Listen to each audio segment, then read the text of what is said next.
coming up in the space. You guys go ahead, tweet out the space. Professor, what's going on? I know Georgia and all that's your neck of the wood. In North Carolina, we have Cheryl Beasley, Democrat, against Ted Budd. Cheryl has a lead right now. She has 53% of the votes compared to Ted, who has 44.5%. So you guys go ahead, do me a favor. Go ahead and tweet out the link. Go ahead and tweet out the link.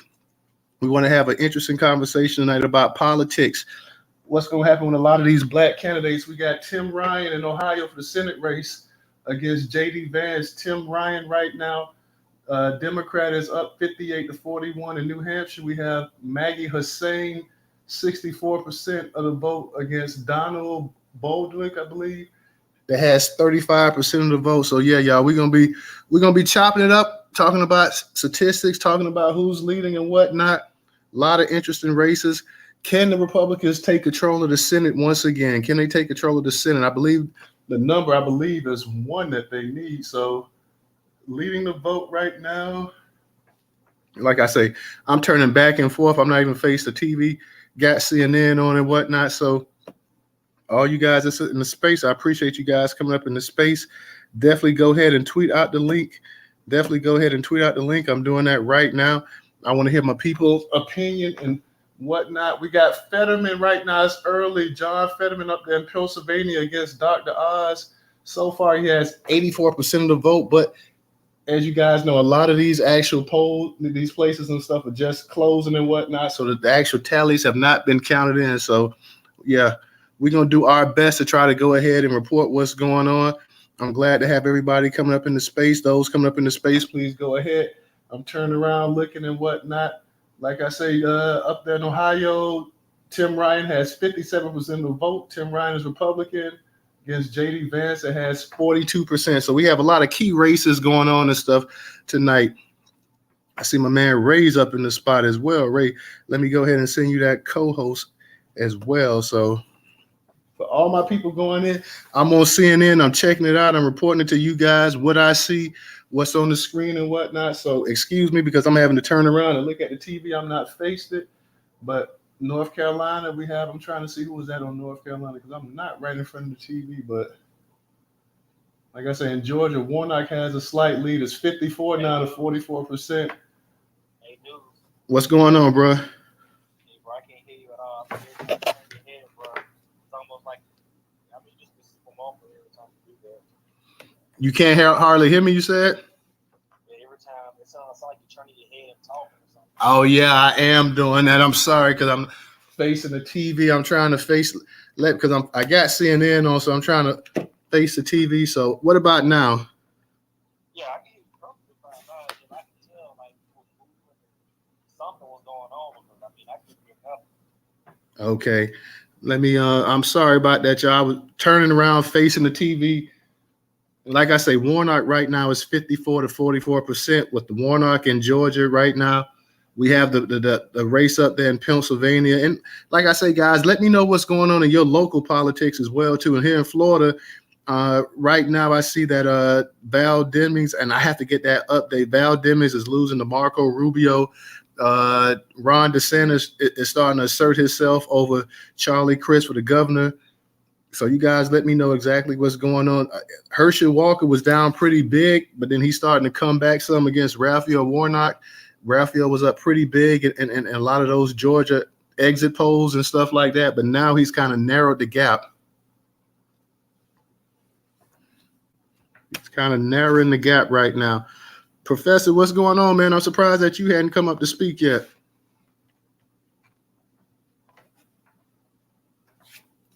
So yeah, y'all, I'm gonna take a look on the actual CNN website as well, too, like exactly what races and stuff. I know Donald Trump is saying that supposedly November 17th that he has a big announcement to make. Whatever big announcement that is, I can only expect that he's talking about running for president once again. So yeah, let me just give a shout out to everybody coming into space and whatnot. Professor, what's going on?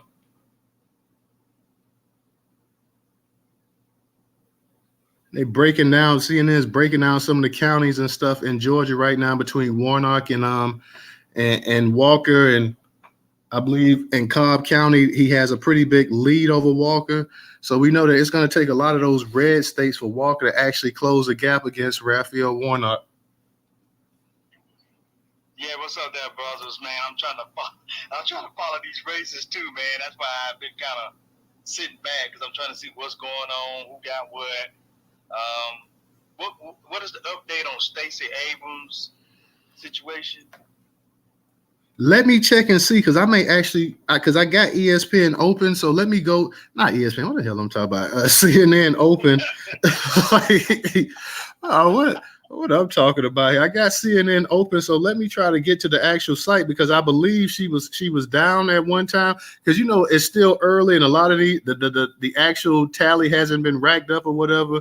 I just went ahead and voted here in Florida myself around maybe about 5:40 or so or whatever.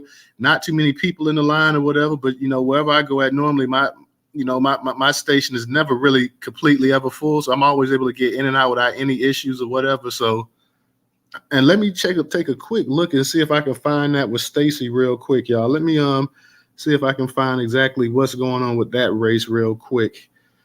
Yeah, because that's very important, everybody, because since they're blaming black men for her numbers, I want to make sure that we as black men are happy for her loss.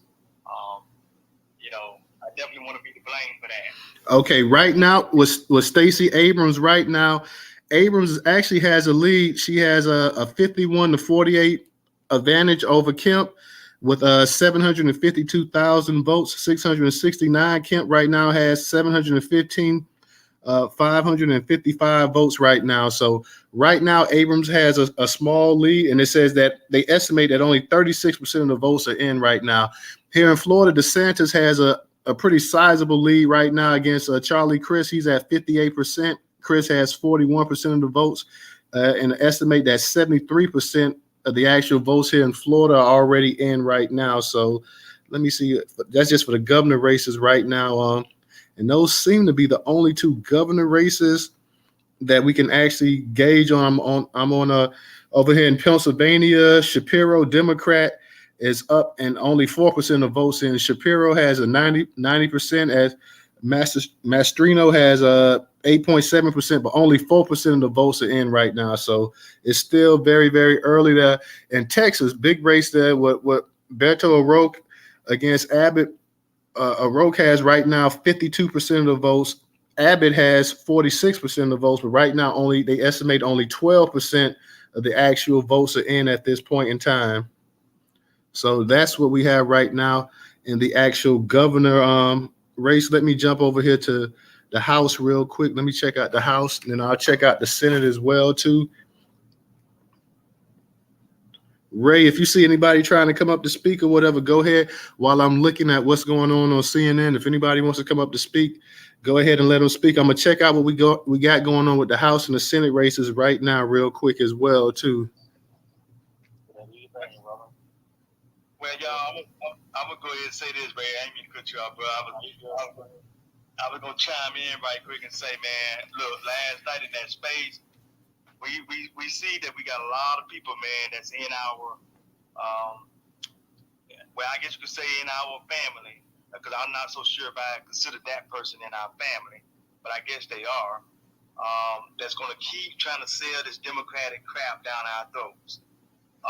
And they don't come with their own opinions or their own thought process. They are reading off a Democratic scheme list to make sure that they can get us out there to vote for Democrats. And these folks are not talking to the well-being of the community. When we talk about tangibles, y'all, we're not only talking about this money that we're trying to get with reparations.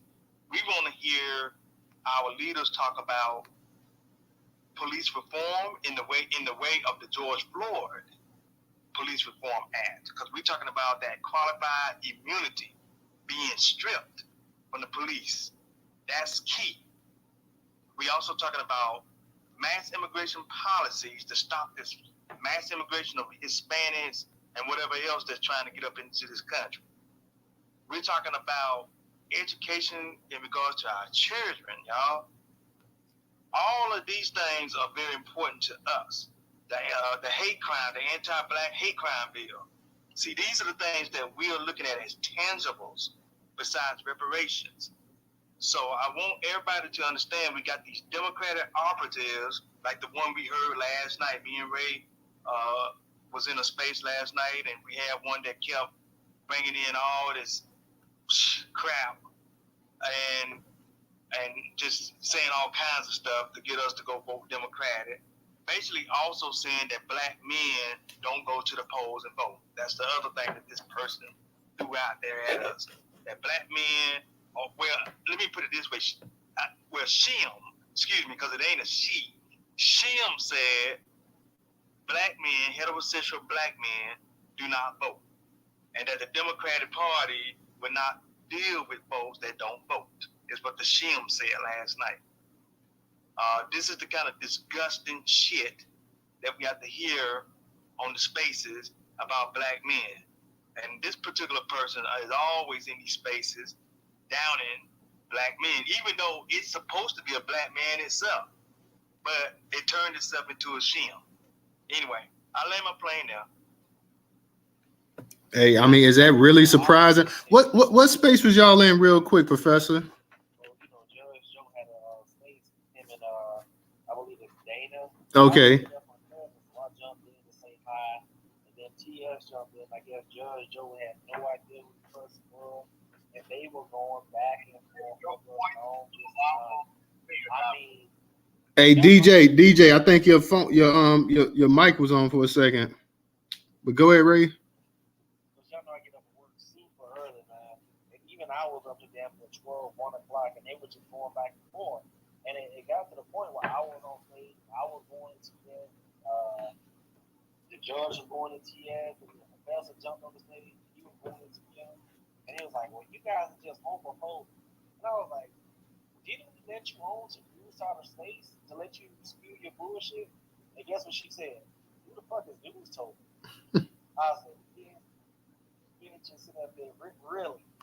That's how we gonna do this? I land down. I just, you missed it. I'm sorry, but that was just a crazy space last night. Now she acting like she don't know all of a sudden. I know. I'm speaking for myself. I definitely don't give a fuck. I know DJ probably feel the same thing. I could give two, what. So I mean, I'm glad TS ain't in the space no more. Tried to let TS come in here, tried to be civil or whatever, but I could care less. Like I said, please, the spaces are definitely better without TS.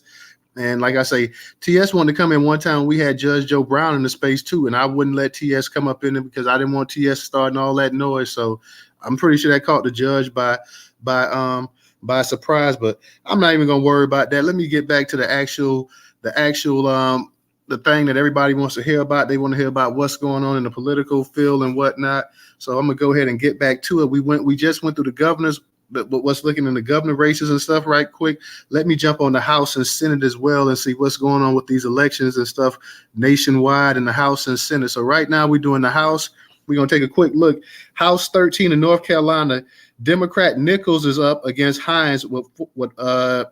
Nichols has 57% of the vote. Hines has 43% of the vote, and they estimate that 60% of the vote is in. In Ohio House 1, we got Landsman with 60% of the vote, and this name Chabot, I believe, has 39% of the vote with 33% of the vote in. House 13 in Ohio, we have 65% of the vote, and for Democrat Sykes and Gilbert has 34% of the vote. Gilbert, the Republican, and only 29% of the vote is in at this point right now. So we have a lot of places right now where the vote's not really in. House 17, Pennsylvania, DeLuzzo with 80% of the vote, Democrat. Schaefer, Republican, with 20% of the vote, and only 22% of the actual vote is in right now. Schaefer's a Republican with only 20% of the vote, but only 22% of the vote is in. You got some names here, boy. Rhode Island, House 2, Maganeza Democrat has 57% of the vote. Fong has 5% of the vote. Republican, but only Fong has 39% of the vote, but only 5% is in right now. So a lot of these actual House races right now, a lot of people have not even, some of these places, depending on where you're at, we're not seeing anything in right now. But for the ones that do show us that's in, we're going to go ahead and let everybody know. So at this point right now in Indiana, Democrat incumbent Marvin has 60% of the vote, as compared to Green Republican with 39% of the vote. Only 21% of the vote is in at this point right now. That's in Indiana.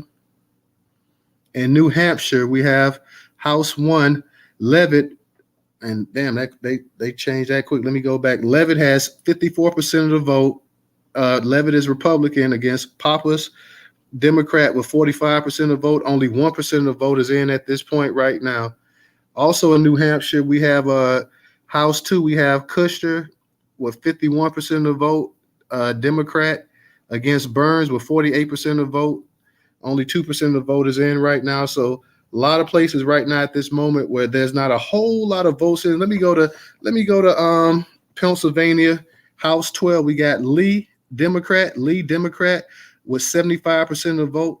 Doyle Republican with 25% of the vote. They estimate only 23% of the vote is in. Let me give a shout out to Brother McCoo for your contribution on Cash App. Ray, like I say, hold it down. If anybody wants to come up and speak and whatnot, let me know, because I'm on CNN just looking at this stuff real quick. So if somebody wants to come up and speak, any of the people up in the space, y'all want to speak tonight, go ahead and speak. We're just trying to give you a rundown of what's going on in politics. In Virginia, House 10, we got Wexon, Democrat incumbent, has 51% of the vote against Caillou or whoever. They have let me go back because it keeps shifting. Has 48% of the vote. 71% of the votes are in right now in House 10 in Virginia. So let's go ahead and, like I say, and some of this stuff is kind of moving along and stuff too, because I guess in certain states and stuff you have different precincts now checking in and stuff. So as I'm reading this, some of them are shifting and whatnot to other spots. Let me go to the actual Senate race as well too. So let me just check up on you guys that's in the actual Twitter space as well right now. If any of you guys want to speak tonight, talk about any local election. And I got to get back to the governor race, because what's going on? Anybody know what's going on with Wes Moore and the state? Because I know everybody projects that Wes Moore is going to be the actual governor. What's that, Maryland? So Wes Moore would be the first Black governor of a state since not Reconstruction, because you had Wilder. Wilder was the actual governor too. So you've only had a couple governors, Black governors and stuff, that's actually one in Reconstruction, and you had Wilder in Virginia. I can't remember, but I see we got Reed coming up. We got B Moore coming up. So definitely want to hear what you guys say. We doing what we can to go ahead and put this out here tonight. Glad to have everybody come up in the space. Everybody up in the space, y'all go ahead and tweet the space out tonight, man. Y'all go ahead and tweet this out. Let's politic. Let's do some politicking tonight. We do our news, we do our politics, we do our entertainment, we do our lifestyle, our culture, education. If you don't know, Newstoter is the largest curator of Black news a day in America. If Reed or damn, I just saw my man I just saw B More up in here. I just saw Brother McCoo up in here. So hopefully, Brother McCoo, if you listening, come back up in here, brother. I want to get your opinion, because you are in Baltimore. So I definitely want to see what's going on with Westmore, that race right there too. So definitely come up in here. We got a lot of competitive races. We got a lot of Democrats nervous tonight. You got a lot of Republicans trying to seize the moment. They feel like they have a wounded animal in front of them that they want to go ahead and put down the bed or whatever. So definitely everybody that's in the space, y'all, don't be afraid to get up on the mic and whatnot and come up here and just let us know. Share with us what's going on in your local elections, your state elections, or whatever. We're definitely interested to hear. Definitely want to hear what you guys got to say. So definitely, like I say, I'm going to be going back and forth, reading this stuff, looking at what's going on CNN, trying just to get an idea of what's going on. So many precincts haven't closed yet. So many precincts still only have a number of people in, but you see some of the ones that's starting to get to 50, 60% and whatnot filled up with the actual vote. So I guess we could get a better idea exactly what's going on. And a lot of people say, should Black people vote in this election? Should Black people sit out? So that's been a major issue right there. Black people wasting their time voting. Some people say we should vote Democrat. Some people say we should withhold our vote. So I'm hearing some people saying that only a fraction of us should vote. So anybody in here tonight, it's about politics. It's about the election. It's about the midterms. Anybody got something to say, please go ahead. Ray, go ahead. No, really quick question. I was wondering, has anyone heard anything about any type of voter tampering at all? Because I was seeing somewhere, I believe it was in Jersey. Ray, you're a little bit low. Can you a little bit? No, I don't know if you can get it a little bit louder. If not, that's cool. But you're a little low. Okay, y'all hear me now? Is that better? I can hear you. Still kind of low, but I can hear you. Yeah, that's what I was trying to tell you before, Ray. Your phone is like real low, brother. But go ahead. Okay, I'm gonna try to speak a little louder. I was just wondering if anyone heard anything about this voter tampering or anything in any of the states, because I believe it was in New Jersey. They said that one of the machines went down or somewhere. Now they're having a hand count. So I think it's somewhere up north. It's gonna take a lot longer. I'll just ask. In Arizona, because I think I tweeted out something today, but in Arizona, they having some issues with some of the actual voting machines and stuff out there. I don't know if they say something in one county or something, 20% of them was off or something like that. Don't hold me to it, but I believe they're having some issues out there in California with the actual voting and whatnot as well, too. Professor, you got it.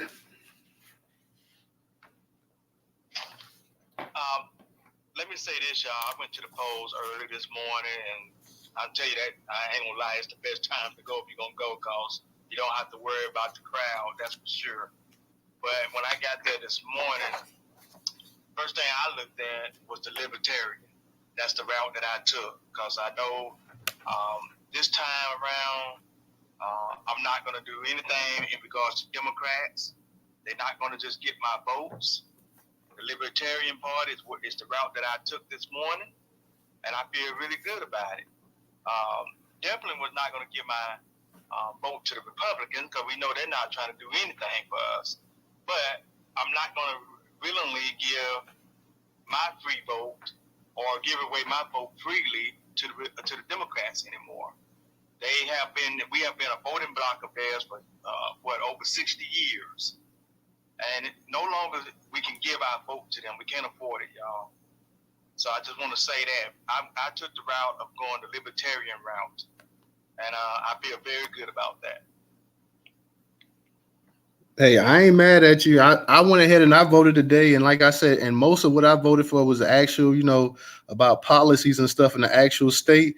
So and I did vote third party because I didn't vote for. I damn sure wasn't going to vote for no Ron DeSantis as governor or Charlie Crist, the Democrat as well too. Charlie Crist used to be an actual Republican, and then he switched to Democrat. I didn't vote for Val Demings or Marco Rubio for senator either. And I don't care if Val Demings is black or whatnot. Val Demings, she's been running her little ass here in Florida talking about that she was the chief of police in Orlando, and she didn't stand for that nonsense of defund the police and this and that. I know she's supposed to be all straight lace and this and that, but I voted on, a couple memorandums that we had in the state and whatnot. And in terms of the actual major politicians and stuff, I didn't vote for those. I voted for some third party candidates. A couple, most of them I left blank. It was nothing when it was just Democrats, Republican judges, and this and that. A lot of it I left blank. But I did want to go ahead and do my civic duty, go up there and vote as well too. So, Professor, go ahead, and then I'm gonna go ahead and I'm gonna get back to the Senate. Ree, let me let Ree go ahead. Ree, go ahead and unmute your mic. Sister right there. Yeah, go ahead, Sister Rilla. Thanks, Professor. Hey, Newstoter, Ray, DJ. Okay, so in my state, I'm in the state of Virginia. I'm actually in the 10th district, and so Jennifer Waxton and Hung Kao, who's a Republican. I didn't vote for either one of those. However, I did write in American Freedmen. There was really no one else to vote for in that regard. This is not a this is a primary general election year, so this is more so, general and also local, statewide. So we only had like some memorandum, a few, county things to vote for as far as like school roads and stuff like that. And I always kind of frown when I see those things because I'll be like, are these the same roads that we had to vote on last year? Or not last year, but 2 years ago. And so the other thing I wanted to mention was I never really hear anybody actually talking about the referendums in the election offices. I hear a lot of people talking about posting, candidate training and things like that. But do people know that you actually can show up and actually get involved with the referendums? And that all that is that what goes on the ballot for us to vote for. We talk about what we need to vote for and who we need to vote for, but we don't talk about how do issues get put on the ballot. And so I wanted to actually maybe down the line somewhere, after we kind of go through everybody, bring that up into focus, because I think that is a key thing for us, for all of us. Our big election year will be next year in 2024. So that's going on right now in the 10th district in the state of Virginia. And I will actually have to do some more research for other districts as of right now.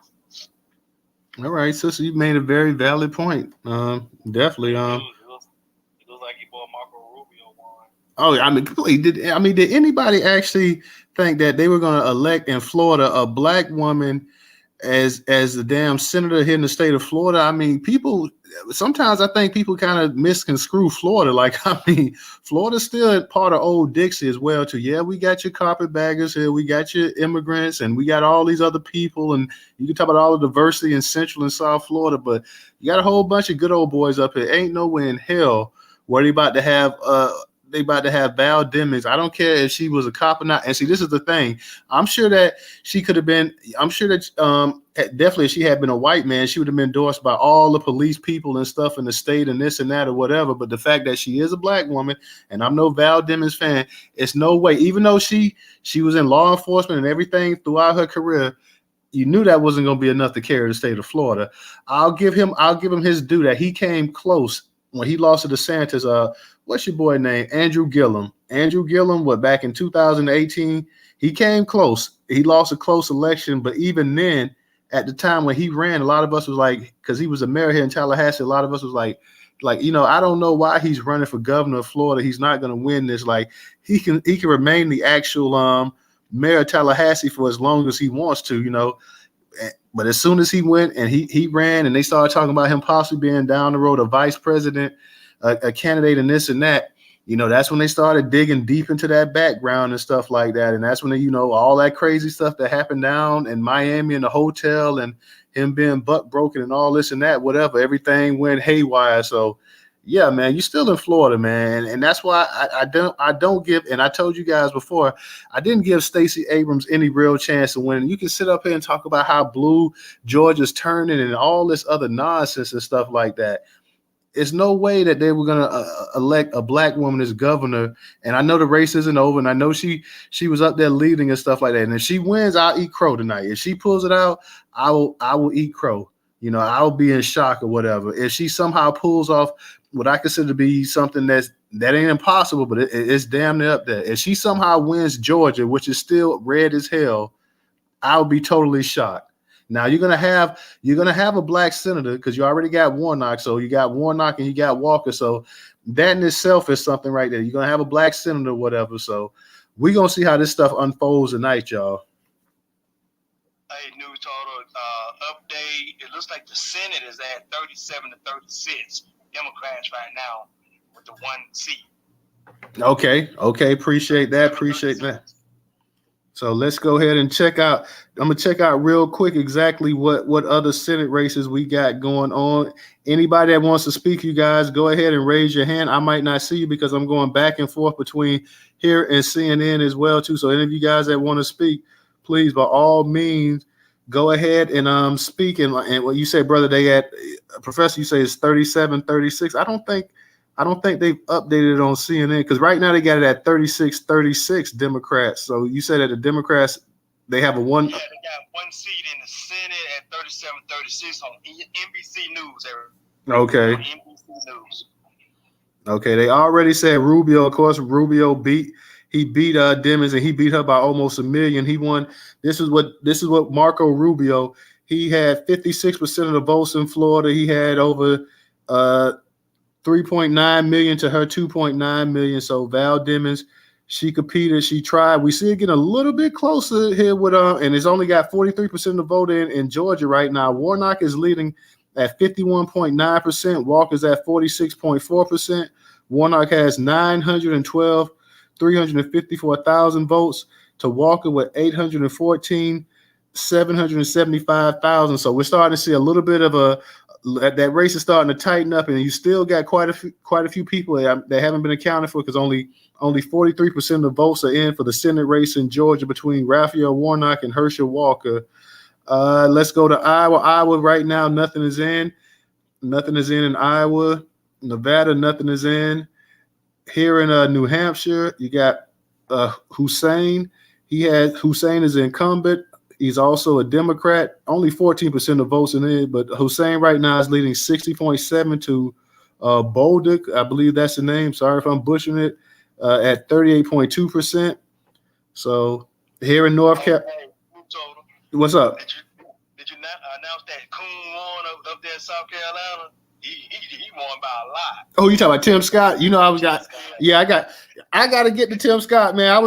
Tim Scott. I mean, Tim Scott is a boy. Like, Tim Scott ain't gonna win or whatever like that. So, like, I know when a while ago when I was talking about Jim Clyburn and Jim Clyburn could do more for black people. People like, then you started getting other black people talking, what about Tim Scott? Tim Scott, why do y'all always bother Jim Clyburn? What about Tim Scott? I'm like, well, I'm sure that it's mostly black people putting Jim Clyburn up in office. Like, I wonder how many black people actually support Tim Scott. I mean, if you want to be true. It's not many black people stand behind Tim Scott. It's mostly the caucusors that vote for him because he's in that district that I think represents the majority of them. I don't know how that happened, but somehow or another he was able to pull out when he first got elected. And I think it was something to do with Nikki Haley. I think she had originally appointed him in that seat, and then he came back and had to run again. To run for the full term, he got it because he was cooning. That's exactly how he got it. He was cooning. Okay. He basically was selling his people out, and a lot of the white people said, "Well, shit, I like the way this Negro talk. He coons, so we'll keep him in there." And that's how come he's been able to keep that district, that seat, y'all. That district that Tim Scott is in is a majority white district.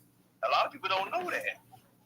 Hey, news. It also looks like Sarah Huckabee Sanders won in Arkansas. Okay, appreciate that, brother. And I see Be More Codified, and y'all, like I say, and my bad, Be More. I was like I say, I'm between. So Ray, be my eyes tonight, because when I'm reading the stuff on CNN, I'm leaving even though the space is on and stuff, I'm leaving going to CNN, so I can't see. So, Brother McCoo, Be More Codified. Y'all make sure y'all support Be More Codified.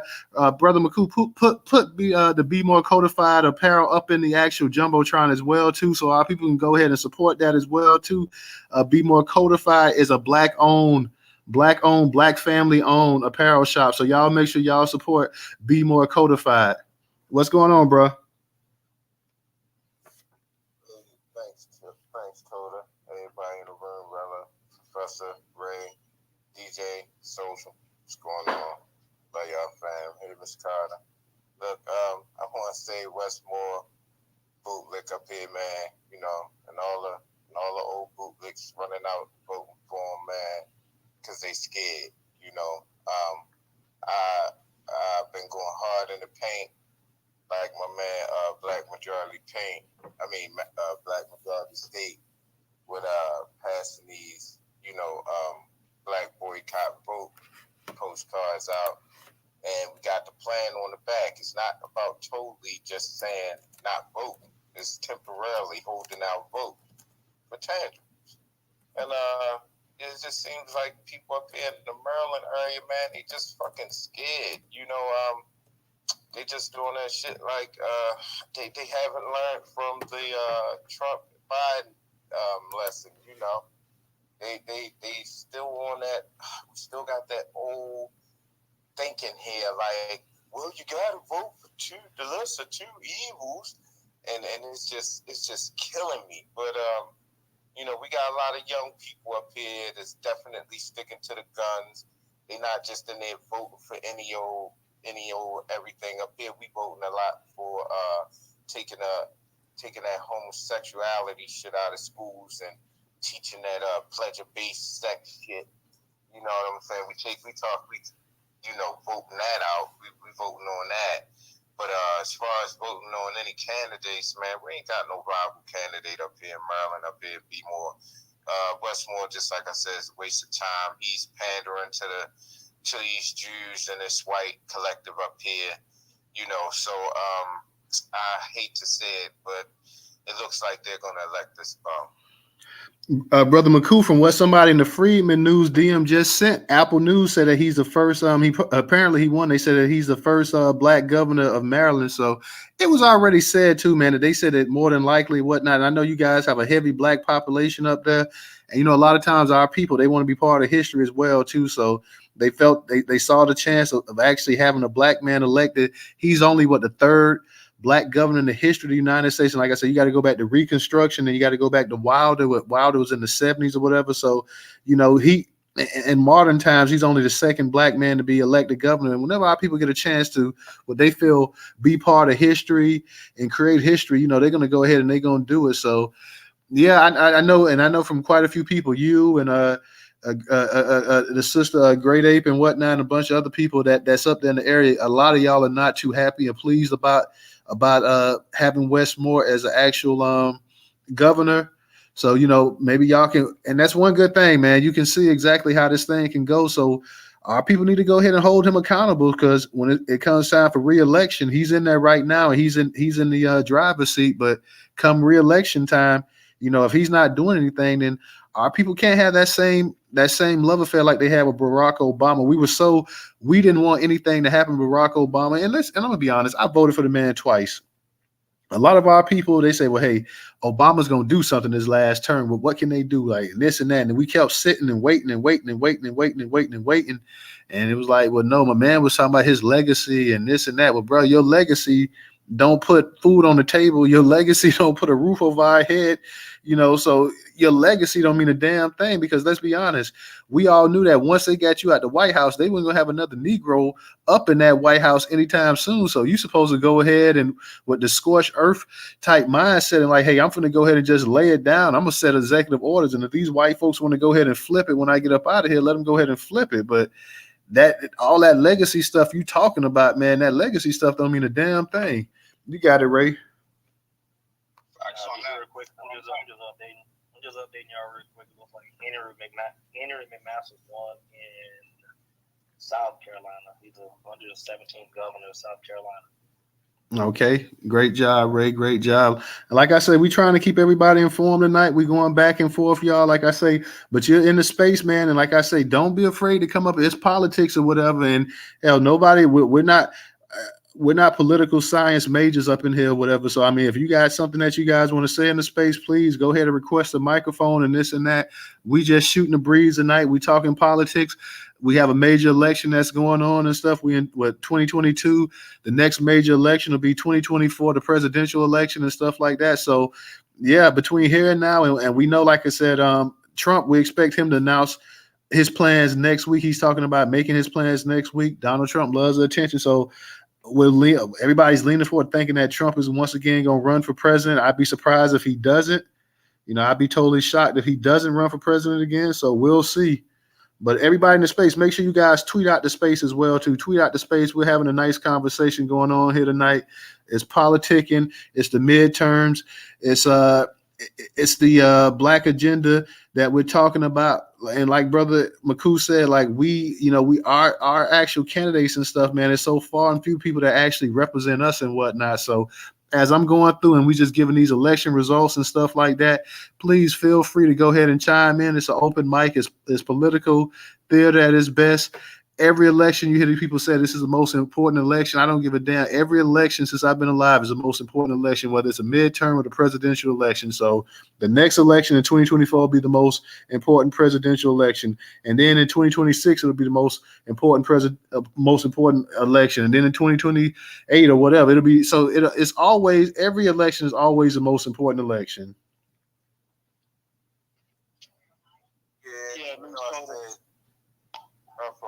Even though I said he was a Westmore, to me is a bum candidate. I mean, I feel like a lot of our a lot of young people that we got that's coming up behind him they're going to pull his cards like Marcel pulled Clyburn's card. You know, we're going to get a lot more of that. And that's the good thing that I'm looking forward to.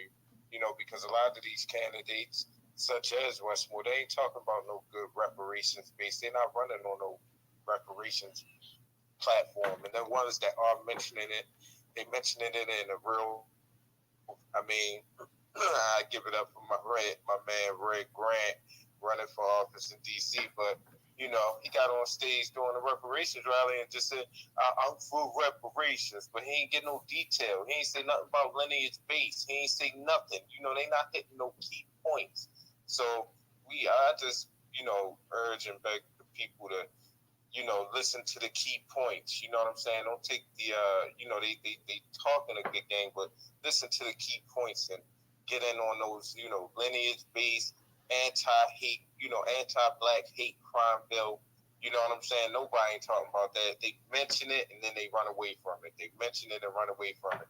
Westmore, one of them people that's doing that. You know what I'm saying? He'll mention it, but then he'll run away from it. You know what I'm saying? Real quick, I'm gonna kick it to Reed, but I'm sorry, Dizza, is that you trying to speak, bro? Well, yeah, I was just gonna chime in and say something. Okay. Go ahead. But no, it's cool. Just next time, because I didn't see you. Just raise your hand because I didn't see you. But go ahead and speak. Oh no, I was just gonna speak on Stacey Abrams. I guess you guys were probably already talking about it, but Brian Kemp officially surpassed her now, so it's looking real bad for you. Like Stacey Abrams, someone that's not talking about agendas for black people until like that other brother that was just talking about Red Grant, the comedian Red that be with Cat Williams. I feel you, brother, because on his website, he had nothing specifically aimed at black people. He had something about LGBTQ, that stuff, but nothing aimed at black people. And he had something about immigration. He was going to be pro-immigration. So that already let me know that this brother is not sincere, or maybe he's just not knowledgeable. So I'm going to go ahead and reserve my vote. So I'll go ahead and pass the mic, and I'll just hold my hand up next time. Thank you. Oh, no, it's no problem, bro. It's no problem. Just go ahead. Like I said, I didn't see you. I just heard a voice. So I was like, well, the voice was different than the other speakers and whatnot, but it's no issue. Just raising the hand just helps us kind of keep a little bit of order and know who's going next. I want to say this real quick, and I'm gonna pass it to you, Reed. I just heard that, and of course, Brother McCool, you could verify that, but my girl, Tony, she was saying that Wes isn't a Black American, and I'm a FBA B1 as well too, so I believe in the Black first mindset. My only thing is that it seems like when we look at stuff like this, and I have to say this, like I said, I don't have an issue with our brothers in the diaspora as long as you own code, as long as you understand the plight of the Black American, as long as you're not up here, tomming it up or whatever. I don't have an issue with that. But I will say this one thing: when it comes to actual historical type things, that as much as we've gone through in this country, it's somewhat disheartening that none of the actual the first Black president, wasn't from somebody who was actually from American slavery, or supposedly, and I don't know what you call Kamala, because one minute she's Black and then the next minute she's East Indian or whatever. But the first supposedly Black female vice president also wasn't somebody, that wasn't from the slavery background. Now, I will say this here: we have had two governors before that were actually descendants of slaves in the country. So, so that is a little bit different. Like I say, Wilder, I'm sure it's been about 50 years or close to it or whatever. So I just feel like that for as much as Black people have endured in this country and stuff like that, it would be nice to see somebody, if they're going to hold at the highest level of positions and stuff in this country, as much as we've endured, as much as we've gone through, you kind of want to see some of those people also reflect the actual main demographic of this country when we talk about Black people. And like I said, that's nothing against the Caribbean people. That's nothing against the African people as well. But Black Americans have been through hell and back in this country. So to finally make it to and we know that all of this stuff is just political theater anyway, the so-called promised land in terms of politics, you do want to see some Black Americans up there in some of these high-held positions and stuff like that. I know people will say, well, we've had Supreme Court justice. These people were, appointed. They weren't elected as well, too. So let's keep that. I know we had Black mayors and things of that nature and stuff like that. But when you talk about holding the ultimate office and stuff like that in this country, you would like to see, because in these other countries and these countries throughout the world, these Black diaspora countries, you have to wonder how many times in Jamaica or Haiti or Ghana or Nigeria has a Black American held the highest position, or somebody that was a descendant of Black Americans. Maybe your parents moved there in the 60s or whatever, or the 50s, and you were born there, but you they look at you as a Black American. How many Black Americans have ever in these foreign Black nations held the highest position and stuff like that? So like I say, that's not a shot at anybody in the diaspora, but for as much as we've gone through, and sometimes you will hear brothers in the diaspora, they will take shots at Black Americans. Oh, well, yeah, it was an African that actually was the president of the United States and this and that, and y'all couldn't get this and that or whatever. Simply trying to, get emotions out of people, realizing that, hey, it was Black Americans that helped that person get in there, and that person went ahead and engulf themselves into the actual Black American experience, saying that they're Black American. So let's not get all snooty and snotty around here and whatnot. So just on that point, like I say, I don't want to get this into no division or this and that, but I'm just saying in terms of historical and importance like that, it would be nice.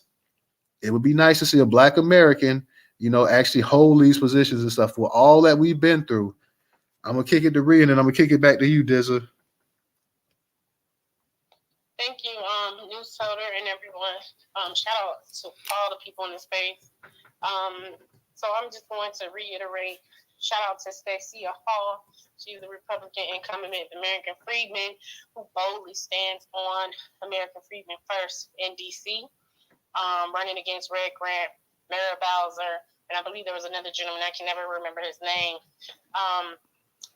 And then down here with me, I have to, again, look up the information. I'm doing so many different things, cooking and trying to get stuff situated. But anyhow, I'm hoping that whatever the outcome is going to be, it's going to be because not enough of us actually know about the referendum.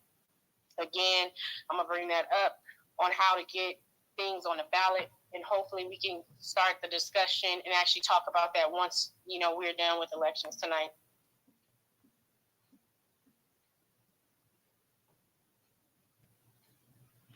Absolutely, sister. Absolutely.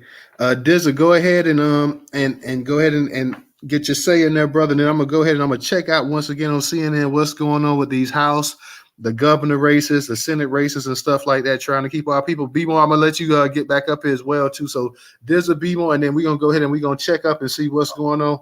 And it's election cycles too, because we want to keep our people informed and up to date as much as possible. Also, guys, make sure you're following Newstoter. I put it on the YouTube channel and I put in the actual newsletter. So you guys make sure you go ahead and follow us. And also remember that Newstoter is the largest curator of Black news today in America, the largest Black American-owned news curation platform today in America. Support us if you can on Cash App, $Newstoter. That's also up in the Jumbotron. That's $Newstoter.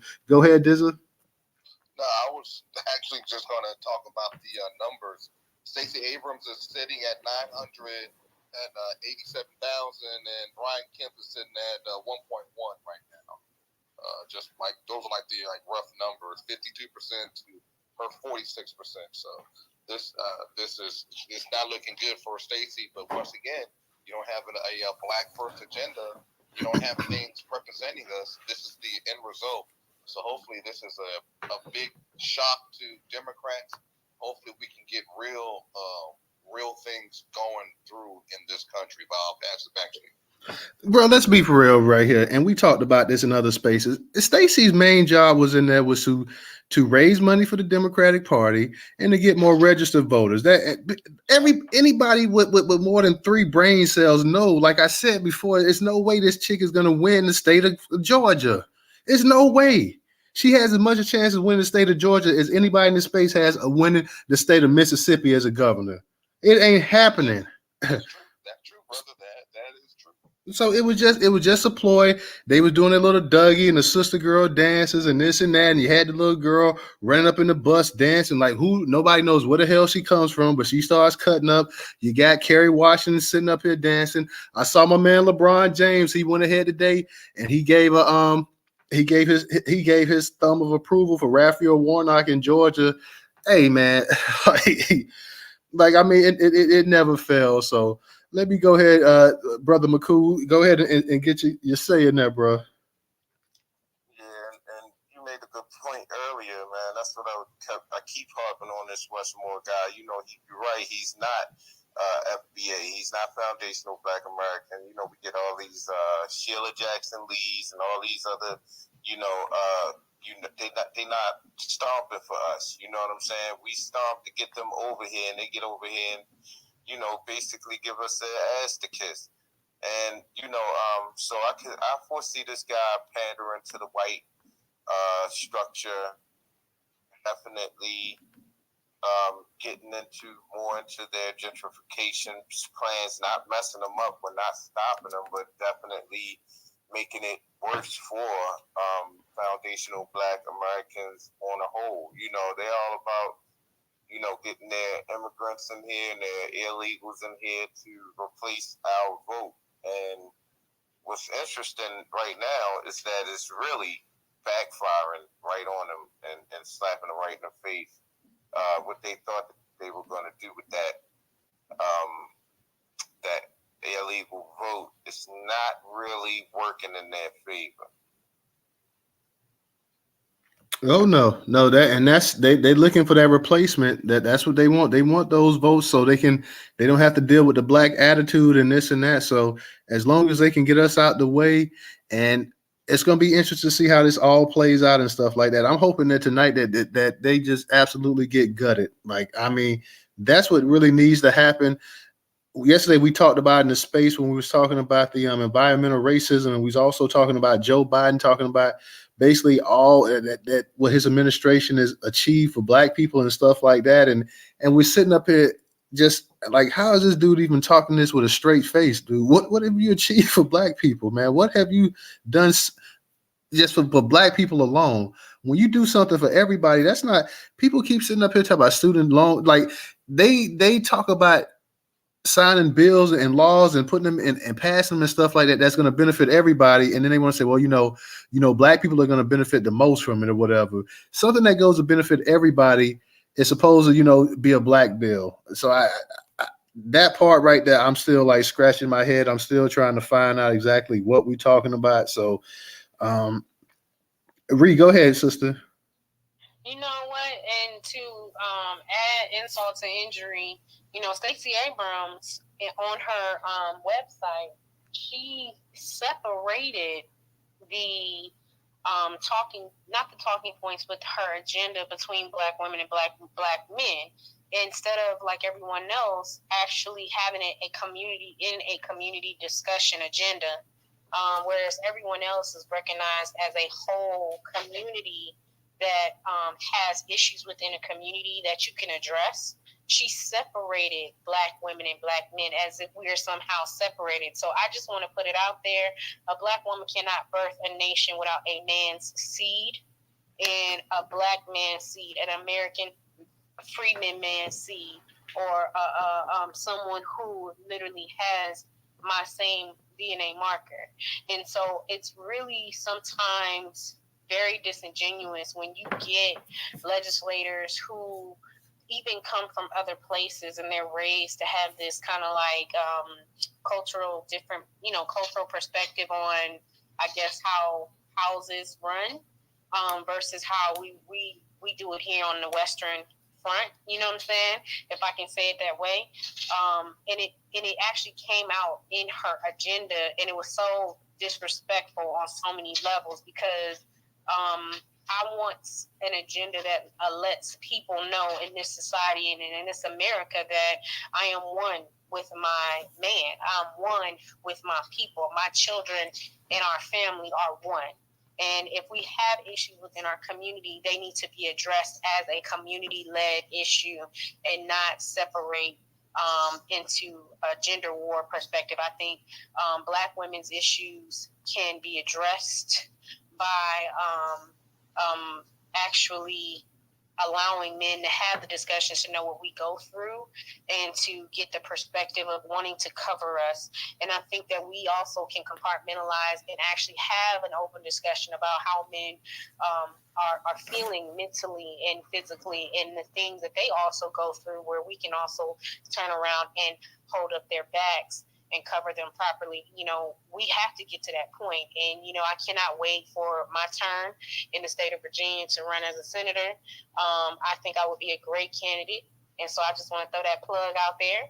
And any of the other, led initiatives that I'm also a part of, I always make sure that I get to a point to tell people compartmentalize and talk about things in a way where we all can have a onus of that perspective and heal. And she missed that part. She missed that mark. Her, Warnock, the Democratic Party as a whole, and even some of the Republican Party members as a whole, they missed that mark. And so this is going to be a telling time in these elections. And I land there. Thank you, sister. And you made a great point. Like, these people are so quick to try. We're the only group that they want to go ahead and separate the men from the women. They always want to point the finger at the black men. Anytime they lose, it's always a black man's fault. They want to put our sisters on the pedestal, and they want to go ahead and kick us in the ass. Every time they get a chance, it's always the black men. They don't do it with white men. They don't do it with Hispanics. They want to sit up here and talk about why certain time when they lose when they lost the election with Donald Trump and stuff, white women just went ahead and voted for Trump. All the supposedly middle class white women and this and that, they went ahead and they was voting for Trump. Yeah, they don't just destroy them the way they try to destroy black men. And even these women up here, our sisters sitting up here, and even other black men sitting up here. Sitting up here talking about that basically we're insecure if we don't vote for the Democrats. They going in trying to attack us, talking about if we don't vote for Democrats, we're insecure. We're afraid to support black women. There's something wrong with us and this and that. They don't do that to any other group. But they go ahead and they try to set this up right now. So best believe when they get their ass clean, they get their clocks clean tonight, it's going to be all about the black men. The black men didn't come out and vote, or the black men went ahead and they voted for the Republicans, or it was all them niggas' fault. It's always the black man's fault. For everything in this country that goes wrong, it's a black man's fault. I got a B-more. I'm going to get to you real quick. We got a new speaker, Country. Go ahead and unmute your mic. We're going to get to B-more, then we're going to start trying to hit up some more of these election results and see what's going on, y'all. Hey, how y'all doing? I just wanted to say thank you, Newstoter, for the beautiful space. And, I'm hoping that the Democrats lose this election. And I just wanted to say shout outs to Wanda Spots for being spot on about everything she's been saying about this election. Wanda, if you could unblock me, I appreciate that love. Thank you so much. All right, appreciate that. Wani's up in the spot, so I don't know. Maybe she'll unblock you. But I appreciate you coming up in the spot. You know what I'm saying, and yes, contributing to this. If you wouldn't mind, brother, if you check out my profile, I got some nice stuff on my timeline. All right, brother. Appreciate that. We're on the political tip tonight, but hey, we can see what's going on with that maybe later on. But let me get back to B more, brother McCoo. Go ahead, brother. Yeah, people have a really good point about them trying to separate the black man and the black woman, because you get the Stacey Abrams, she got a fucking white woman, man. You're going to be talking about a black agenda, but you got a white woman.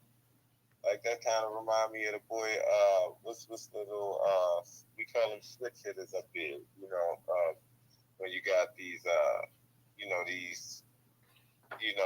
individuals that do that, try to split, the black man and black woman and try to make us something like we different, like we ain't on the same team. Kind of remind me of that 90s song. What 80s? No, it was 90s. We all in the same gang, the West and the East Coast. We gotta get back like that with the black and the black man and the black woman, and that's crazy. But you got Stacey Abrams up there trying to run all this, and she with a fucking white woman. So out of touch, man. Wait. Say that again about Stacey Abrams now with the white woman. Yeah. I believe she's with a white woman, man. I thought she was married. She ain't married? I thought she was married. I don't think so. And if she is married, she don't kill her husband a lot. I don't know. We got to check that out, brother McCoo. I really never thought about it. I always, because I thought I saw a commercial on there with her and a family or something like that, but I'm not entirely sure, man. I seen that. I think it was something that you posted. Maybe not a video you posted. Maybe you commented on it. But she was the children came to her house for trick or treat, and it was her and a white woman that came to the door. Like, no, that was for optics. That was for optics. I think her girlfriend is a black skinny girl that's always in ads, commercials, and Facebook. Okay, honestly, I never. Something to look into, man. I mean, she talking all this shit about the black man ain't coming through for the vote for her, but you ain't even, you ain't even supporting black men in your household. Real talk, though. Hey, Newstoter, update on the Senate seat. Republicans have a one seat lead, 39-38. Okay, appreciate that, Professor. Appreciate our people checking up on the updates as well for us too. So I appreciate that definitely. Let me go ahead and check real quick and see what's going on too over here on CNN real quick, y'all. Let me check this up real quick. Let's check the House again. We're gonna check the House. I'm gonna check the House and see what's going on with the House. So many different. I got Virginia at Republicans 3 seats to Democrats 2. Okay. Let me go ahead. I'm trying to get on this thing, looking at the House real quick. So let's see.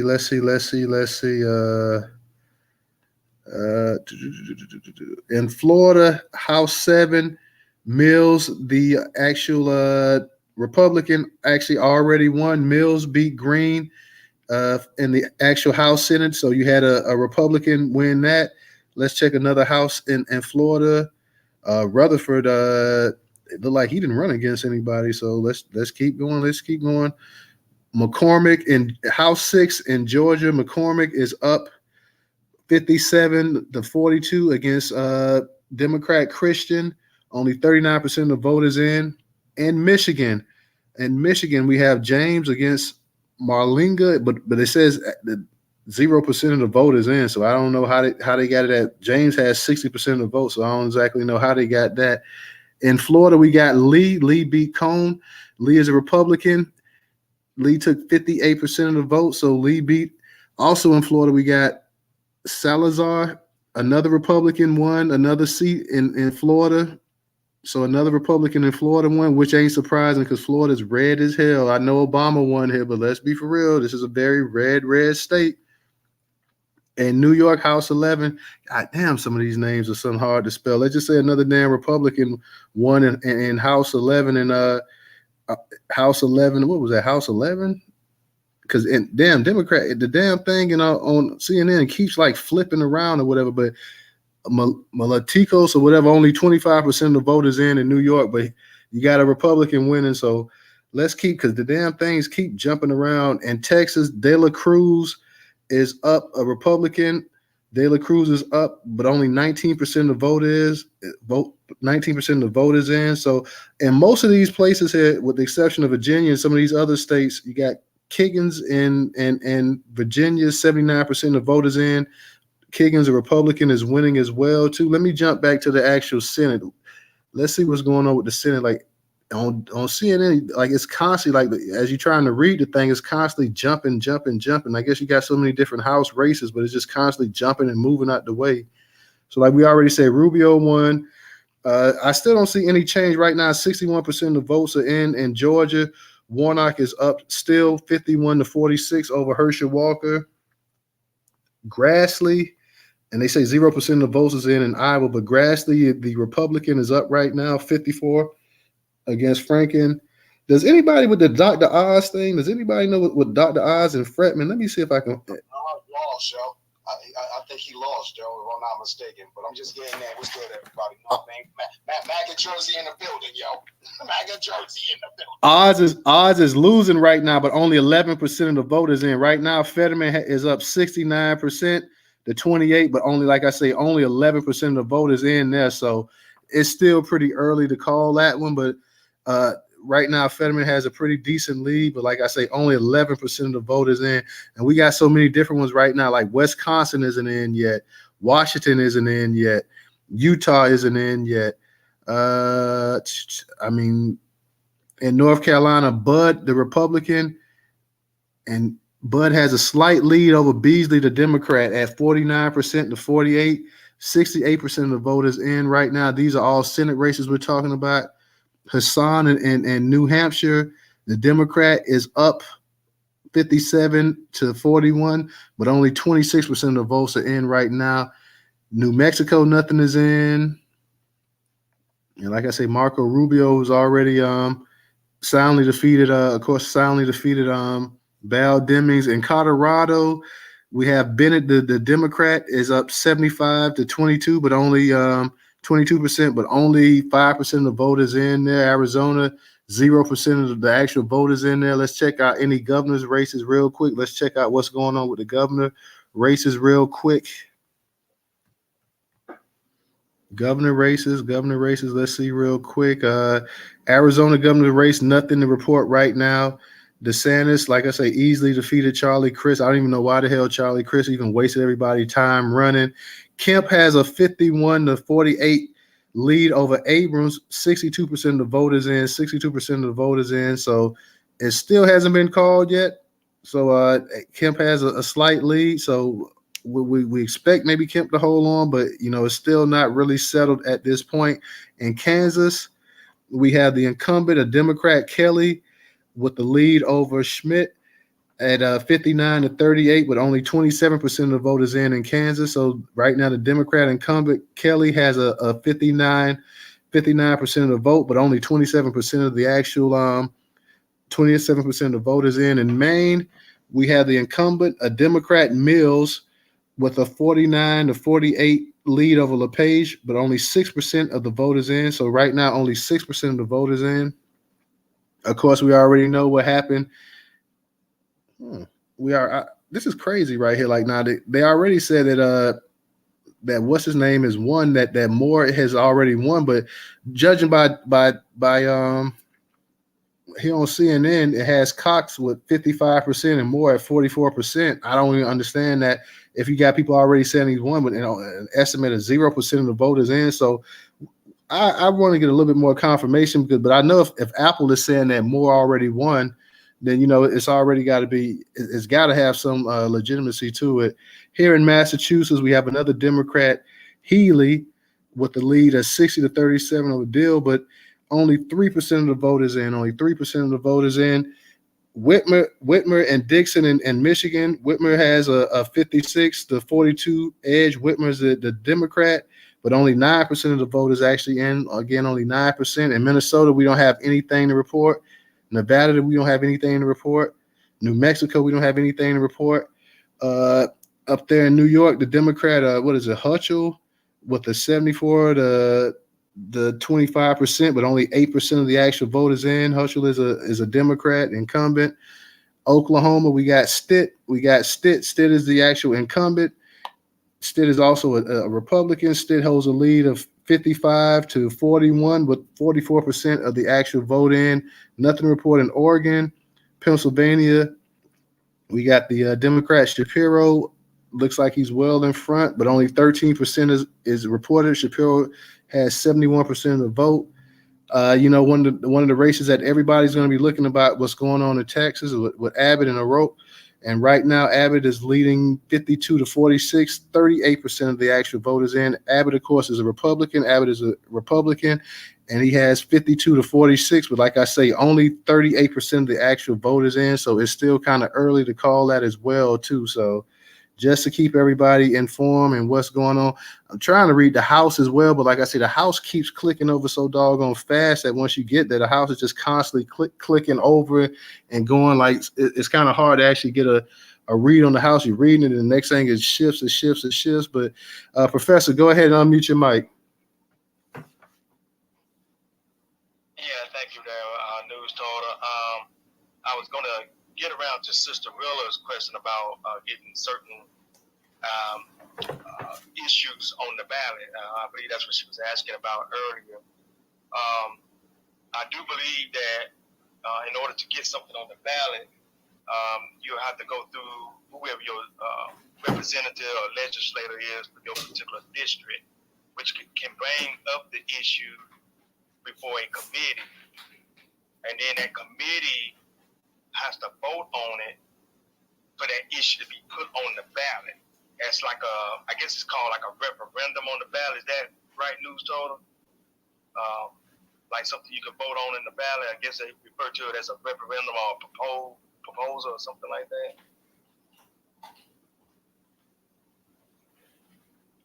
Yeah, I believe you're right. I had stepped away from the mic. I'm sorry. question's for anybody. I said you, but it's for anybody. I believe that's how that goes. But that committee has to put that issue before the people on the ballot. And some states, I guess, refer to it as a referendum. Some might refer to it as a proposal.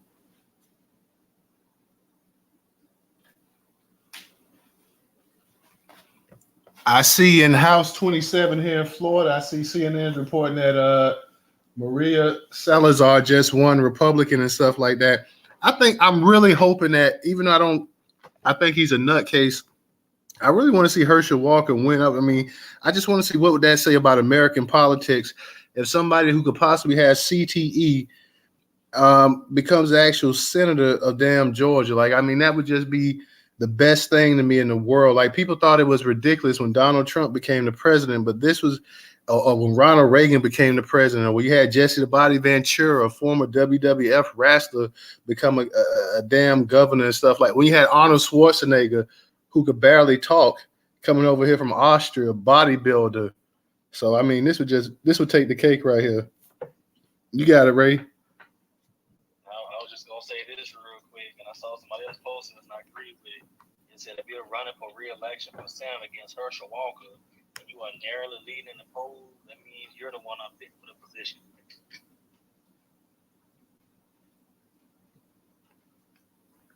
Say that one point, that one part again. I was actually looking at a post, Ray. I'm sorry. Say that part again. No, you good. It said if you're running for re-election for Senate against Herschel Walker, and you're the one narrowly leading the polls, you're the one that's unfit for that position.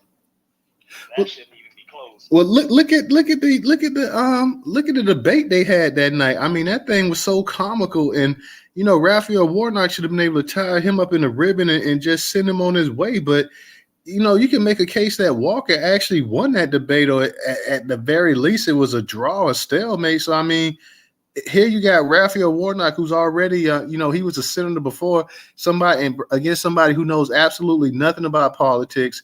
You know, they force-fed him all the information. They tried to tell him to keep it as simple as possible, stay on the script, and all this other stuff. And, you know, Raphael Warnock was in a life and death battle with Herschel Walker. So, I mean, the fact that he couldn't just blow him out the water, I mean, that kind of speaks volumes as well about him as well, too. So, I mean, like I say, I'm hoping, and I'm no Herschel Walker fan by no long shot, but I just wanted to show exactly what a joke the actual political system in this country is. Like, that's why I want him to win so bad. Like, will he win? And the fact, even if he loses, and he loses a close race, you know, I think the Republicans will come back next time and they'll find him another black person that they feel that, you know, is better suited or something like that to actually run. But if you can put Herschel Walker up there, and Herschel Walker could defeat this man right here, man. I mean, like I said, that speaks volumes, and that's going to be a real body bag type moment for the Democrats. I mean, this is an important election to them. Don't let anybody fool you. That's why they had Obama down there and stuff too. This is a very important election right here. This one between Warnock and Walker, you know, it's one of the more popular races in the country. Of course, you got Oz and Fetterman and stuff like that, and you have some other ones and stuff like that. But this one is up there as well too. Georgia's a very important state as well too. So this is going to be very, very interesting to see how all of this plays out. I think I may take a quick look, y'all, also and see what House races are going on as well too. If anybody wants to say something real quick before I start looking at the House races as well too, please go ahead. Let me give a shout out to all you guys up in the space tonight. I appreciate you guys coming to this little live midterm election results, the winners and losers. I definitely want to see, like I said, before we leave, I definitely want to have the result with Walker and Warnock on here. Like, I want to know exactly what's going on with that.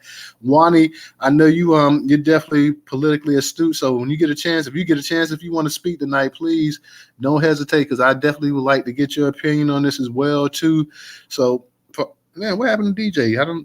I see DJ, he gone. I think you lost connection, man. Yeah, bro, I got kicked into space earlier myself. Yeah, I didn't even see that. Like, you know, I see DJ as a speaker. Let me see if invite him back as a co-host. I'm back and forth, you know, looking at what's going on TV and looking at going to CNN website as well too. So I didn't even see him in there. DJ, you back? I didn't even know that you was gone, man. Like I just turned around, like, well, damn, where DJ at? I dropped myself out. No, I dropped myself out. Phone was over here acting up. Real talk. Oh, okay. Just checking because I'm like, what happened to you, man? DJ, what's Booker must not be running to 2024 up there in New Jersey. Yeah, I believe so. Yeah. Okay. He's a senator, so. Okay, because I know how you have one senator, like it's like almost like a 2-year gap between when the senators run. It seems like in some of these states as well too. So, what? 6 years though, right? A senator, right? If I'm not mistaken. It's 6 years for the senators and 2 years for the representatives. Right. But it always seems like you don't like special elections. Like this is the special election year for the House for Virginia. Okay, because it seems like you rarely have both of them running at the same time. But okay, but let me think of something for a second. Damn, something just slipped my mind. I'm trying to remember exactly. Your boy, the mayor up there in New Jersey. What's his name? Baraka. Okay, does he run again in 2024? No. 2026. 2026. Okay. Yeah, because he just ran this year and only won by 10,000 votes. Okay. Yeah. Let me check what's going on real quick, y'all. But like I say, social. Go ahead and unmute your mic. Okay, I just wanted to announce Dr. Deborah announced that the Charles Booker, he's the black guy, I believe, in Kentucky that had the noose around his neck and those weird ad campaign commercials. She said Rand Paul beat him, so I don't know if you could verify that. Okay, yeah, I can check that out. Rand Paul in Kentucky is pretty hard to beat too, so that I definitely wouldn't be surprised about that. Rand Paul in Kentucky. What was Rand Paul's dad name? Damn, I can't think of the dad name right now, but they were hard to beat. Who was Paul? Yeah, they're hard to beat there in Kentucky, so yeah, I definitely wouldn't doubt that. Let me go ahead and check it up real quick. If anybody raises their hand, DJ or Ray, and you see them, go ahead and let them talk. I'm just going to look real quick. Yeah, ABC had already announced it earlier. So, is that black state? Majority black state? Yeah, that's him. Oh, okay. Yeah, they announced it earlier that he had won. It was on ABC News. Keep it on the low. Oh, yeah. Let me keep that on the low. My bad, social. Let me ask y'all a quick. It is confirmed though that Wes Moore, because like I say on CNN, maybe they haven't updated it, but CNN had the other gentleman ahead, but it is confirmed that Wes Moore is a new is going to be the governor, right? Because when I haven't seen that anywhere though yet, Newstoter. Nobody's verified that yet. Yeah, because like I'm saying, when I seen it on CNN, I got a DM saying that Apple News said that Wes Moore was a new first black governor of Maryland, but like when I looked on CNN asked like the actual, most of the votes are not even in Maryland. So that's what I'm saying. I'm just trying to go ahead and confirm that he actually is the actual the victor or whatnot. So I'm trying to actually confirm that. If anybody knows that for sure, let me know. I'm gonna check it out or whatever. But I haven't seen anything, on. I'm gonna check CNN again just to see exactly. Let me check the governor race, but like I said, they have. Pulled it up, Newstoter. I pulled it up on Google Live results. They got Wes Moore wins by 23% reporting by the Associated Press. They have called the race.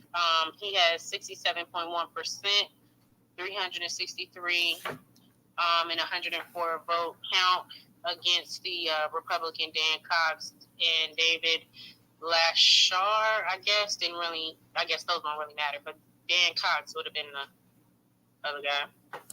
Okay, because I was like, I know CNN was they were reporting like it wasn't hardly that many people in, so all right. What was that? Brother McCoo?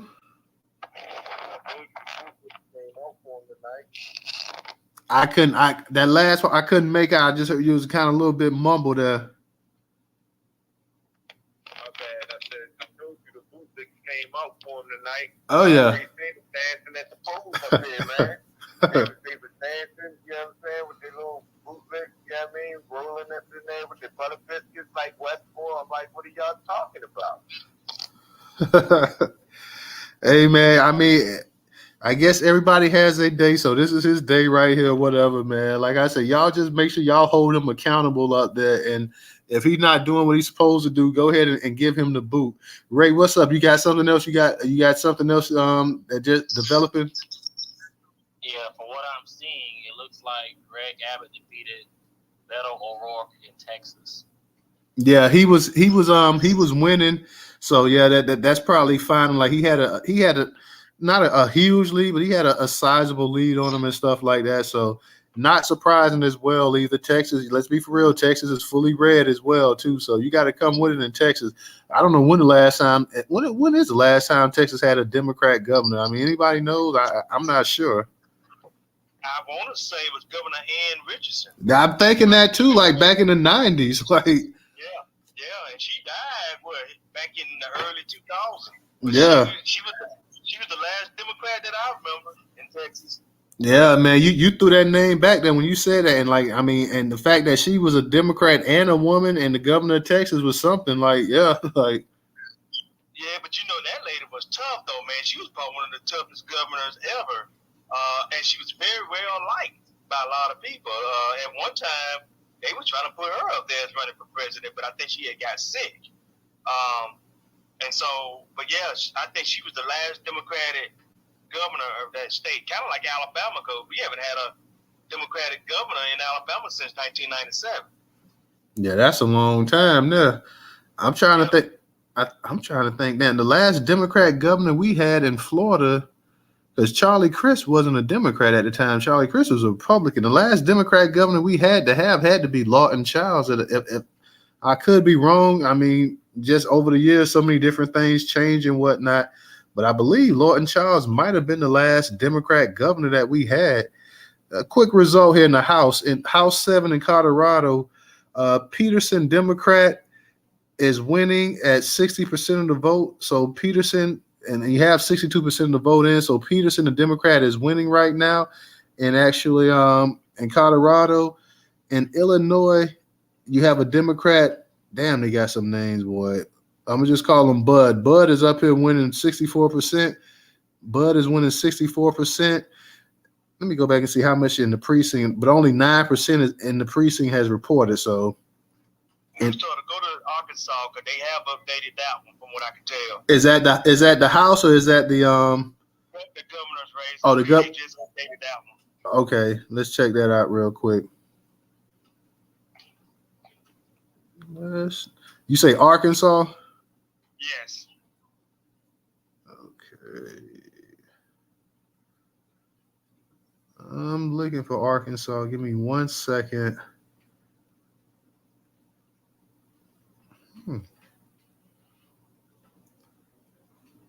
I don't see Arkansas on and maybe I'm missing it, but I don't see Arkansas actually here on for the actual governor races here on CNN. Maybe I'm missing it. Let me check it out. But they got key races. Because it looked like they just said that Sarah Huckabee just won it. They went ahead and gave it to her because she was already sitting at like 53.7%. Now, was that a governor or was that Senate? That's for the governor's race. Is it Sarah Huckabee Sanders? Yeah, Sarah. Yeah, Sarah Huckabee Sanders. Yeah. Gosh, Lord, her. Yeah. I know Arkansas in trouble. Yeah, because like I said, I don't even see it on CNN right now. I'm scrolling up and down, and I don't even see Arkansas. They got all of these other states. They got Alaska, and they got Arizona. They got Florida, Georgia, Kansas, Maine, Maryland, Massachusetts, Michigan, Minnesota, Nevada, New Mexico, New York, Oklahoma, Oregon, Pennsylvania, Texas, Wisconsin. But I don't actually see Arkansas up here. So, yeah, it's not relevant like Alabama. Because they don't have Alabama in there, I don't think. Because they already gave it to Kay Ivey. They've been gave it to her.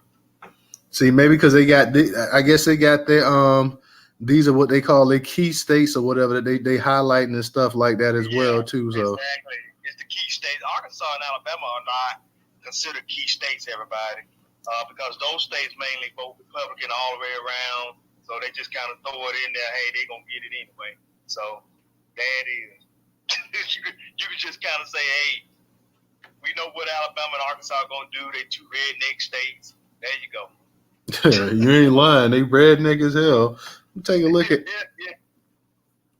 Let me take a quick look at Arkansas. So okay, now as I clicked on it, you're right. She has won 54% of the vote. So you're right on that. Okay.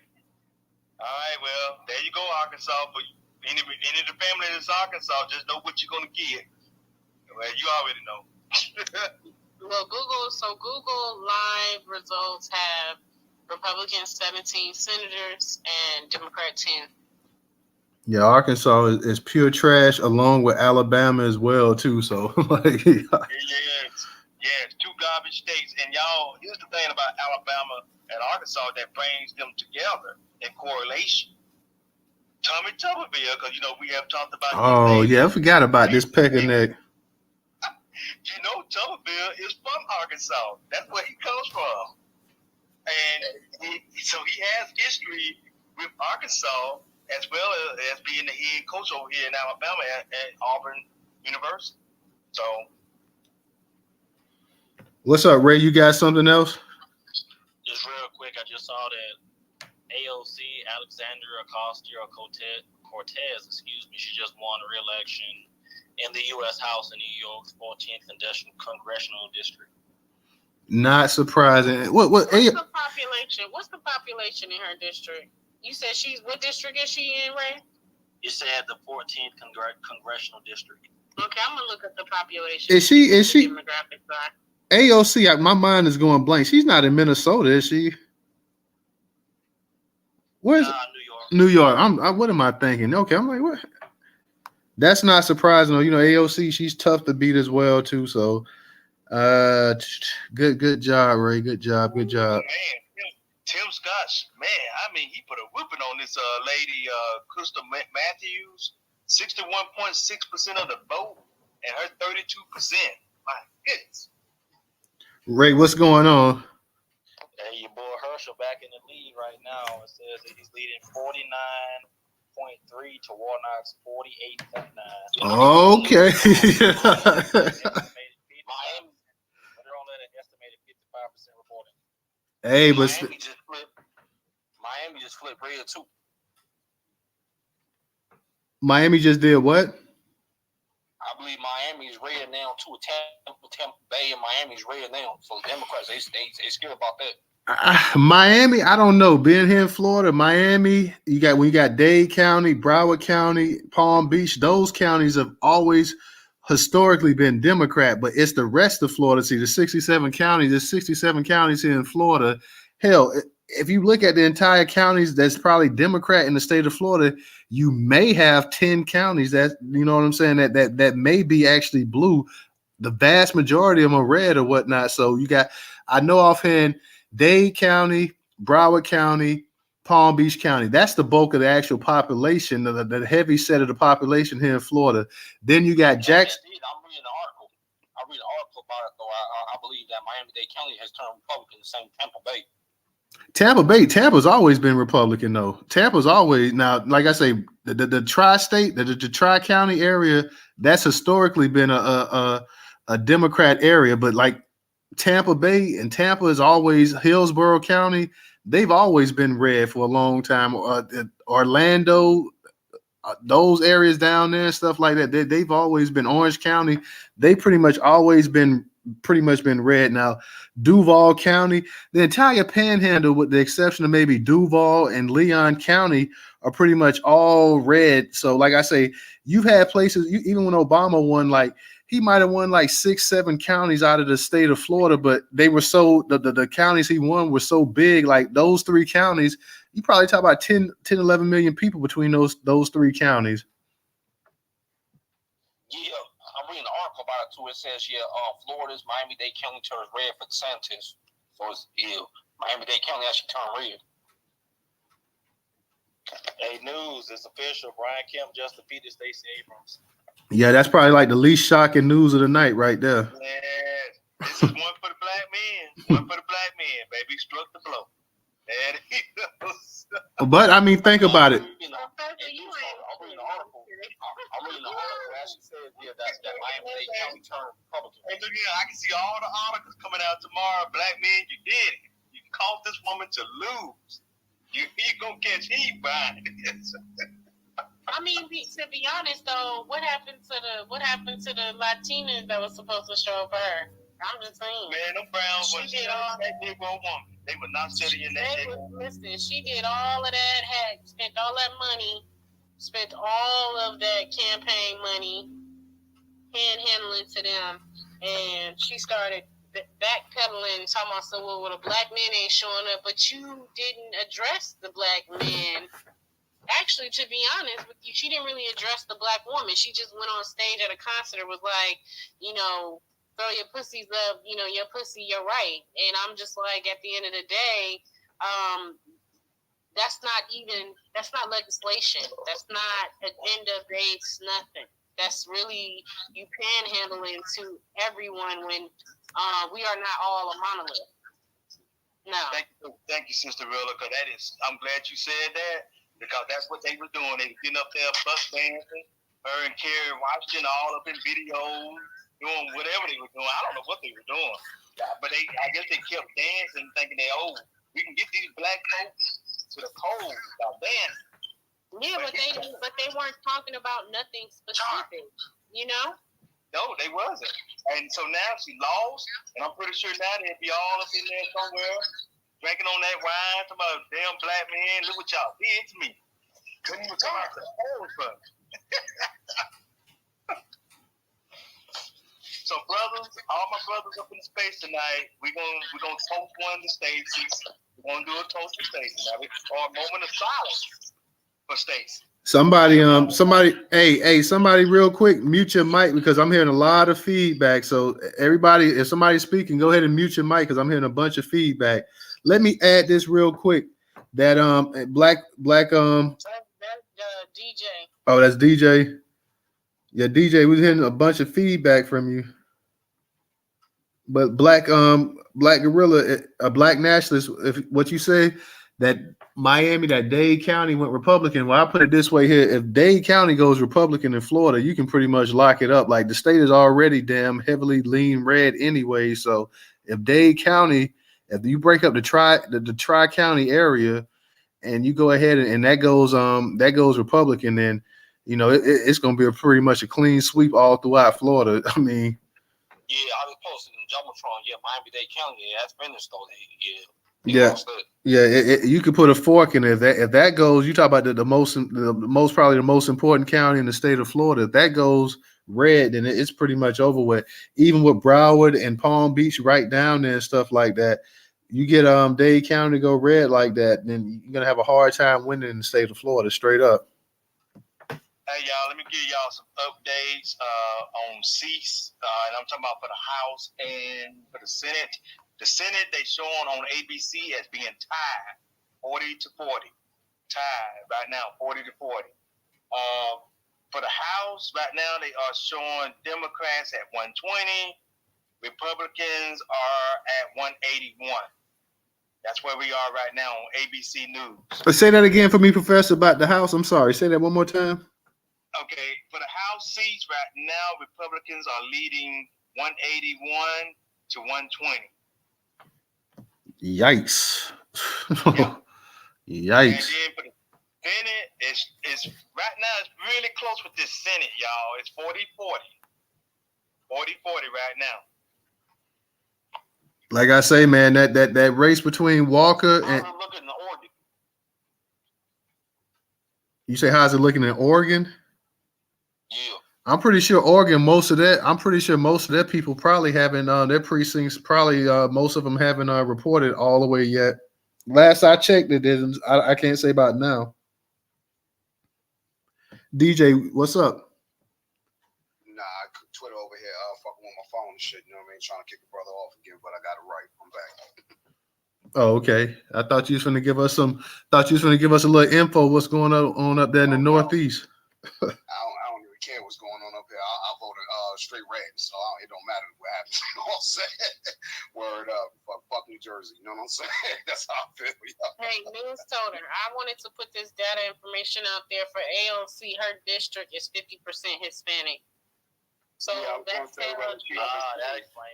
explains why she keeps winning. Yeah, she is. It's 22% white and 9% black, 17% Asian. There's no Native Americans, barely. Islanders, 0. Others, it's about 2%, but it's 50% Hispanic. Didn't AOC try to say one time when they was talking about reparations that she had black in her too? That Yeah, she tried it. She tried it so hard. She was like, we all got a little bit of mixture of something, and I just was like, that's interesting. What about the Somalia woman that's out there in Minnesota? You talking about Sister Omar? That's what you talking about? Yeah. Hold up, before you even get to the squad members, let's go back to AOC for a minute. When asked about reparations for Negro freedmen Americans, who's black in America? That's what she really said. You know what I'm saying? As far as Ilhan Omar, hey man, you got the Somali gangs out there busting each other up. So we get in the mix of that. So hey Ilhan, you might have to go fix that because we about to get y'all fuck up out of here. You know what I'm saying? MAGA gang in the building. You know what I'm saying? Deport everybody, yo. You know what I'm saying? That's what I say too, DJ. They're trying to get all these folks up out here. So Somali, the Browns, whatever you want. Everybody get them Haitians up out there, especially Miami-Dade County since that turned red. They about to go. Oh yes. And you know Donald Trump, he already done said it. I'm trying to get these borders closed. You know how he is. And I think Nicky Barton and all of them, it's like that's out there in Florida. They and Stanford, they mad as hell that Miami-Dade County turned red. That means a lot of them Caribbeans that are disrespecting Black Americans, a lot of them about to go. Facts on facts. Ain't no way in hell they can get all them Haitians out of no damn Miami though. You might be able to get some of them out, but ain't no way in hell they gonna get all of them out straight up. I'm gonna just say this: you guys remember that it don't matter who the party of the person is. You got to stay vocal and you got to stay active.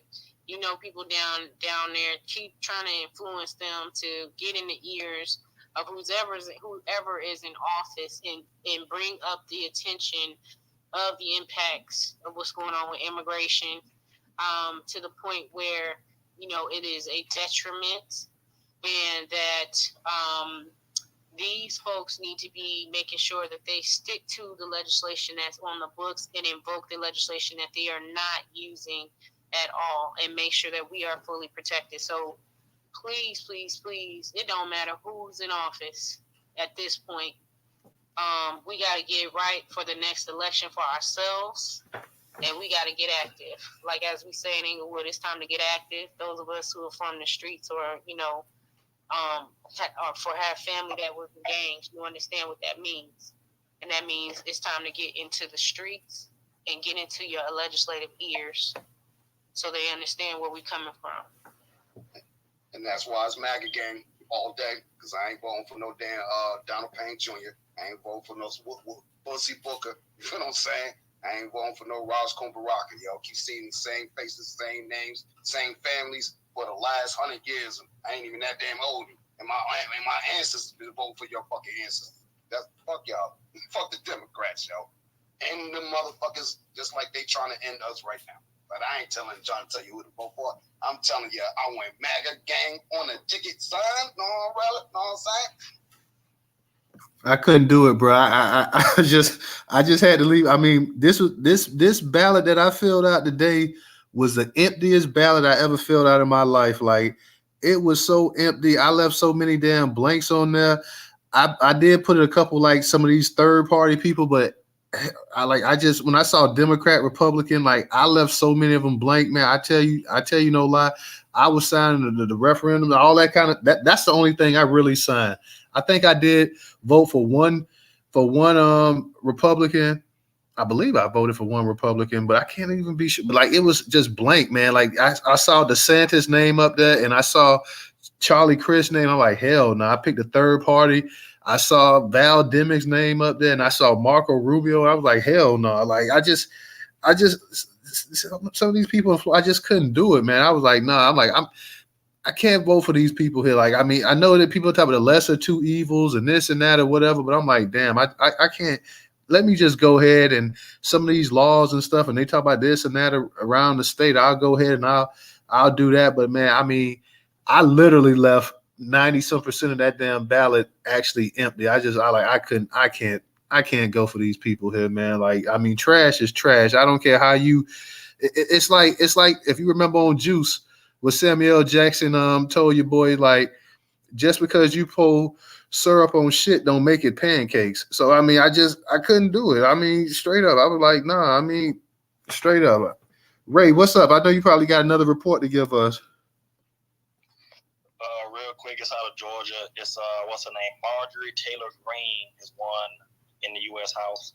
Oh my God, this chick is. Hey, didn't Marjorie have something to do with the insurrection? Yes, I'm trying to think. How is she still be able to be on a ballot? Is she about to go to jail? I mean, I'm like, she had something to do with the insurrection. She's ready to go to jail. She must have copped on somebody. Came back and we in the building. She snitched on somebody because I don't even understand it because I'm like her husband. Lord, her husband left her. Her husband left her, and I'm just trying to think. I thought she getting ready to go out. Like for the count, I cannot stand that woman. I can't either. Yeah, I truly thought like Just real quick, that's the House 14th Congressional District. If y'all want to look it up. Appreciate that, Ray. Appreciate that. Like, yeah, like this chick is like part of the insurrection and everything else. Like, and she got reelected, but hey, it is what it is. On the FBI, she was on the FBI list and shit. Like, how the hell? How? Oh my God, that white privilege must be something, ain't it? Hey, you got to look at it like this. It's over for the Democrats in Florida. You got Kiss Florida goodbye. You got to look at it like this. Like, it's white privilege and it's a white woman as well too. So it's the ultimate of privilege. So that's not surprising at all, right there. DJ. Hey, dudes. Hey, it looks like Herschel won. Oh, we got to confirm this for sure. Hold on, man. Hold on.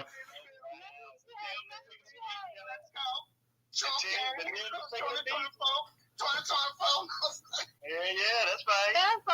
That's a damn shame. Like I'm like, it's like I don't even want to be fucking happy, but I'm happy. Yeah, let me load the computer up. Hold on, when they say bring the Democrats to their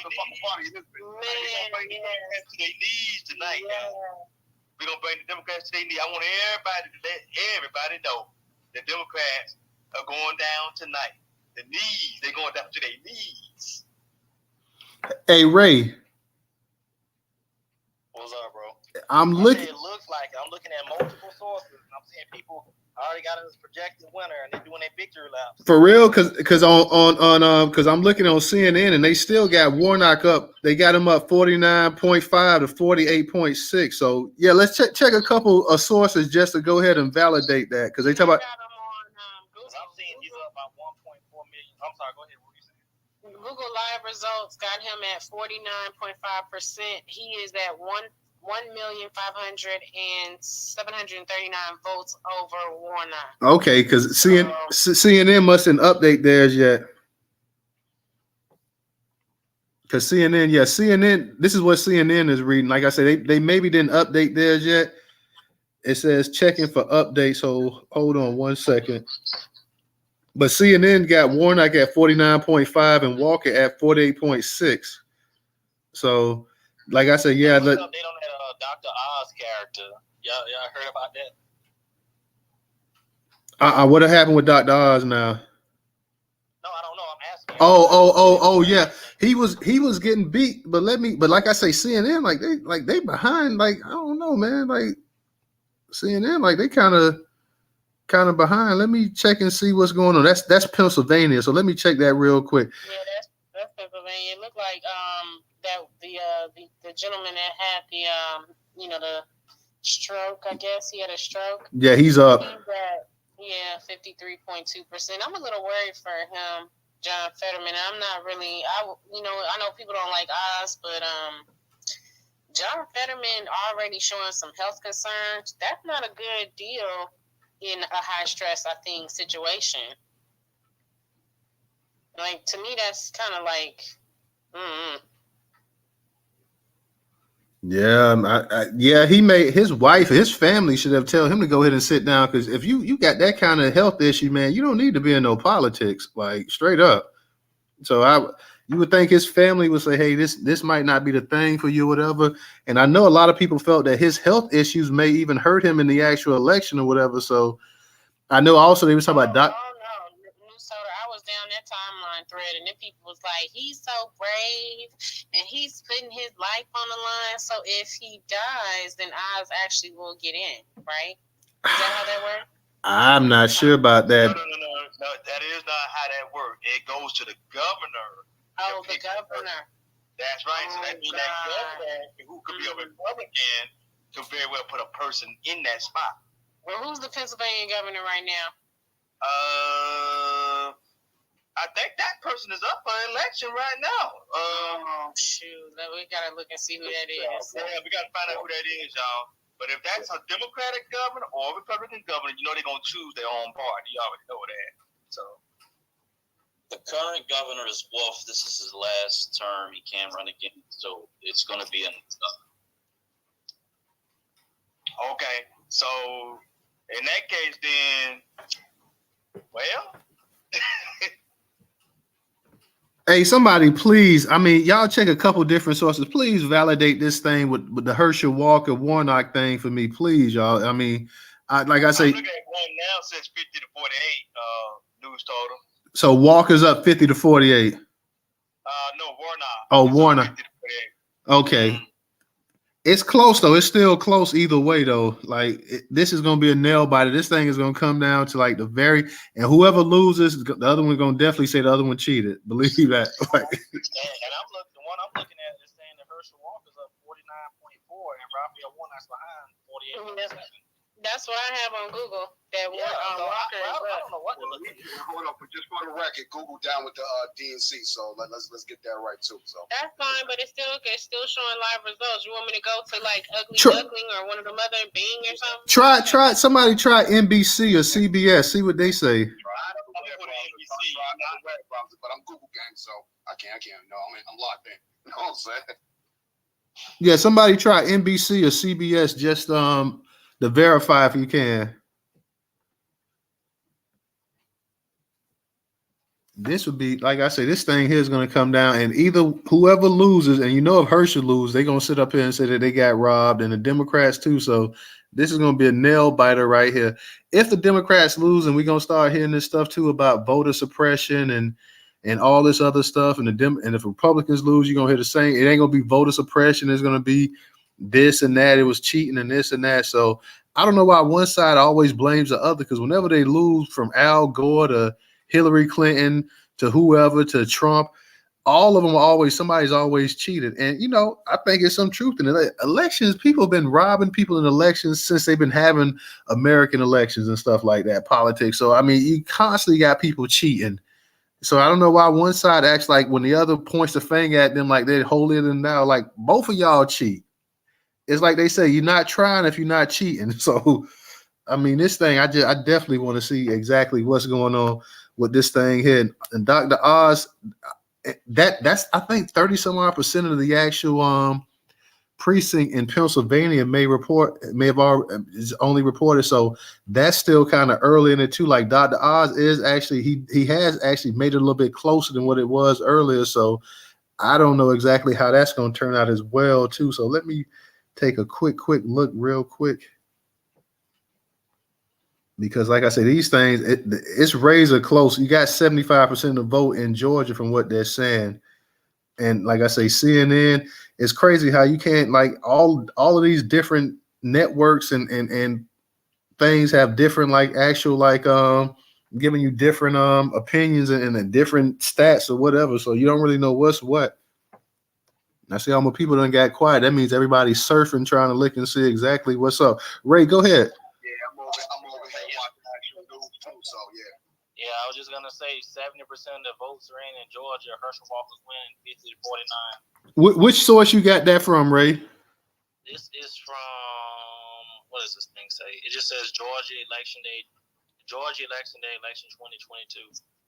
Yeah, man. Somebody, if y'all could, somebody check it real quick and see what's up on like maybe ABC, CNN, or not CNN, but CBS, NBC. If y'all could, I know y'all. Everybody's like, because I hear how quiet y'all are. Everybody like looking, like trying to find out like what's going on here. Like, so go ahead, man, and see, man. Hey, we got.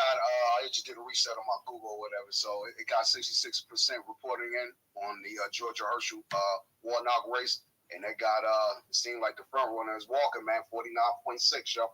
So that's a lot. That's crazy because like the one on CNN talk about 75% of the actual precinct done reported in, and it's got Warnock ahead. Ray, you had your hand up real quick, and then Professor, what's up, Ray? Go ahead, Professor.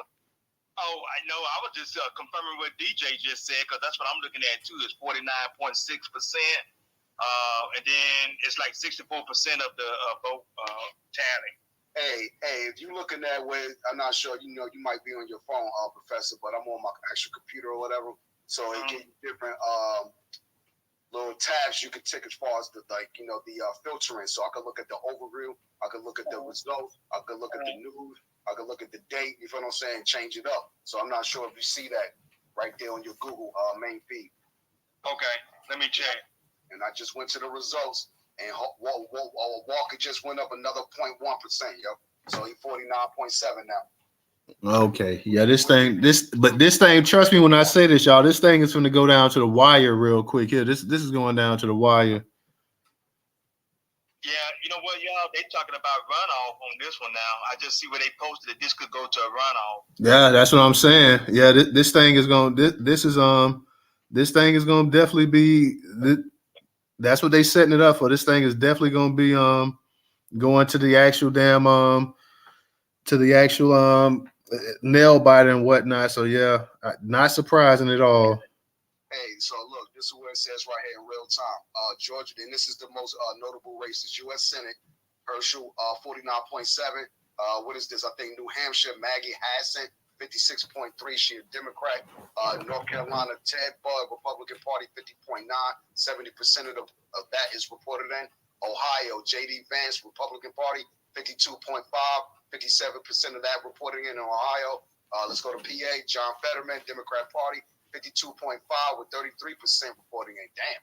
And he got 52.5% of the votes with 33% reported in. That means he about to sweep that shit all space, bro. You know what I'm saying?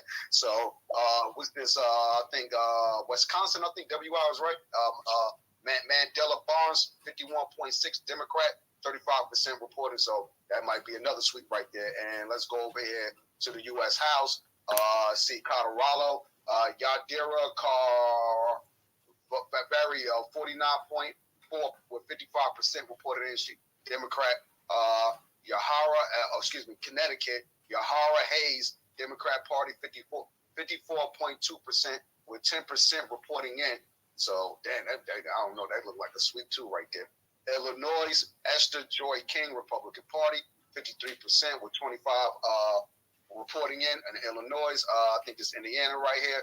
Frank J. Marvin Van, Democrat Party, 54.8 with 44% reporting in on that one. What is this? Maine, Bruce Poliquin, Bruce Poliquin, Republican Party, 49.3% with 22% reporting in on that territory. I think this Michigan right here, Tom Barrett, Republican Party, 56.7, 22%, 56.7% of the vote with 22% reporting in.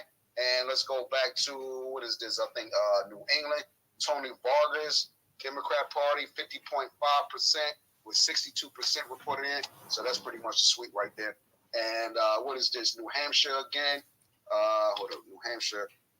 I think this is what it say. New Hampshire won. I don't know if that's what that means as far as the breakdown. But Chris Pappas, 57% with 27% reporting in. And let's go to New York real quick. Rob Zimmerman, Democrat Party. I guess that's district. I guess the number is for the 3, but will be the district number. So New York District 3. Robert Zimmerman, 52.4%. and with 11% reporting in on that one. Another New York, I guess that's District 17. Michael Lawler, Republican Party, 53.2%, with 20% of that precinct reporting in. And New York, I guess District or whatever, 19, Josh Riley, Democrat Party, 64.5%, with 19% of that district reporting in. And that'll be it right now. That's what's up, man. Nice little report right there, DJ. So, like I said, this. Newstoter, it looks like the Democrats are going to lose 3 seats. Okay, that's good. Hey, I'm gonna do That's in the House. Oh, they about to be mad, boy. Oh They yeah. are. I'm about to do an R. Yeah, they real mad too. That is with the jumbo They lost Georgia. I just posted They lost Miami, which is the major county in Florida. That's one of the major counties in Florida. They lost that.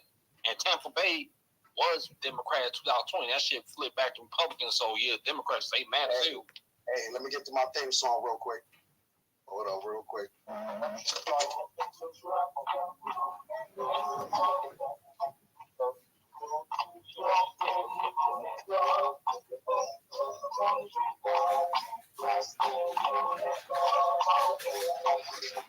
Don't you trust me? If you want reparations, we want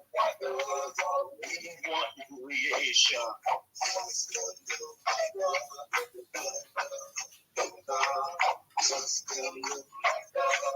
They want liberation. We want the plantation. They want their own school.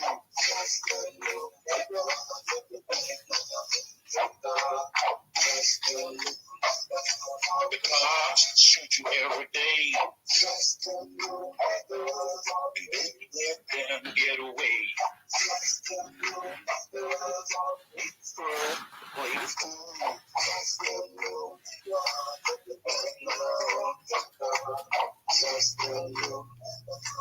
You go to church, scream and shout.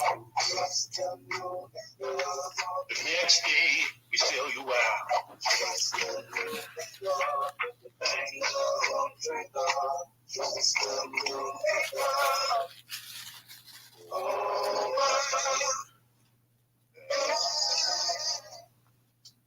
Yeah. That's what the Democrat Party. That's for y'all. No, man, it's over. It's over, son. Is anyone checked on Roland Martin? I'm pretty sure he's about to have an aneurysm. Yeah, he is, man. That means so bad. Hey, I heard he went on a blocking campaign in the space. Oh yeah, he blocked the shit out of me. Yeah, man, he blocked a lot of folks, man. That man blocked all the Black American freedmen on him, man. What's wrong with that brother? Hey, he came with Brother Marcel. I had to get him, bro, because you know how Brother Marcel, he kind of dressed in suits and stuff. Mm-hmm. I told him he looked like a poisonous frog, and that did it for him. He blocked my black ass. Ooh, hey, y'all, look. All these coons that be up in these spaces, these gonna be some mad folks, man. And I know Stephen. Hey, guys, shout out to the petition. The petition. I hope I posted it down in the chat comments instead of putting it up in the jumbotron so people can get to it. But shout out to the petition. Please sign the petition. It is to alert the DOJ and the civil rights as well as the EOC to file an investigation against the ADL and as well as the NBA on behalf of Kyrie Irving. Please sign the petition. It is very important. They violated his civil and religious rights, and they do need to be investigated. All right, sister. Thank you. I'm definitely gonna get in that. I'm gonna sign that. We got to start being for our people, everybody. Now, there's no doubt. Anytime there's somebody messing with our people, we got to stand 10 toes down for our people. Just like these other groups do for their people, we got to stay on code for our people. Now, that's the bottom line.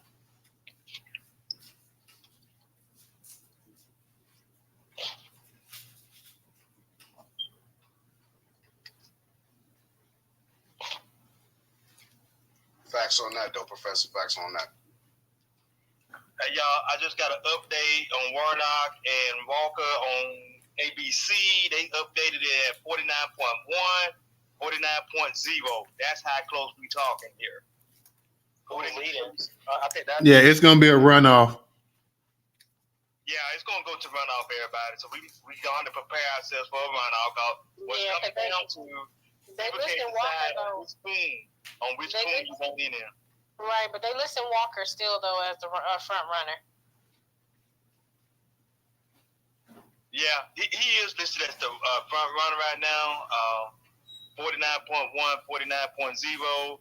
So you got to just throw a coin up. I think I said this in a space before. You're just going to have to throw a quarter up there or something, and you can just pick which coon you want. There it is. So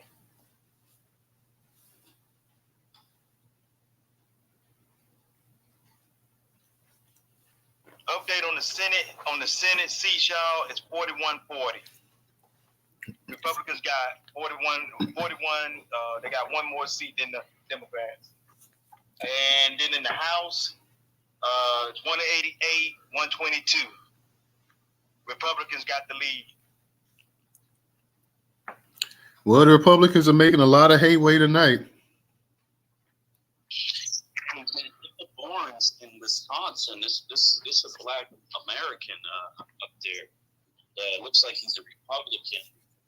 I kind of glanced at him, but I didn't go too deep into him. But you know, we don't have a lot of population up there. But I mean, this guy looks like he's going to win up there. Where was that at, Black?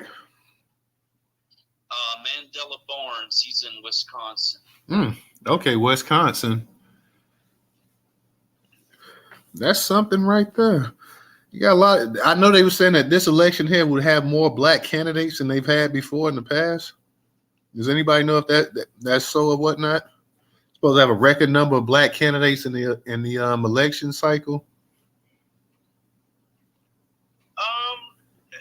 I'm going to look that up, Newstoter, because I think that's what I heard, but I need to verify that, man. Let me see if I can find some information on that.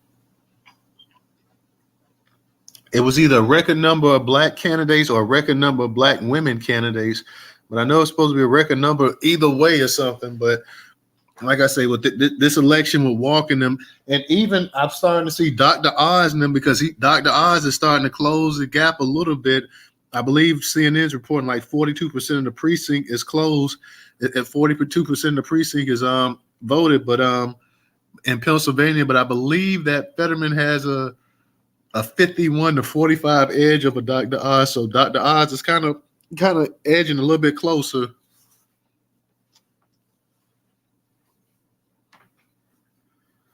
We'll take a quick look at what's going on in the House as well, too.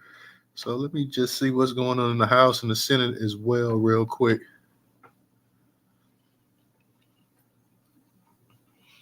Let's check and see. So I found an article, Newstoter. It's from pbs.org. It says the 22 midterm elections have drawn a record number of Black Republican candidates running for Congress. It's a remarkable turn in an election season marred by increasing embrace of racist rhetoric and policies by GOP lawmakers and candidates. The National Republican Congressional Committee says 28 Black candidates have made it past the nomination process this election season, down from 80 at the start. By contrast, there are just 3 Black Republicans currently in Congress, the largest number to serve simultaneously since Reconstruction. During Reconstruction, it was fairly common to have 5 to 7 Black Republicans in Congress at a time, according to Theodore Johnson, a fellow at the policy think tank New America. So that is interesting. I do not like, though, that they likened the Black Republican candidates or the lawmakers themselves to having racist rhetoric and policies. That's the other backdraw with media, is they keep thinking that Black Republicans somehow don't have a voice. And I did remember hearing you guys mention Tim Scott. Tim Scott, I think, does a good job at playing the game with that weirdo smile, not to be disrespectful, and the way that he kind of carries himself around, almost kind of like the Bojangles situation. But when you actually look at his policies, the reason why he keeps getting reelected is because he keeps his district out of the lens of poverty, and he has passed some laws for, I think, the Black community in his district as a Republican, where it has been beneficial for the population in his district down in South Carolina. So that's very interesting. And again, that goes back to me saying, look at the policies that these people are passing and how they impact the population. That is so important. Regardless of what you see on the surface level, don't let that distract you. The Bojangling, the tap dancing, don't let that distract you. Go straight to the gut and look at what is being passed and what is the impact. Newstoter, thank you, Sister Villa.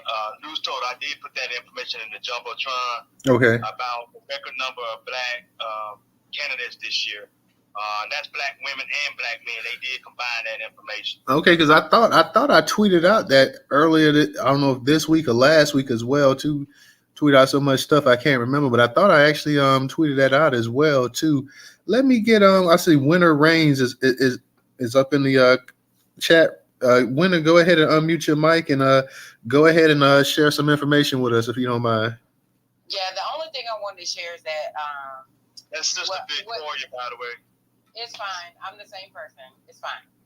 All I want to say is that all due respect to the sister, but Tim Scott is not a district representative. Tim Scott represents the state of South Carolina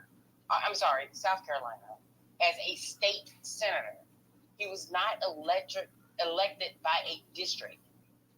Tim Scott became a senator when Nikki Namita Haley appointed him as a state senator in South Carolina. He really has not ran for a district. He represents the state. And there is a difference. No, I'm not. Tim Scott is a state senator. He is a United States senator. You wrong. You said that he has never ran before. That's not true. He has ran before. However, he was appointed. Initially, he was appointed. He was initially appointed. Then he had to run for a full term. So that right. He ran under being appointed by Nikki Namita Haley. He ran for the state U.S. Senator of South Carolina. Correct or incorrect? I think I'm correct on that. So my thing is, don't make it seem like Tim Scott is representing some district of people. Tim Scott is a Clarence Thomas of South Carolina, born and raised in that state. I know who he is. Well, look, Sister Victorious, you are right. He is a coon. I agree with you on that. But what we were saying is, she was talking about policy. Sister Willa was talking about policies that we don't necessarily look at the surface because we know he's cooning. We see the buck teeth motherfucker be cooning all the time. But what she's talking about on behind the scenes, he might have some policy that could be benefiting the community, but we kind of look past it because we look at his teeth.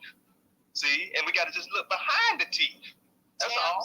Tim Scott does nothing more than what his Republican people who put him in office told him to do.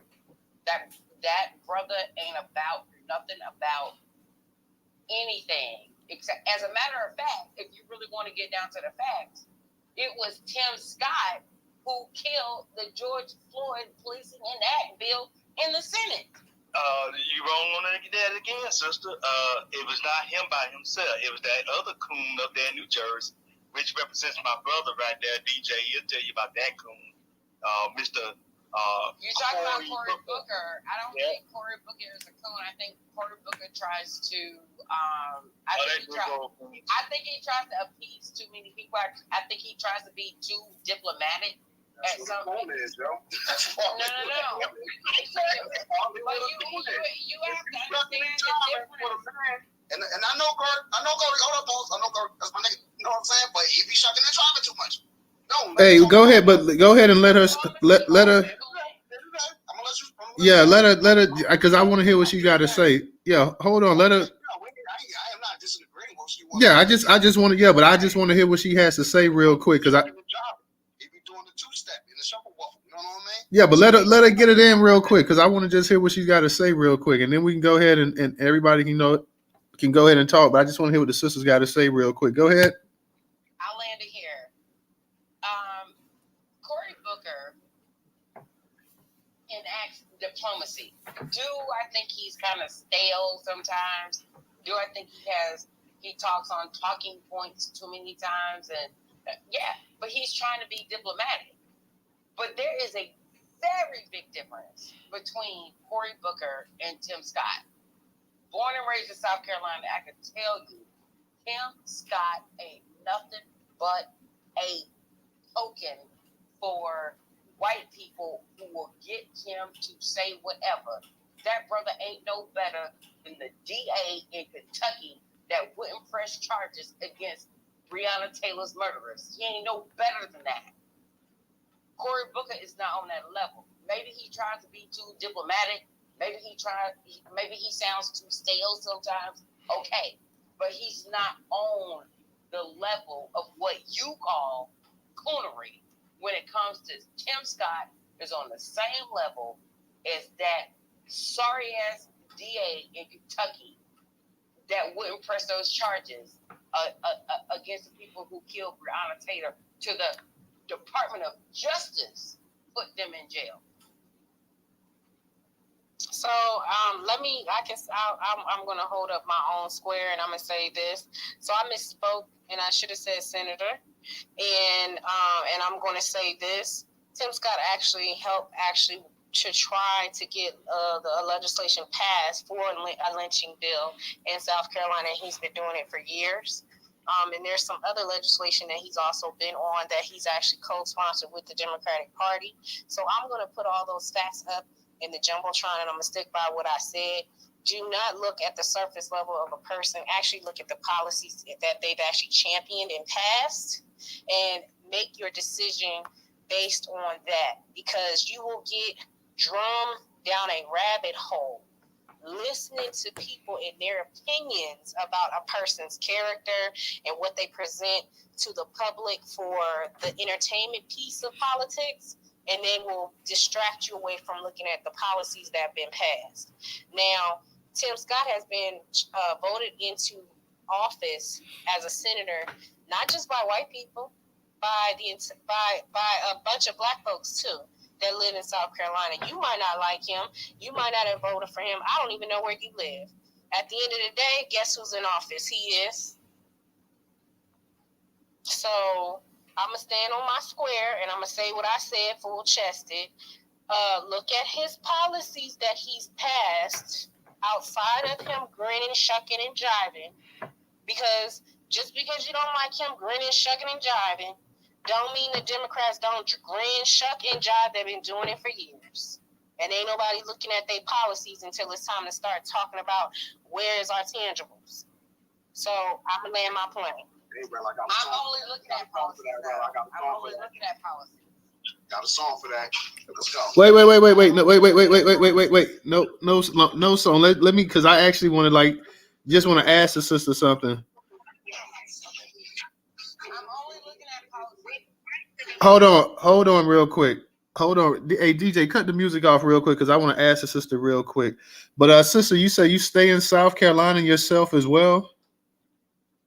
Born and raised South Carolina. I live in another state now, but born and raised South Carolina. So however, let me real quick. I just want to ask you, what's your viewpoint? What's your views on Jim Clyburn in terms of being in South Carolina? I think Jim Clyburn has a House representative seat. Jim Clyburn has not won the whole state, but Jim Clyburn does have a big constituency in South Carolina amongst Black people. I'm not gonna fade that. He does. He's trusted. People trust him, and you're just not gonna be able to fade him on that. No, I mean, I'm just saying, what's your actual opinion of him in terms of the job he's done? I mean, I know one is a congressman and one's a senator, but what's your actual opinion of the job that Jim Clyburn's done in the past 30 years? Well, he has not represented the district that I come from. Again, you have to understand, and I know you may want to say, well, he's just this house person. He has Jim Clyburn is a big deal in South Carolina. He is one of the, if not the most trusted persons when it comes to policy with a lot of Black people in South Carolina. I can't fade him on that. That is who he is. He is a kingmaker. People listen to him, and they vote according to what he advises. On the other hand, Tim Scott was appointed by Nikki Nimrata Haley, who has done nothing more but been the Black person that the Republican Party wants to throw up and say, oh, we got a Black person in our corner, and all he does is kill social justice and policing bills. He kills health care. He votes the way they want him to vote. He's not independent minded. He's just not. So I have a question to ask you, because I was part of Marcel's campaign team, and we went to the county commission meetings, right? Each county. And I sat in on the county commission meetings. And my experience in those meetings were when Jim Clyburn came in, he was actually supported by the organization that upholds the candidates in so high regard that they disregarded policy. As a matter of fact, he was using his popularity in the community to say in those meetings, remember when I bought y'all, got those computers for those high school students? Remember when I did those mini that I showed up at wherever? He never talked about the economic, the economic state that the 6th district is in at all. As a matter of fact, even his district, Sumter, he didn't even address the economic state that Black Americans are living in. And there is high poverty in South Carolina's 6th district. And so it's so hard for me to hear someone say, Tim Scott is being propped up by these people and he's just being used to do what they want him to do. Jim Clyburn is doing the same exact thing with the Democratic Party.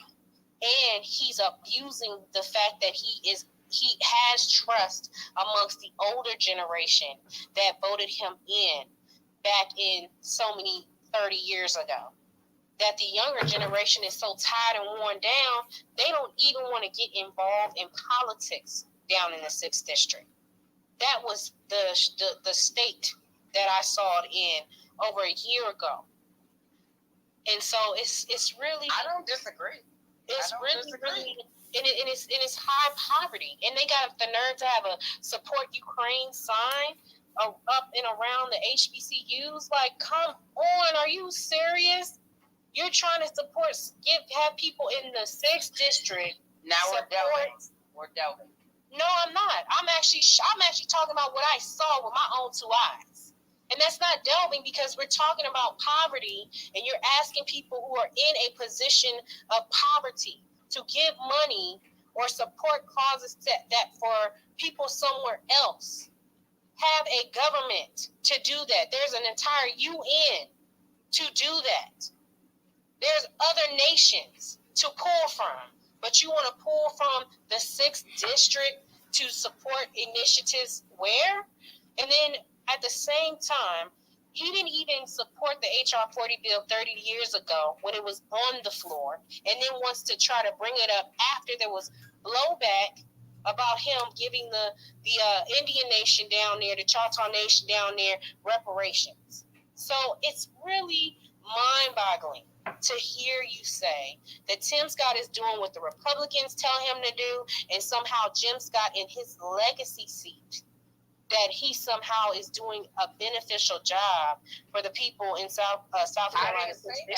I didn't say that. I was asking a question on how Jim Clyburn resonates in South Carolina. Okay, so do you think that he's doing a beneficial job? You said he's in your 6th district, right? No. I was a part of the campaign team, and we went around to each district in the county chair in the 6th district, and they all the older chairs. So he's the U.S. House representative for the 6th district in South Carolina. Mm-hmm. Okay, so if that is the case, then everybody in that area can primary him. They can primary him. They can vote him out. I think some person tried to do it. Then pull his rank. But you can pull the rank of a House representative, even as much pull as Jim Clyburn has in South Carolina. And Jim Clyburn has about as much pull as a whole senator, only representing the 6th district. What I'm telling you is that initially, Tim Scott was appointed, and he represents the whole state. And the only people that have been voting for him to keep him in his position has not been anybody from that 6th district that you're talking about.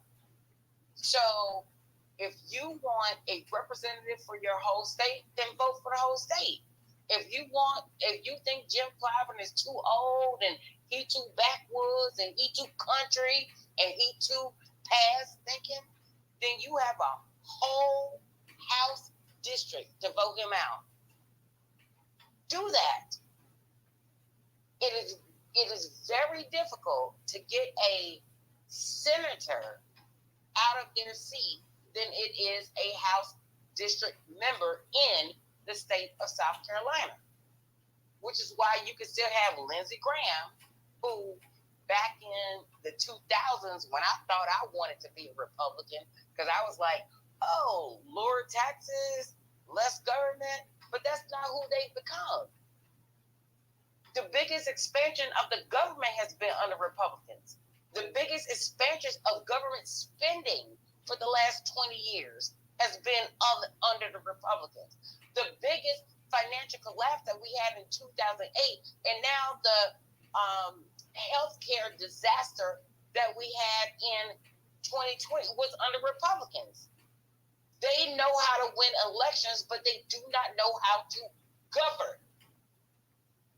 That is my point.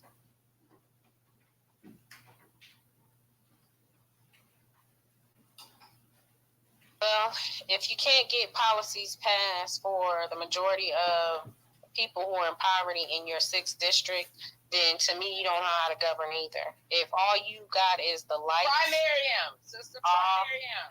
That's not a me issue. That's not an only single issue. I'm not in South Carolina 6th district. What I'm telling you, what I'm actually pointing out to you is the people who are on the chairs in all those districts, they're elders, and they're holding up the Jim Clyburn trope because he has fish fries, he shows up, and he actually doesn't have to. In the 6th district, they that can did. primary him. Hold on. Marcel did that, and he's still running to do that again. And so what I'm saying, bigly. That was his fault, but that was the first time. And honestly, I commend my brother for trying, because no one is actually trying. Even the people who run in those chairs, the woman one of the ladies I spoke to in Jasper County, she was like, yeah, we know we got issues with Jim Clyburn, and we all have our, policy issues with him. But, he's been in office for so long, and people know his family. That's what you get. That is what you get. But the only thing I would compare that to is the only reason that we know the name AOC right now AOC. The only reason we know her name is because she primaried a person like Jim Clyburn in her Bronx district who never lived in the district. And she was like, I'm going to primary this dude. And she won. And she's there. That's the same thing Rashida did. It's the same thing Ileana did. It's the same thing that Cori Bush did. Primary him. If you don't like him that much, if he's not doing enough for South Carolina in that specific district, primary him and win the primary, and you will win that district. But don't come complain when, well, Jim Clyburn just old school. No.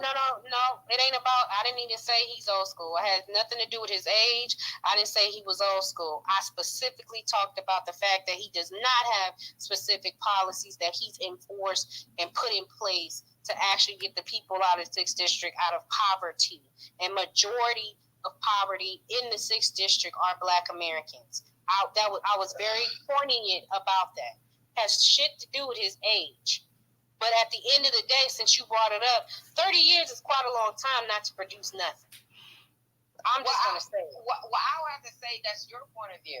Again, being born and raised in South Carolina, the 6th district that Jim Clyburn represents includes Orangeburg, South Carolina, I believe. And I ain't going to go back to but every member of my family owns a house. And a generation ago, they didn't. Every member of my family owns land. And a generation ago, they didn't. So you're going to, and I'm not the only person in that situation. So you're not just going to go to a Jim Clyburn constituent and say, well, he hasn't done anything. Maybe he hasn't done anything for you not to take advantage of, but he's done things for other people in that community that they've been able to take advantage of. Real quick, not to interject, because we're going to get back to actually some of the results and stuff too. But we did have a space about Jim Clyburn before, and some of the elected officials, and about when him and Marcel were running against each other. And from the actual stats and some of the stuff we pulled up, that his district is, I believe, like one of the poorest districts in the actual country, and the housing value of his house, the value of the actual houses in that area are pretty low, pretty bad, and stuff like that. So, I don't live in a district or whatever, but just Put the facts in the jumbotron. Put the facts up. You say put the facts up. You can actually Google it on. Well, I mean, well, hold on real quick, Reed. Hold on real quick. I don't have the facts on me right now because, like, the space wasn't about Jim Clyburn, but I have put the facts up before. I mean, and I can go ahead and pull up the actual income and stuff was comparable to what everybody else in the country was making and stuff. And Jim Clyburn's district was one of the poorest districts in the country. That is facts. Compare it to the state. You have to compare it to the state. You can't compare, like a lot of these people be like, well, Arkansas has this and St. Louis and Missouri has that. You have to compare apples to apples. Right, but aren't the states made up of different counties? Yes, they are. Different counties. So when I did the research and posted it all down my timeline, I pulled up all the counties that even are run by even the white man that I cannot stand him. Lindsey Graham that you mentioned, and I even pulled up his county. The district, that he's over. So at the end of the day, when you look at all the different districts in the state of South Carolina, Jim Clyburn's 6th district is the poorest out of all of them. And so at the end of the day, if those districts are pulling in money based on the population, and Jim Clyburn's population is predominantly what? Melanated Black Americans, and they are not in the situation that maybe your family and maybe 5 other individual families or 10 other individual families or 20 or 100, because there's thousands upon thousands of people in the 6th district, and it's still the poorest out of all the other districts. That should say something. What says something to me is that Lindsey Graham has never represented a district. Lindsey Graham has always been a United States Senator, meaning he represents the entire state. He does not represent a district. Okay, so let me make this clear. Out of all of the districts and all of the representatives that are in the state of South Carolina, Jim Clyburn's district is still the poorest. And at the end of the day, we don't have to just Google that and pull it up because we can. So can you. You can actually pull it up now and have a discussion. But at the end of the day, if you're a supporter of Jim Clyburn, that's fine. But still speak to the facts. Still I'm state not saying that I am. it's true facts. I'm not saying I am. I'm just saying But that. you're defending him to the death, and I'm thinking to I'm myself, not defending him. I'm just saying. I just said 1,001 times. If you want to primary him, primary him. So then that means that Marcel is up and running. You in South Carolina. I hope that when he comes out and says, "I need support for people in South Carolina," that you'll show up. Because if you care that much, I'm just saying, if we're going to be you real have about to be it, a real candidate, though. That's what I'm saying. You taking shots for no reason. Marcel is a real candidate. Okay. Marcel has done the work. I literally was down in South Carolina on the ground. Real quick, ladies, we're gonna because I know you guys are having a nice build here, but we're gonna try to go back and get to some of the actual results and stuff and the actual election cycle that's going on. CNN has Herschel Walker up by a small bit, so we're gonna go ahead and start trying to actually. I appreciate both of you guys and your little debate going on and stuff like that. But we just want to go ahead and try to move it a little bit along so we can go ahead and get back to some of the actual election cycle things that's going on. So let's go ahead and start trying to find out what's going on with some of these House races, Senate races, and governor races and everything else. So ladies, like I said, I know you guys y'all going to probably go for a little bit. So we're just going to go ahead and try to move it on a little bit. Social, great black. Go ahead and unmute your mic, bro. Hey, yeah. So I was looking up Tim Scott. He announced victory, and he actually was running against a black woman who was a Democrat. I wasn't really following his race, but he is saying that this is going to be his last term. He's going to retire, move on to something else. Maybe he'll try to run for the president. I don't know, but he essentially said this is his last run. And then in my area, a woman named Summer Lee. So this is what's interesting for us who are in the political space. Her and the first mayor of Pittsburgh, the first black mayor of Pittsburgh, and she is from the area. She's going to be the first black woman elected to Congress. They were both part of the same PAC, Political Action Committee. And this PAC, which is really dominated by LGBTQ, if you ask me, white LGBTQs, but they got both of them elected. Originally she was like a local state rep or something like that, but she's moved up the food chain. The mayor was a state rep, and he became, mayor. So it's interesting. It shows the power of the PACs. I don't believe either of them represent us in the way that we talk on Twitter, especially. But it is interesting to show the power of these PACs.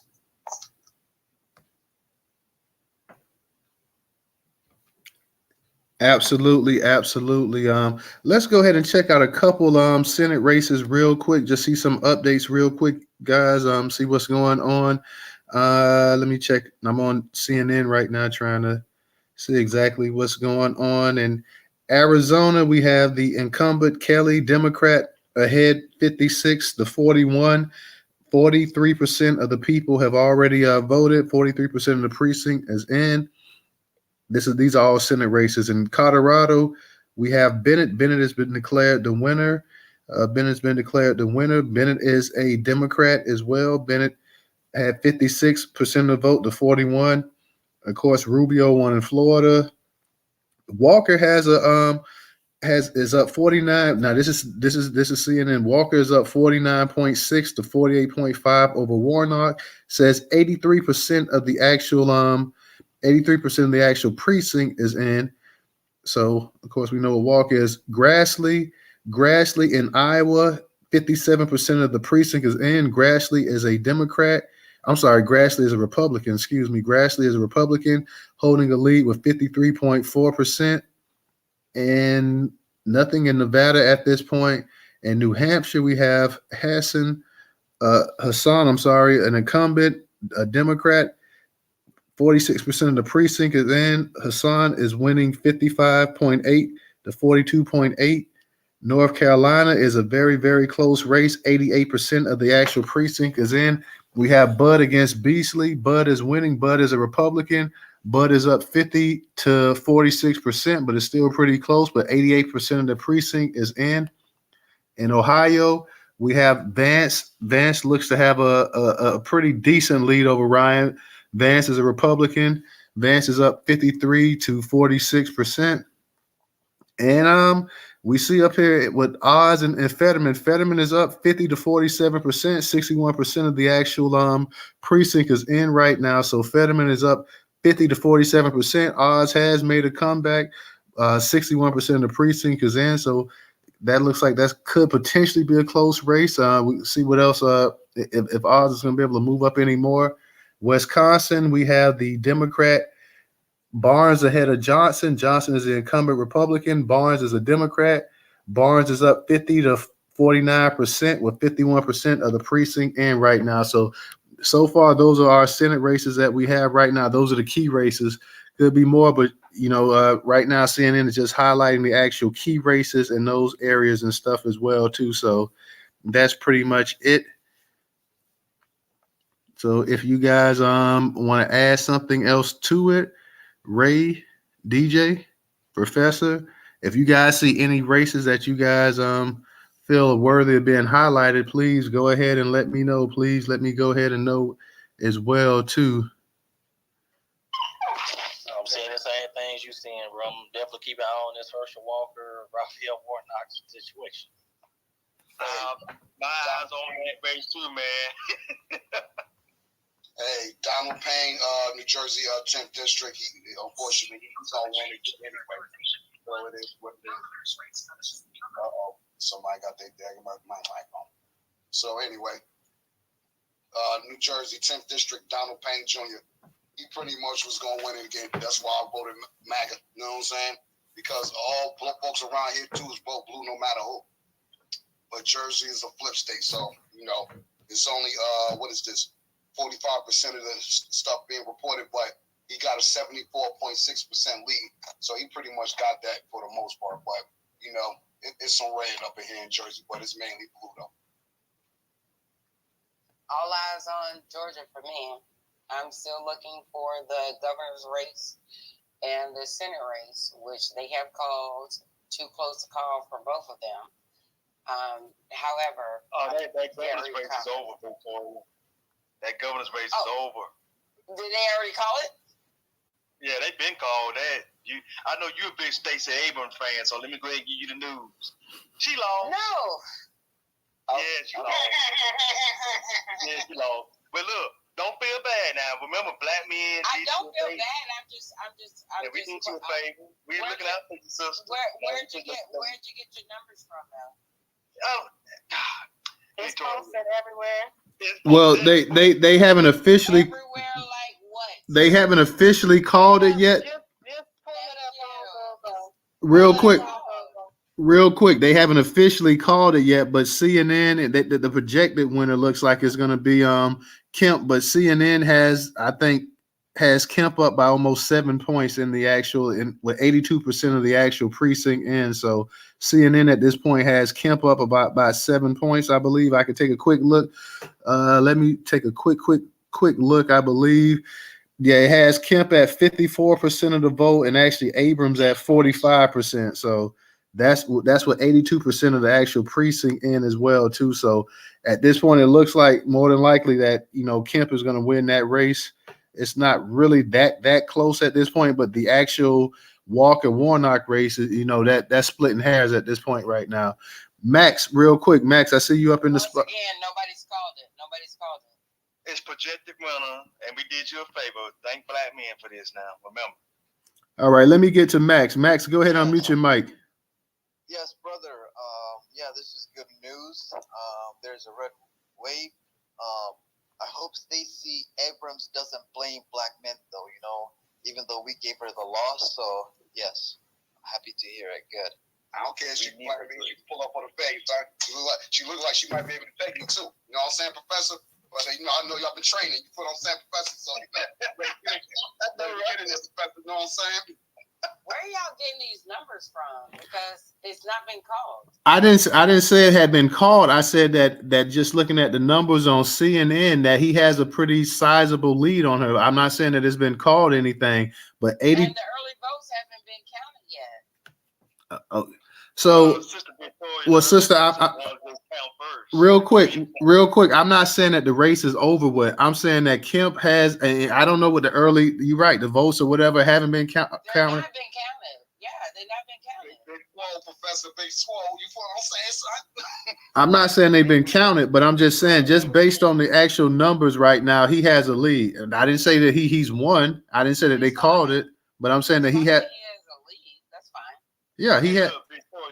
Victoria, look, he just said that she's the projected winner, not necessarily. Him, Kemp is the projected winner, but that don't necessarily mean anything. Now, Stacey might make a comeback here. However, no. You have to understand. When a legitimate news outlet says there's a projected winner, that's pretty. There's no projected winner right now. There's no projected. Reach your mic. Newstoter is a full-blown outlet. Let's go. Well, I'm saying that you're right. They haven't called a race or whatever. I'm just saying that he's up almost by 300,000 votes. The race isn't over with, but I'm saying 82% of the actual precinct is in. So you're right. She could possibly come back or whatever. I don't know, but I'm saying 82% of the precinct is in. He's up by 294,000 votes. So I mean, she's gonna have to really do some moving right now. Right, and the early votes have not been counted in the precinct vote. I agree. Which is why major news outlets are not calling it yet. I didn't say that CNN. I didn't say that CNN.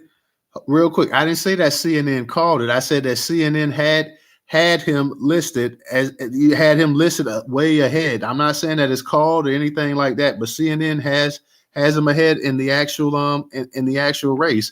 And I'm sure with those early votes as well too, that some of them gonna go to him as well too. So at this point, like I say, she has a lot of ground that she's gonna have to make up. That's fine, but let's just make sure we're not saying that projected winners are not projected winners. Okay, sister. I project that Brian Kemp gonna win, and I hope he does win, so we can get these immigrants up out of here. So we projected it. The Negroes projected this Victorious because Newstoter. Yeah, we projected this victory. By the way, I'm sorry. I'm a person that looks at data versus opinion. So ain't no opinion. I look at data as well too, sister. I look at data too, and right now the data has him almost ahead by 300,000 votes. So I mean, I'm looking at the data as well too. I didn't put that on CNN, so I had nothing to do with that. I'm just looking at the data as well too. So.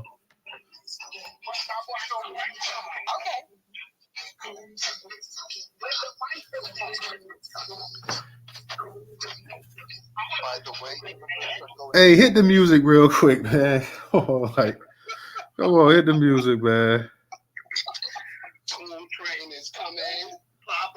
Yeah,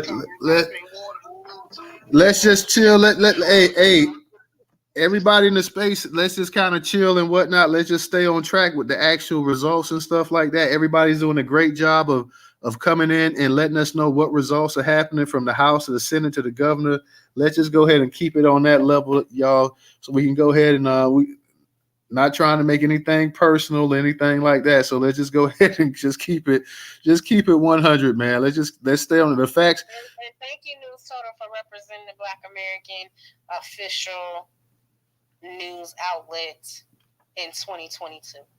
Thank you, sister. I appreciate that. I appreciate that. And we're going to continue to keep doing that as well, too. We still, like I say, the #1 Black American news curation platform in America. Black Lioness, what's going on, sister? Go ahead and unmute your mic. Good evening, family. Peace be to all of you. Was listening for quite some time. I'm out working right now, so pardon me if you hear a little road activity. I just want to say this real quick. The reason why watch out for the cones on the road, sister. Watch out for the cones on the road. All right, you don't say. I'm about to hit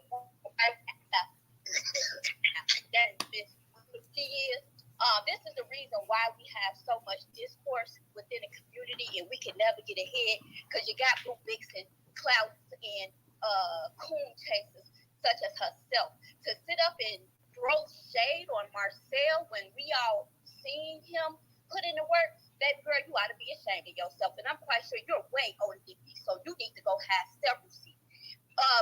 The sister Rilla is giving you nothing but facts. You're refusing to believe it because you sitting over there sucking goddamn catfish nugget bones out your damn teeth. You need to sit down and listen to what these people are saying. What is wrong with you? I'm sitting here listening and you're refusing. You're going back to back with these people in this space who giving real hardcore facts. Ain't nobody making up nothing on no damn Stacey Abrams. She lost. The numbers don't lie. Big Swole, Big Swole. First of all, I don't call people names because I don't care. I don't care what you don't call. I don't. Real quick, y'all. Let's try to go ahead and keep some order. Like I said, let's just go ahead and just talk about the actual politics and everything. I know one thing about politics and religion, it brings out, you know, the feistiness in all of us and whatnot. Black Lioness, sister, I could feel you. I could feel the heat. I saw the comments, so I knew when you came up in here, you was gonna kind of get off a little bit. But let's just if people, people they're entitled to their opinion or whatever. Like I say, only thing that I was saying was the actual stats and whatnot that I read exactly off of CNN. I didn't make it up. I didn't say that, that it was over with. That it looks like at this point, just looking at elections for all these years, when somebody has a lead and almost 85% of the actual precinct is in, unless it's a miracle by Jesus or something like that, it's pretty much game, set, match. So, if I'm not gonna argue with anybody in here. If they say that it's not over with, I'm not saying it's over with. I'm not talking about the mail-in ballots and the early votes and this and that or whatever. Like I say, just how it's looking at this point, with somebody with almost a 300,000 vote advantage and almost 85% of the precinct reporting, it's going to take what they say a miracle so to actually come back. So y'all, I mean, man, this space has been great tonight, y'all, too. So let's just go ahead. The space has been informative. It's been great. Let's just keep it like that. Let's just keep it how it is, our people and whatnot. Let me give a shout out to Miss Michelle also for your contribution on Cash App, sister. Let's just keep it like that. We keep it in a buck. We keep it in 100.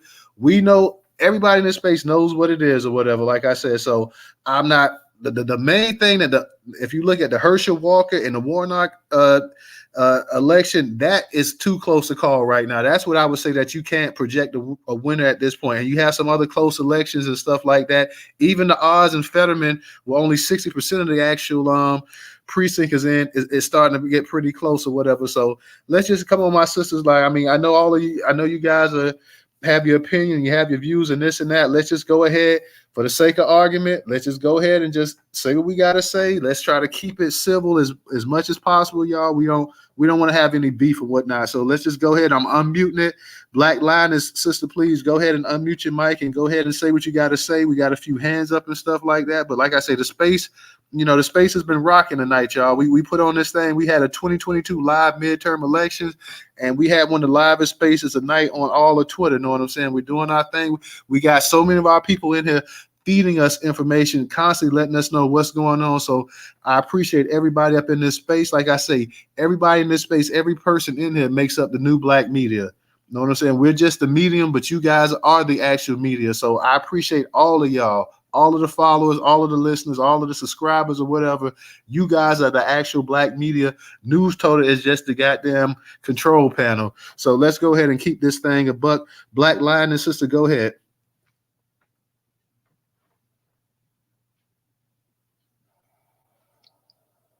Thank you, brother. My apologies. Like I said, you are one of the realest outside of the top 3 that contributes to us getting the correct information. So I highly doubt that this space is projecting false narratives about how these races are going, as well as I'm keeping up with them on another device.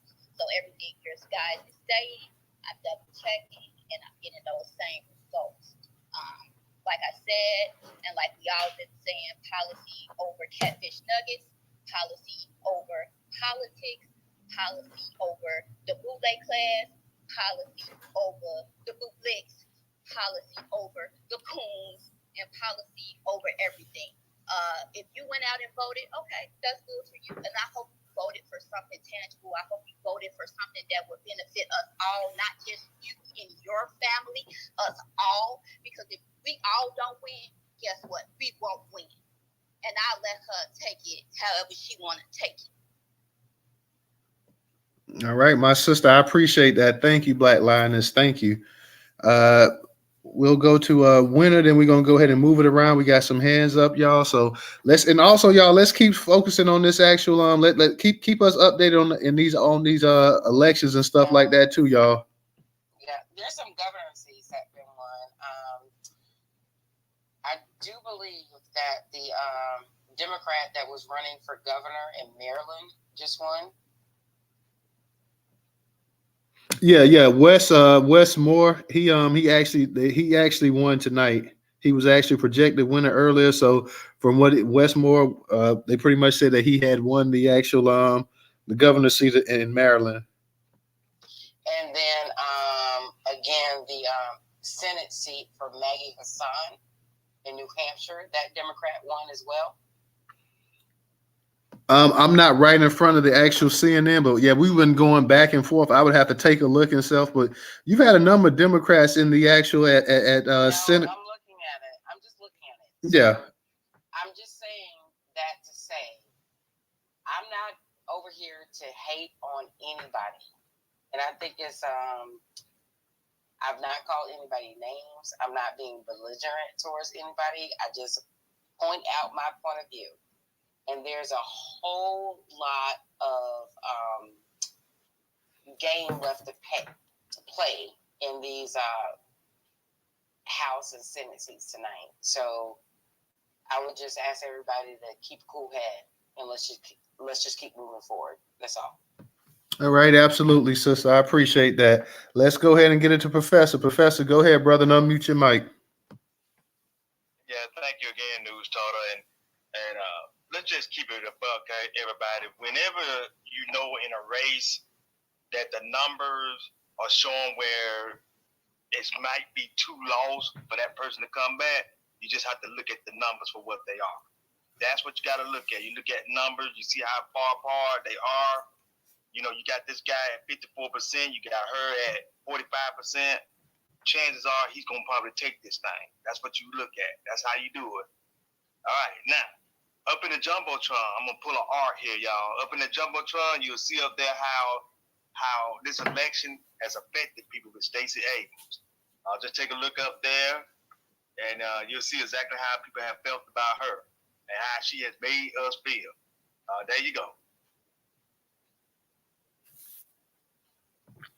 Appreciate that, brother. And I believe you had Keisha Lance Bottoms come out and was saying that it was the misinformation on YouTube and stuff, because I believe Jason Black mentioned something about that basically it was a shot at the new black media, saying that it was the misinformation from YouTube coming out that has hurt Stacey Abrams with black men and stuff like that. So like I say, the whole narrative, and I didn't kind of like the way this whole election cycle has been leading up, that they've been looking to blame black men for any time it's a loss, whatever the Democrats or whoever, it's always like black men's fault. And I really don't appreciate that, being a black man sitting up here, because Black men have been, we can sit up here and say that, black women are the most loyal people to the actual Democrats and stuff. But let's not historically forget that it was black men, that kind of helped lead black women to the Democratic Party as well too. So I know nobody wants to say that or whatever,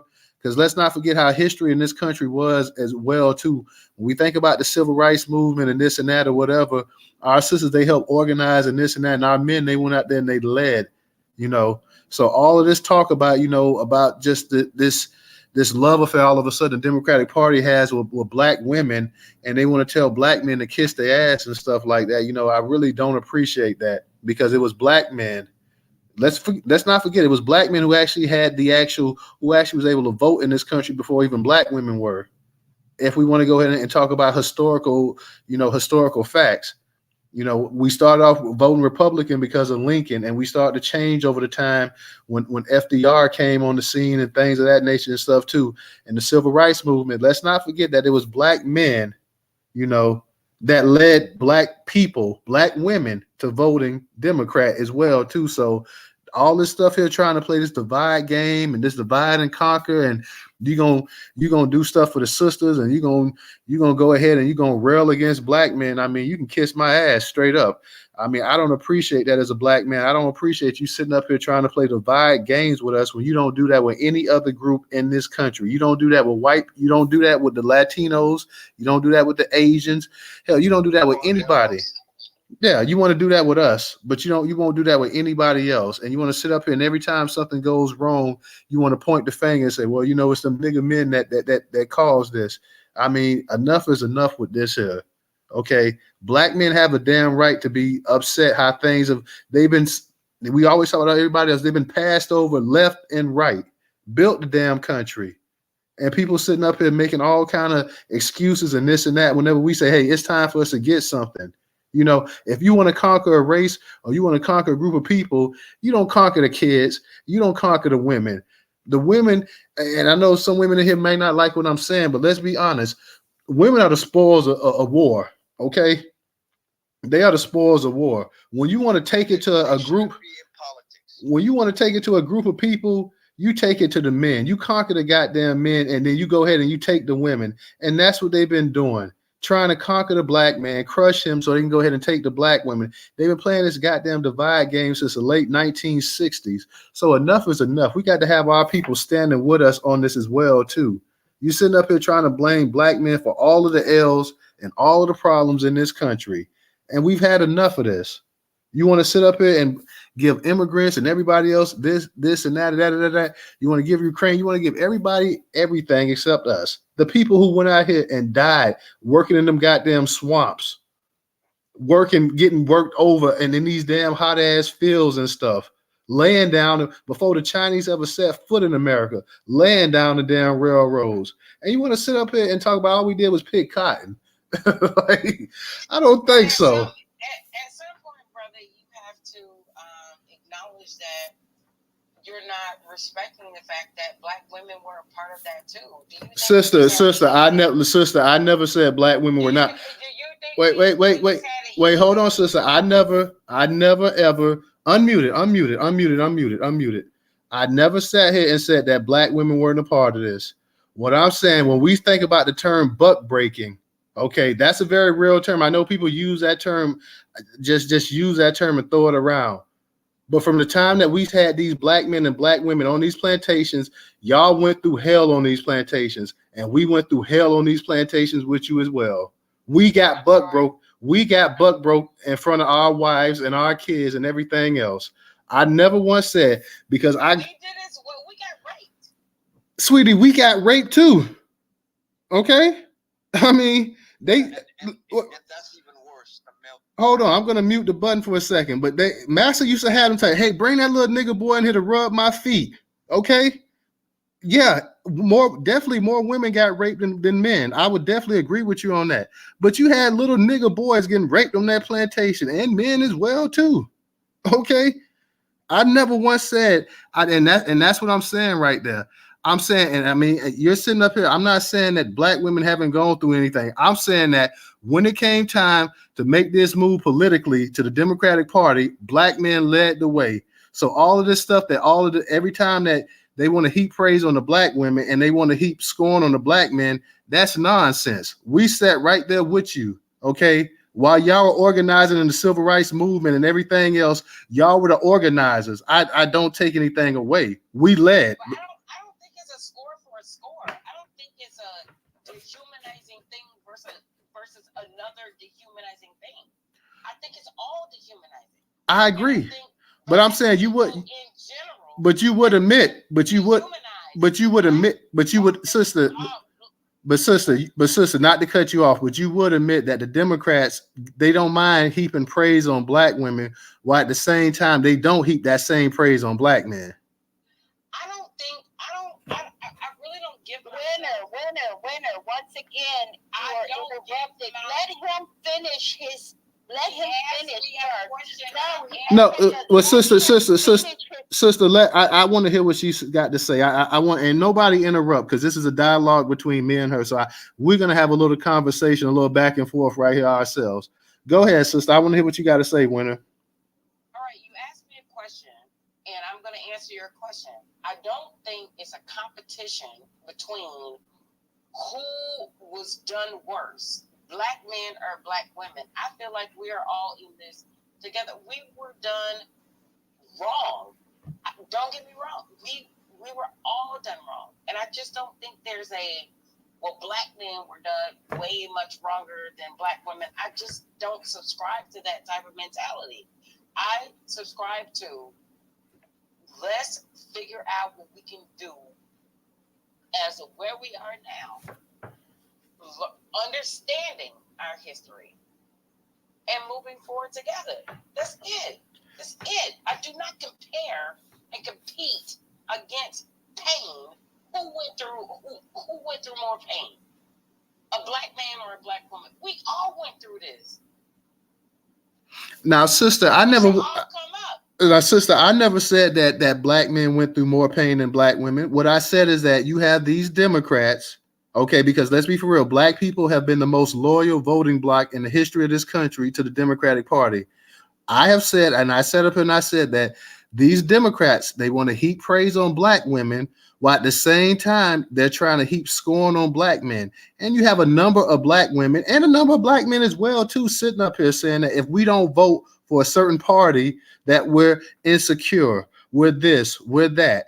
So I'm saying that these Democrats have been sitting up here saying this stuff, that we're this and that. And I'm saying that black men have been loyal to the death to the Democratic Party the same way black women have been. But black men have got to the point where they have seen themselves constantly getting passed over and screwed over, that now you have a demographic of black men who either are leaving the Democratic Party or not voting at all. So I'm saying, I'm sitting here now. Would you say I'm making this up right here? No, I would just ask, where is the we? Where is the we in this heap on of praise that you're talking about? Who has been heaped amount of praise? Where is the we in that? Where is the we? Because I have fought through this like almost by my damn near self, along with my sisters and my nieces and nephews. And there's no we. There's been no we that has shown up for us. There's been no we that has shown up for me as a black woman. There's been no we. So when you talk about, well, all this praise is heaped upon black women from the Democratic Party, where is that we, brother? Because I don't have it. Chucks and pearls. Chucks and pearls. That's where the we was. The we was in Chucks and pearls. The we was in the let's staunchly just go out and vote Republican. I make decisions. Not you. I'm not winner. I'm speaking in general sense. What Newstoter is saying is that the parties, especially the Democratic Party, when the hands changed over before Reconstruction and after Reconstruction, after the original 33 were in office, who were actually fighting for American freedmen, the Democratic Party, who also owned slaves and were a staunch supporter of owning slaves in the North. I'm going to say that out loud.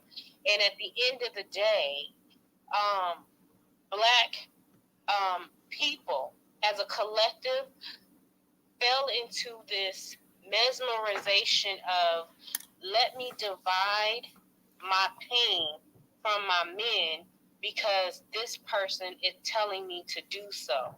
And then if I don't, I won't survive. Not even giving the men the opportunity to actually prove to cover us because they've actually been through mental trauma, PTSD, post-traumatic slave syndrome. And Max, I heard what you said. So women haven't been through that? Hold on. No, we have. That's why I said I'm speaking in general.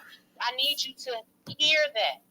Newstoter is saying that we're not vocalizing that on the front lines because we have people allowing us to believe that men somehow, our black men, do not have the wherewithal to understand our pain. And that's not true because we can understand their pain. They're trying to keep us from being able to communicate, just like you and I did just a minute ago. The communication breakdown has to be the part that we fix.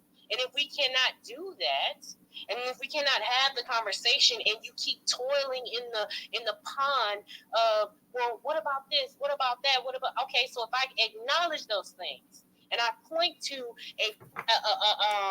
the impact of where those things are coming from, doesn't that mean that two things can be true at the same time? Doesn't that mean you can walk and chew gum at the same time?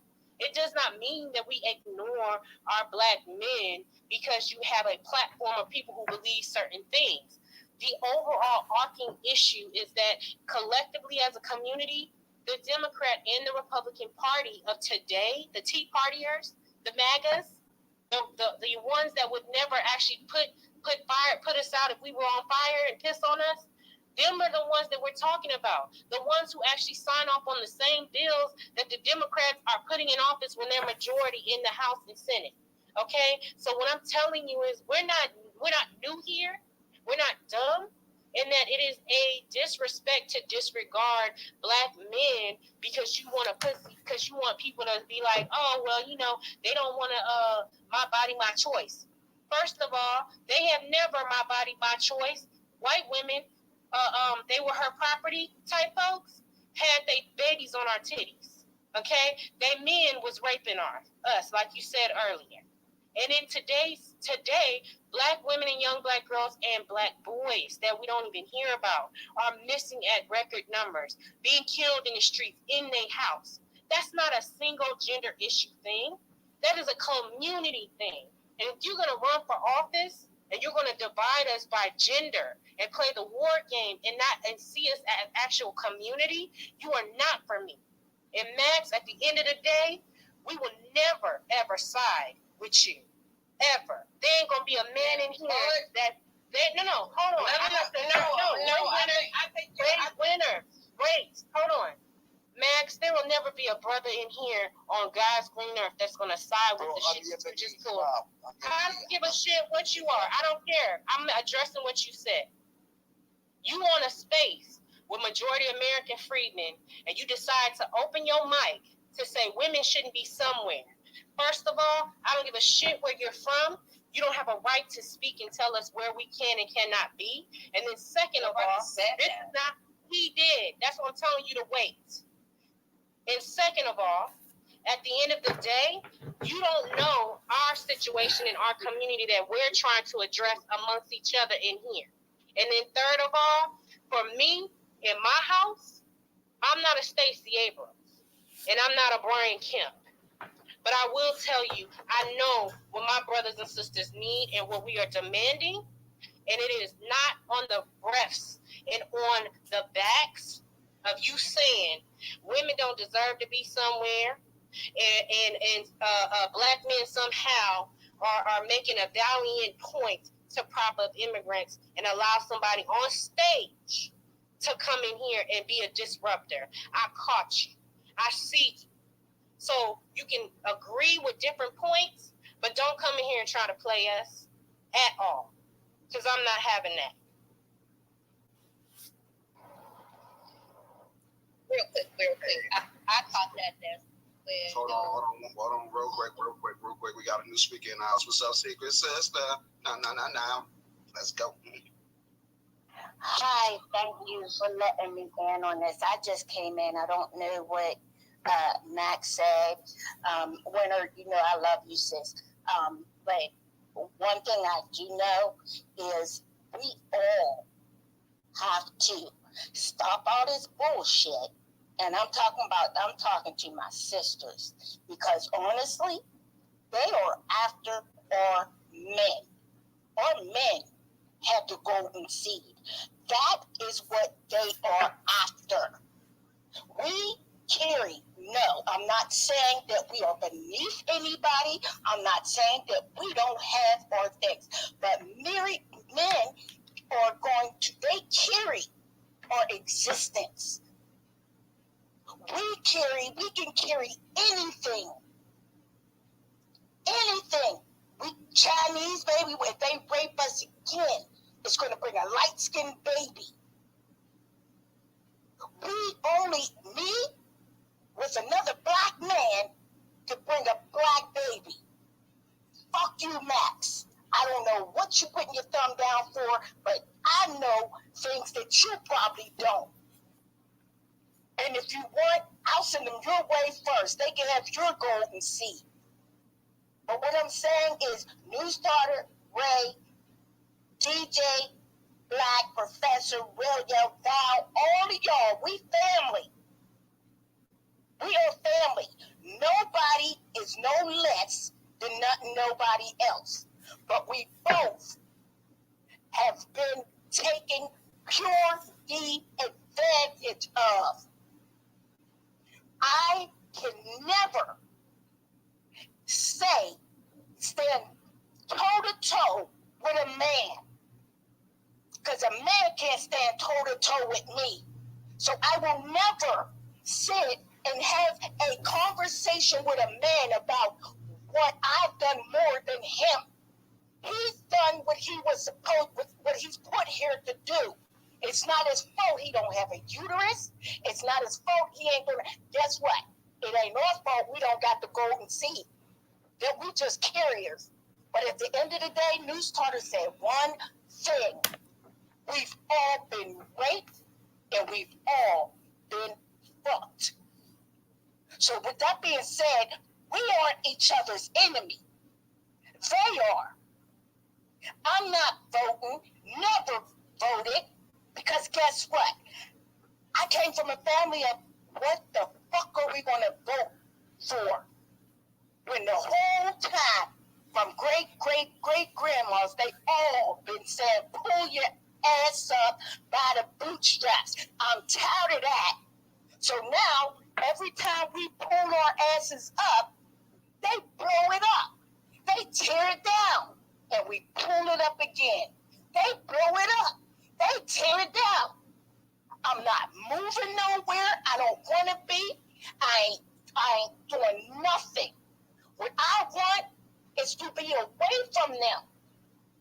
I need to know my brothers and sisters. I need to walk out my door and see another beautiful black woman, and not no white bitch with blonde hair and some other black man like them white women saying that she's more beautiful than me. I need our black men to say, hey, beautiful. That's what I need. I need to see our people. So I need for everybody to go the fuck on home and leave me and my family here so we can get our minds together. We are damaged. I want the DNA to stop right here. We carry the DNA of all the slaves. At some point, we have to say, when are we going to stop? My grandkids, they never see this part of me, Mom. And you know why? I'm not passing this shit on. But am I angry? Fuck yeah. I'm just as mad as everybody else. As you should. I'm not mad, but just a break in the election results. Kathy Hochul rewon the governorship in New York. That's all. No problem. Real quick before we go on, because I didn't hear what Max said because I was talking. So what exactly? I can tell you what he said. So you were making your point, Newstoter, and you were making your point as eloquent as you did, and I heard you. There are issues that brothers have that we have not done our best job at listening and actually hearing and actually communicating properly to make sure those issues are supported during election, but prior to election season, but and they're on the ballot as a community initiative.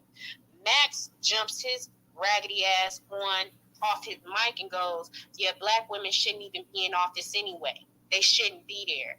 And my thing is, I'm not gonna be sitting on this stage on Beyonce's internet listening to nobody else tell us while we having a moment and off his mic, and then he gonna say, "Well, I'm Yemen or wherever he's from." What they got to do with us in here? Why are you in this room? Okay. You in this room to talk about the election. You should wait to get back to when we talking about the election. We don't care what you got to say.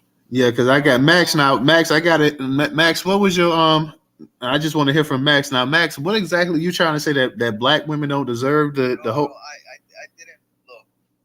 I'm from Yemen. What I said is fact is women. Well, if you're from Yemen, Real quick, y'all. I want to hear what Max got to say. I don't want anybody to chime in, and then we're gonna get it around the room. Because, like I said, I didn't even hear that as I was talking. What did you say, Max? Okay, okay. What I said is women don't deserve to be in politics. I didn't say black women. Wallahi, I didn't say that. So, and that's what we do to our women. We don't give them the ability to be in politics. Maybe that you guys should do that. Okay. Well, that's what y'all, Max. Because we descend from a group of women that were queens and everything else, and leaders and warriors and stuff like that. So that's not how we play it in our race, Max. So that what you do in your country, man, that's y'all or whatever. But we come from the toughest group of women that the world's ever produced. So that's not exactly how we do it here, bro. We respect you in your homeland or whatever, and if it works over there in your homeland. But that's not how we do it here in America or whatever. So, respect. Can I address Max real quick? Because I know he's going to run. I know you're going to run, Max. I just have a feeling. But Max, let me explain something to you. Are you here in the United States? Yes. He's in freaking New York. You don't want to be here long, do you? Yes, ma'am. You don't want to be here long, do you? Because with that motherfucking thinking, I'm gonna have your ass on the next motherfucking boat home. Where the fuck do you think you at? Guess what? Y'all over there where y'all like to clip women's clitorises off and all that and beat their head in and all that other shit. Over here, we have gentlemen. We have men. As long as a woman is acting like a woman or a man treats us like a man. See, over there, y'all treat your women like cattle. That's cattle slavery over there. And you're acting. And I wish that I could meet you somewhere and put poles on you, nigga. For real, I really wanted to put poles on you, son. I really wanted to put poles on you because you know what? Over here, there's every American woman. I put my life on it. Will whoop that ass. That's on some G shit. On what you just said. On everything that you just said. I got my money on Rella. You know what, y'all? We kind of then got a little bit off topic, and that's part of my fault or whatever. So we're gonna get back on topic. Max, you can say what you want. I'll leave you in the speaker. Just watch your mouth or whatever, because I don't want to put you down to listen or whatever. So we're gonna get back on the politics side of this thing right now. Like, I didn't even mean to actually myself, because I'm responsible myself. I kind of got sidetracked and start going in or whatever. And like I say, people can say what they want to say, feel whatever they say. I know I deal with the news and stuff. I see exactly the articles daily that talks about black men not doing this, black men not doing that, blaming black men for the downfall of politics and everything else. So that's my opinion because I see it every day. But that's fine. People can believe what they want to. But let's go ahead, get to the hands that's up in the room real quick. We got Black Lioness, we got Professor Ree. I don't know if you had your hand up. Any of the new speakers, Zeb, I don't know if you want to speak. You got your hand. If you came up in here, you want to speak. Let you know that I listen to your music and it's so I shared it with everybody. But with the dude that's like Max, that's like talking recklessly, I do believe. Maybe you don't think you're talking recklessly, but you are. It's very damaging to the cause. All right. So just like calm it down and just at a certain point, just shut up. Real talk. DJ, you had an update that you was about to say real quick. Yeah, Sister Zab, what music say you listen to? Bobby Blue.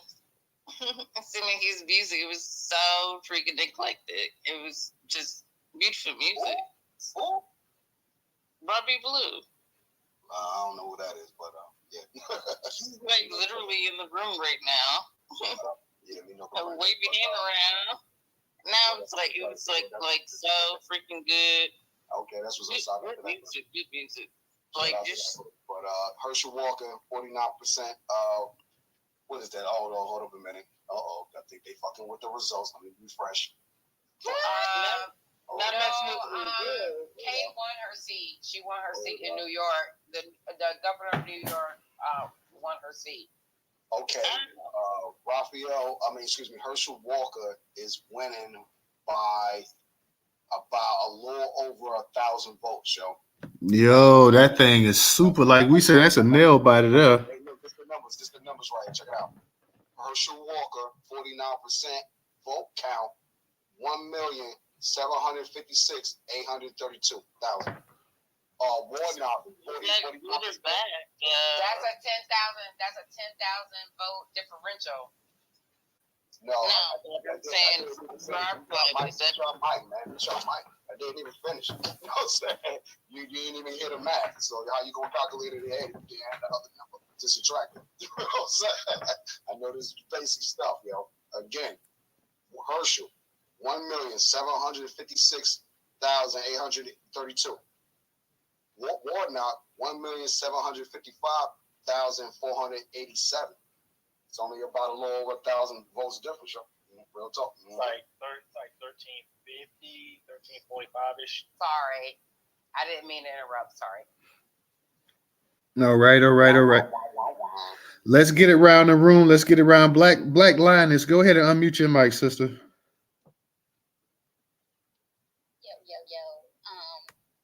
One thing I would say, as we all know, politics is a form of warfare, and right now they are waging war on our black men. It is up to us to stand firm with our black men because we know once they get the black man, who is next? It's us, and then it's our children. Anyone who want to be oblivious to that, you are seriously the problem. Sister Master Teacher Shahzad Ali told us that one thing the government has learned how to do successfully is keep the black man and the black woman divided. Good brother, also I consider him one of the master teachers because he dropped a lot of game for us while he was here. Mr. Muhammad Ali once said that the reason why he don't date outside his race is because no other woman will understand his struggle, only the black American woman. And I feel that deep within my soul. I can't relate to a nigga coming out of Yemen because you ain't from here. You don't know what it's like to bleed the blood we bled. So I think you need to have several seats as well. Matter of fact, go back to your country since you got so much smoke and have it for your government. I'ma stand 10 toes behind the black man here in America, the foundational black men here in America. Because I was raised by black men. I have a black son. So I'm taking this kind of hard. That bobblehead bitch Keisha Bottoms said that this is not an issue of just black women. The misinformation is now targeting the black boys. So what does that mean to us all? And if it don't mean nothing to you, then again, you're in the wrong place. So I'm going to stand, like I said, 10 toes behind the black men with my 9 and my 4-5, ready for whatever. Because at this point in time, I don't know what the civil rights generation did. I wasn't there. My time is now. And if my life depends on it, then it depends on it. I'm not voting for no representative if it don't definitely benefit all my people. I don't want no butter, biscuits, and bones. I want my reparations. I don't want to sit around and get catfish nuts. I want my reparations. I want reparative justice for all my people. Here in America, and now. Motherfuckers I see on this face doing too much talking and not enough listening. And that is pissing me off. Y'all acting like these people on these spaces and these places giving false information when really they trying to wake you up. Like the master teacher Harriet said. If she can only convince them that they was enslaved and that they could be free. I'm convinced. A lot of y'all is mentally still enslaved. Y'all don't want to be free. And y'all willing to jeopardize all the good work that everybody out here doing. Whether it's Newstoter, whether it's Tariq, whether it's Vicky, whether it's motherfucking Marcel. They out here putting their lives on the line for us. Trying to get us on code. Trying to get us to understand what we up against. But it's too much talking and not enough listening. Too many wanna-be cheese and not enough Indians willing to fight this fight. So I'm going to land my plane with this one. Like I said, politics is a form of warfare. And right now they're targeting our black men and our black boys.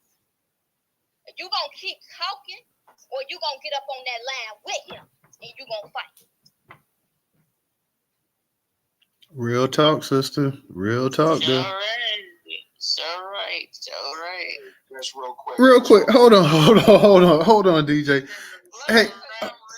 Hey, hold on, man. Hold on. Hey, hold on. Hey, Zeb, you straight there? Like, I mean, you ain't had a little something to drink there, have you, sister? Because you sound a little bit.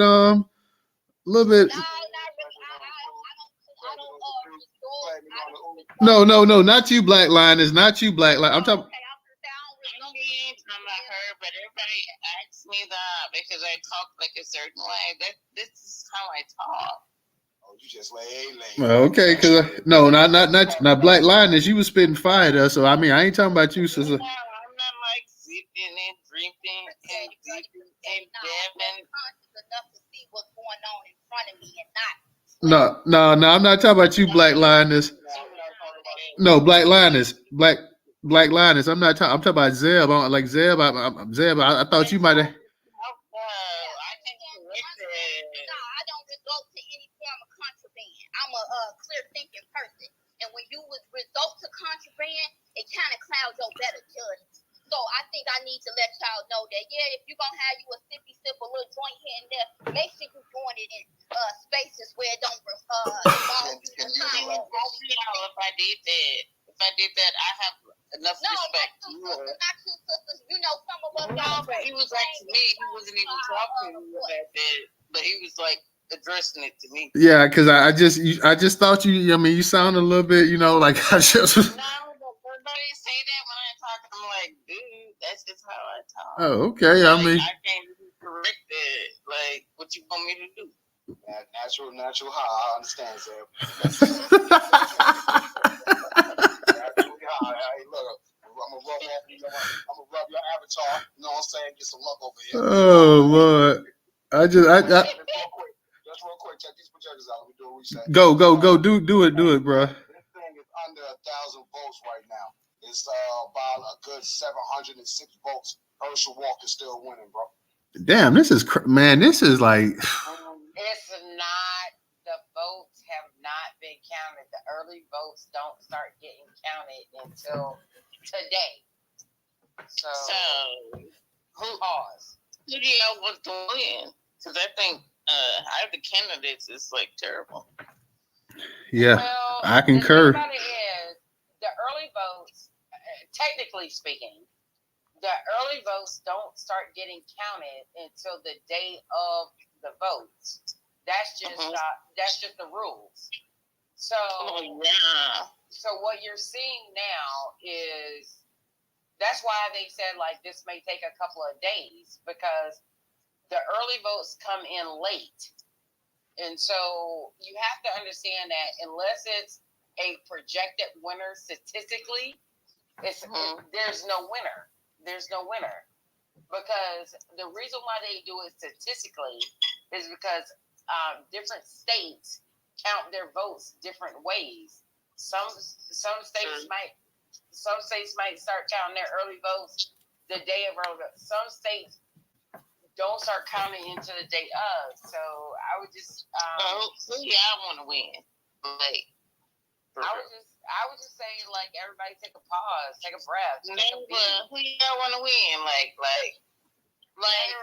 you like the only thing I'm the only thing more about Latinos, other races of Okay. One person at a time. We ain't gonna have no Discord anymore. Yeah, let's try because it makes it hard to understand people. So let's go one person at a time so that we can understand and we can hear who's saying what. So Zeb, you asked a question. So you said, who do y'all want to win? So Black Lioness, I heard you saying something. We're gonna go to you, Black Lioness, then we're gonna go to Winner, then we're gonna go to Black. Actually, we're gonna because I want to get my man Black Majority State up in here since he just came up in the space, even though he was doing the social as well too. So Black Lioness, Winner, and then Black Majority State. We'll get to you, Professor. We'll get to you, Secret. So Black Lioness, just go ahead and say what you got to say real quick, sister. Then we're gonna get the Winner. Okay, I'm from Illinois, and I'm very disappointed that JB won again. But he throwing out extra food stamps to these crazy people. He throwing out extra little benefits that they, them bones and biscuits that they can go out and catch with them. So I think that's how he got majority of people to vote for him again. When it comes to the Georgia race, since that's what everybody seems to be so obsessed with, I ain't fooling with Stacey or Warnock. That debate really showed where the people stood and what their agenda was, and it was not for Black American freedmen. It was not in any benefit for us at all. They had policies ready to go for every group except us. And then to get on national TV, both of them, and talk about abortion is something to benefit us. That's some bullshit. I'm not with none of that. I salute every Black woman that's able to bear a child. I'm not with the coonery, the foolery, none of that. So if those two lose tonight, that's well damn deserved. I don't want no damn bones and biscuits. I want my reparations. All right, sister, I appreciate that. I'm gonna get to you, Winner. Winner, go ahead and unmute your mic. I appreciate the sister's comments. What I will say, I'm not familiar with the bones and biscuits. What I am familiar with is the right to life.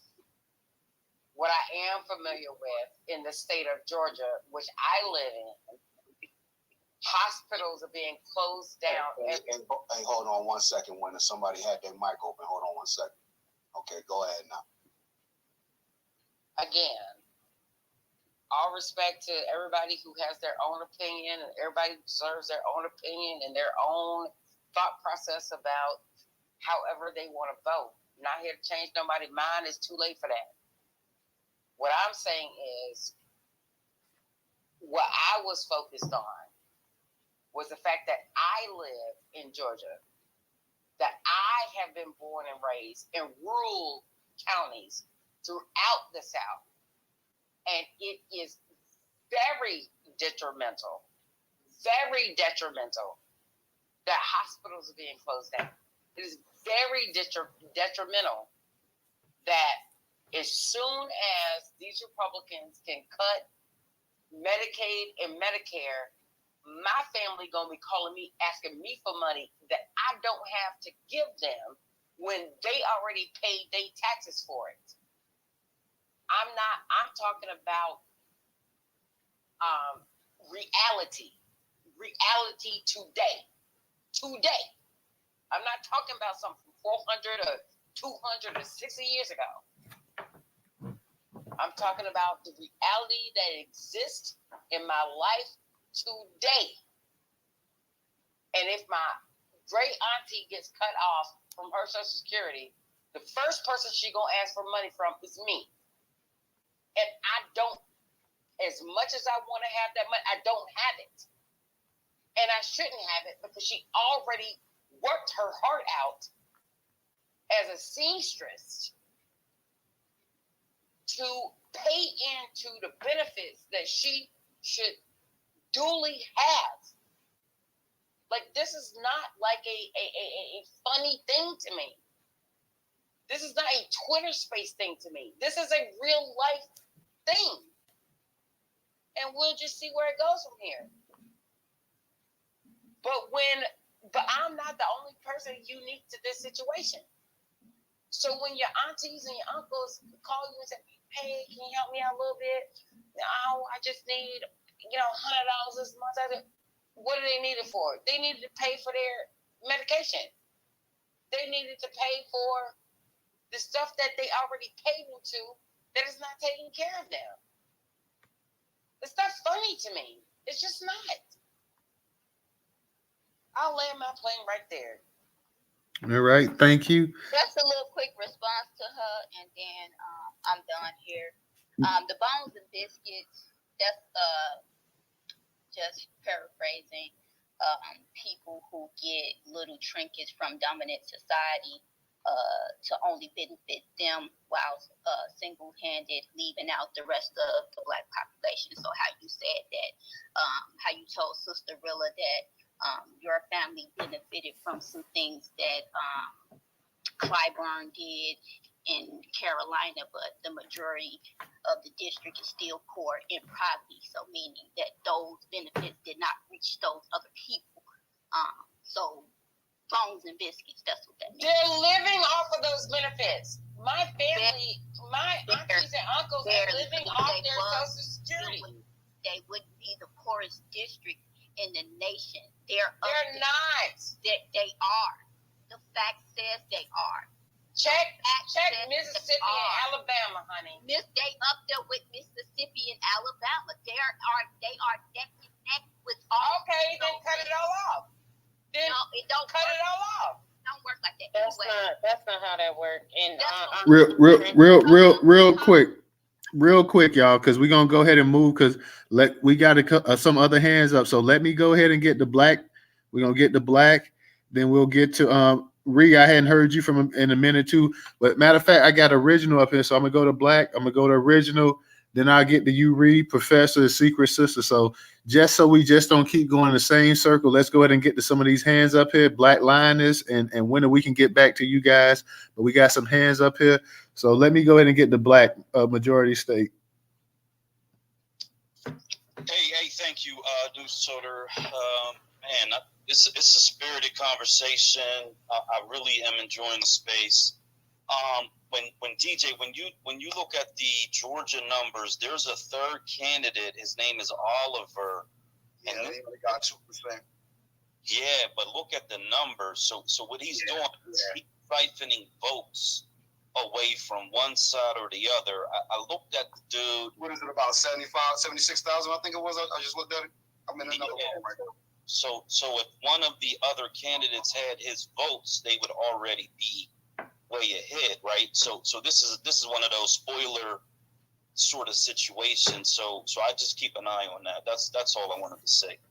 Thank you, Black. I appreciate that. Let me go ahead and get to Original, then I'm gonna get to Reed. I'll get to Professor and Secret Sister as well too. Go ahead, Original. Yeah. Peace, Black Power, and reparation. But I want to say this. See, I live in Georgia too, and let me say this: these Black elected officials in Georgia, they act as if Black people don't exist. They hate us. I mean, people have. For decades. Same thing in Jersey, Original. That's why I voted MAGA today. Team MAGA. Let me tell you something. John Lewis, people praise John Lewis as if he could levitate and walk on air. John Lewis was nothing but a symbolic embarrassment.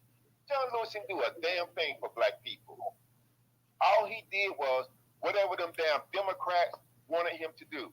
Now, when Cynthia McKinney was running, trying to keep her seat, John Lewis, he stepped in and he started campaigning for, what's that boy name? Because he don't speak well. Oh, I can't even think of his name. That's just how unimportant he is to me. John Lewis stepped in.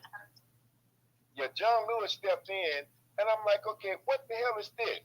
I mean, even when Cynthia McKinney was being attacked in D.C. by some white police officer or whatever, this low-down bastard didn't even come to her defense. So I don't want to hear this about, hospitals going to close. Okay, well, look at what our neighborhoods let me give you an example. When they tore down the housing projects in the city of Atlanta, you know what they did? They instead of rebuilding the housing projects, they was claiming that they were in such disarray. They moved all those people out of Atlanta, gave them vouchers to go to Clayton County or wherever. So don't act like these Black elected officials in Georgia really care about Black people. They talk about hospital closing. They don't give a damn. How is it that Stacey Abrams, she can sit up here and say what she gonna do for the gay white community, say what she gonna do for illegal aliens who can't vote her in the office, and don't say a damn thing as to what she would do for black people. There's no way in the world I'm gonna vote for that crap. So all this stuff no. I'm gonna tell you, they're on their own. Because see, and another thing about John Lewis, and it seemed like every time Black people were trying to fight for something, John Lewis, granted, he was an individual and he was entitled to his own opinion, but he seemed to be always on the opposing side of what the people really wanted. John Lewis didn't give a damn about Black people, and I don't care who was in this space listening. Will say none of these people gave a damn about us, and we voted for these people for like 60 years, and we ain't got a damn thing to show for it. And Big Stacy sitting up here, and see, here's the other issue. Keisha Lance Bottoms came out talking about this is about misinformation. No, this ain't about no misinformation. What it is, well, even when Keisha ran for mayor of Atlanta in a majority Black city, and she won, on her platform, she had nothing for Black folks, but she had up there what she was going to do for gay folks, basically gay white folks. So, so y'all need to. Hey, Zeb, don't come off your mic. Let the brother finish. But go ahead, Original.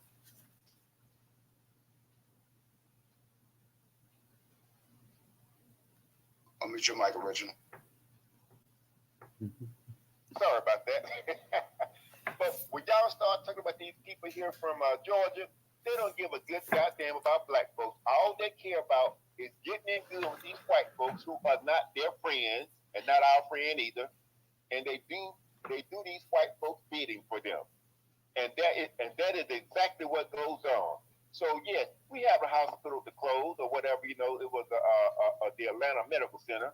But at the same time, if you're gonna cite that, tell me exactly what these Black elected officials did, because see, in 2018, you had the Protect and Serve Act, basically which gave police broader powers to kill us with impunity. John Lewis voted for it. Sanford Bishop voted for it. David Scott voted for it. Whatever the other guy's name, I can't think of his name. What his name? Johnson. Whatever his name is, Johnson.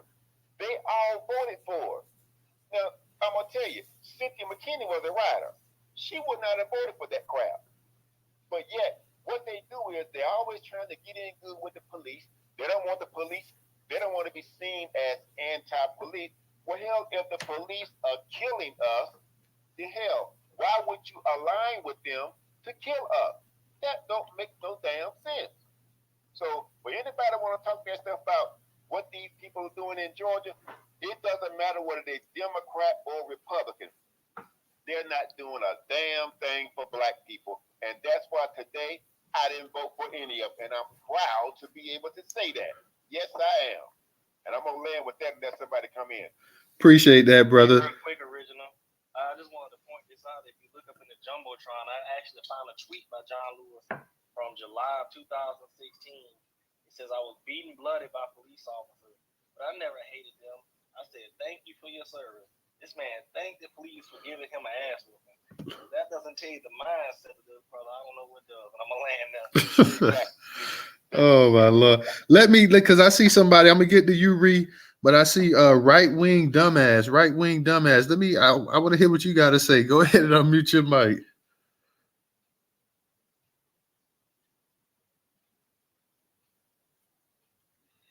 Right-wing. Sorry about that shit. I've been over here before on anything. I mean, they just get it's crabs in a bucket is what I'm seeing so far. It's just you get everyone all uptight, against each other, and cause them all to fight, man. And that's white supremacists, man. That's a white supremacist. Yeah, we know. That's why I saw right-wing dumbass. So I figure I'd go ahead and let him go ahead and spew what he got to spew. So unmute the mic. I want to hear what he's got to say real quick. This ought to be interesting right here. Go ahead, right-wing dumbass.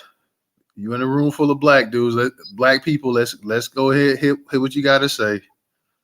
But Jesus Christ, how is it like white supremacy like this month? But like 2 months ago, I was on the same thing. And you want to hear what I'm going to say, I mean, like, shit.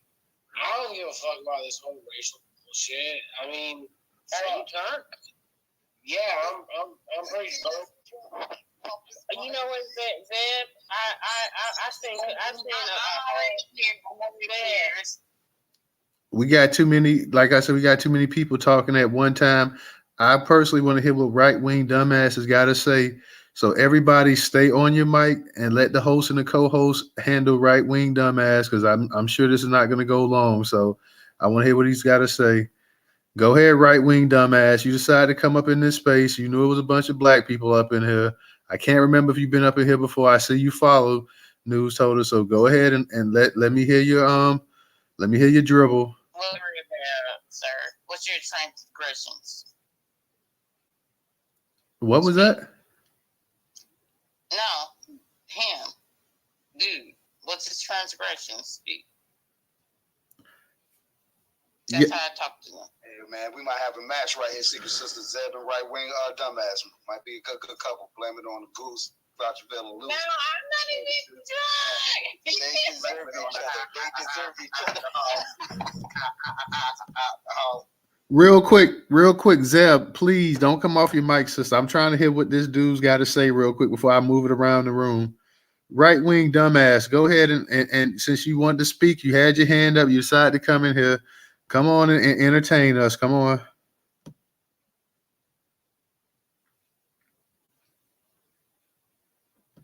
Right-wing dumbass, come on, unmute your mic and come on. You want to come in here and make a spectacle, so come on. Probably trying to find his. Sorry, I didn't realize my mic was big. Sorry about this shit. Jesus Christ, I'm not a fucking white supremacist, but like I've said this again, I'll say this before. I get fucking fed up with white liberals who think they know more about black people than black people, dude. And like they're a big part of this whole shit where they're like, and it goes more a part of it goes much deeper than this, man.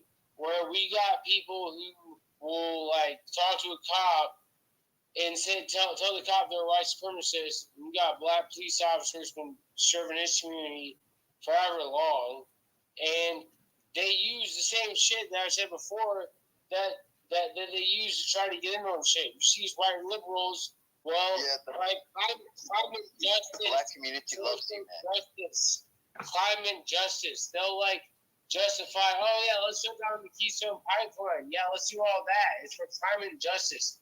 My issue is, I think white conservatives and the people who are going to Twitter space is like, y'all know a lot of shit, and I'm enjoying learning everything. But we have shit we can learn from each other. I think we have a big movement that we could definitely move on. Idiot myself. No, like I think we should have more open communication between like white people and black people.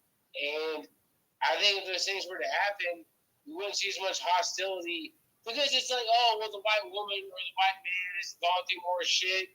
No, it's like I see the same fucking division with white people, basically.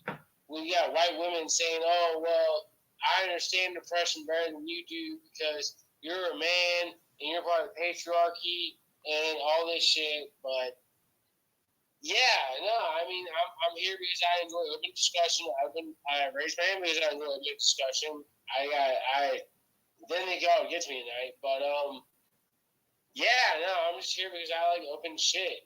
Like y'all think I'm white supremacist, whatever. I don't really give a fuck. I mean, I don't think I'm that, but I just think again we have more we can benefit from each other from open communication against. We have a common enemy, and it's the same common enemy that you guys have, which is like white liberals saying, "Oh, climate justice, social justice." They use the same fucking doctrine. They'll say they're like MLK, but they're really not. They just believe in socialism. But you know what? That's all I gotta say. So if I take my speaking powers away, I appreciate it. Brother, that was lovely. That was lovely. You said we have a common enemy when you're the enemy. All right. Right wings, appreciate having you. Thank you for your thank you for your commentary. Let's go ahead and move it on to Ree. Ree, go ahead, unmute your mic. I deserve a pat on the back. I stay quiet. Well, Sister Hisson, I don't care, sister. I know you say. Thank you, Zeb. Right. Actually, Newstoter. Actually, it was honestly, I think it was Professor before me. So I can yield my time and go after him or Secret Sister. It's fine. Okay, well, Professor, go ahead and unmute your mic, man. No, Sister Real. I always let the ladies go first. That's Newstoter and DJ and Ray. That's what we do. Women go first. Thank you, Professor. Okay, well, so my train of thought kind of ran down the street, but I think I was trying to respond to what Winter was saying, and she was saying, talking about Medicare, the Medicare piece, and her family. Again, this goes back to how could you not stand for reparations? How could you not stand in the gap to change the status quo? And regardless of maybe a misspeaking or misspoke in regards to the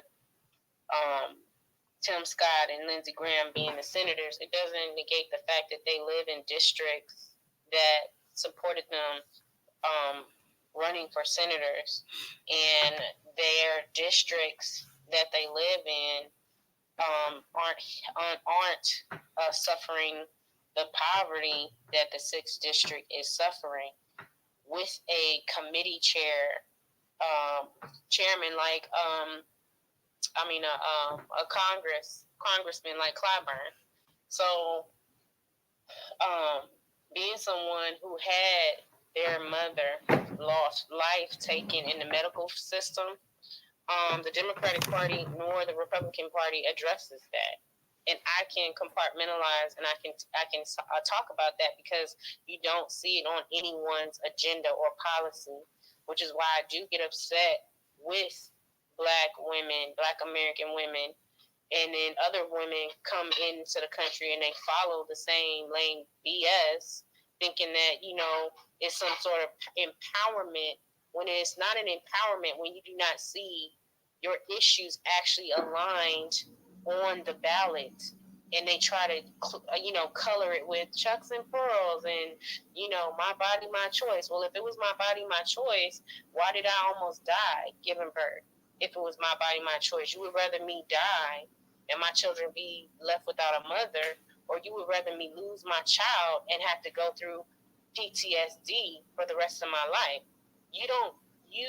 There's a medical apartheid that actually hits us hard.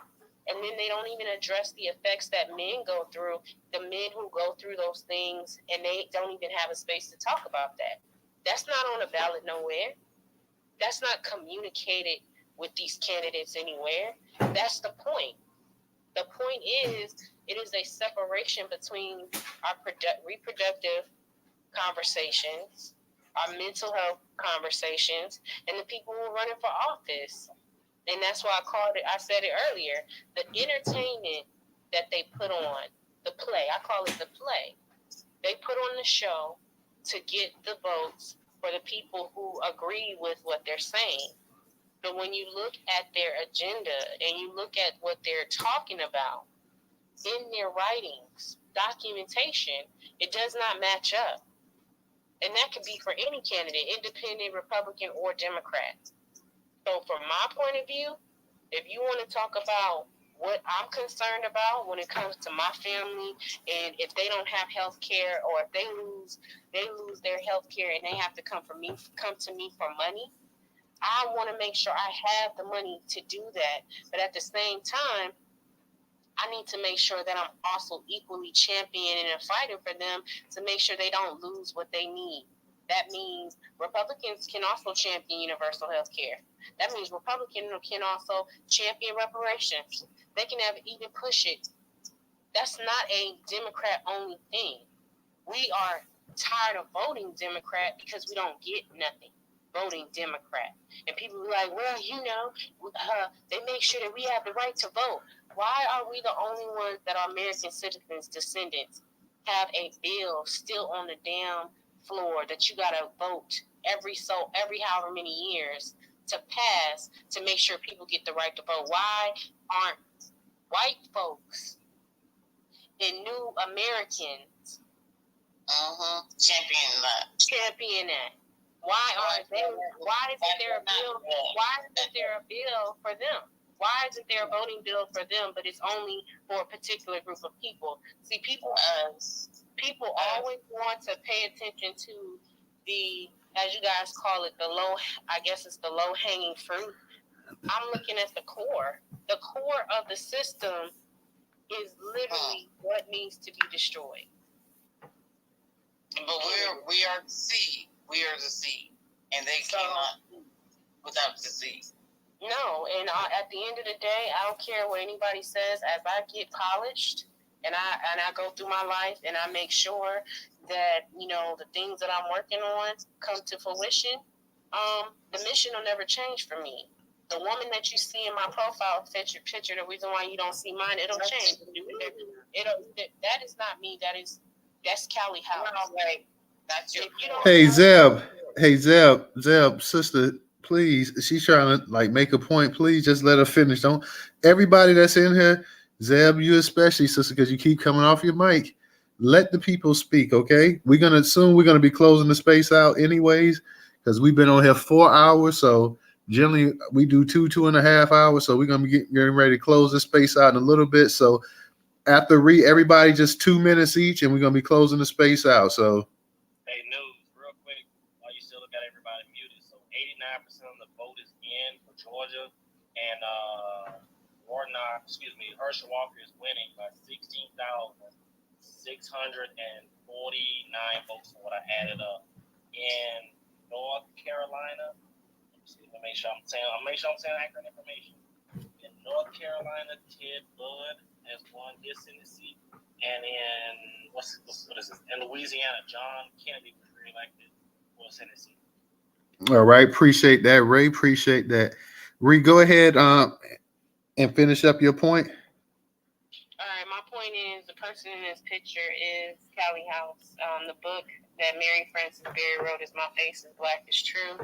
And she was the champion. Her and Isaiah Dickerson were the champions, the first champions for reparations. They were Black freedmen Americans. So I'm making that point to say the reason why I think I heard Winner say, I'm not talking about, 20 years ago or however many years ago. I'm bringing that point in to say those things that happened then, they matter because we've never gotten to a point where we are today where we have the highest focal point of politics for our community right now, today, without understanding what happened.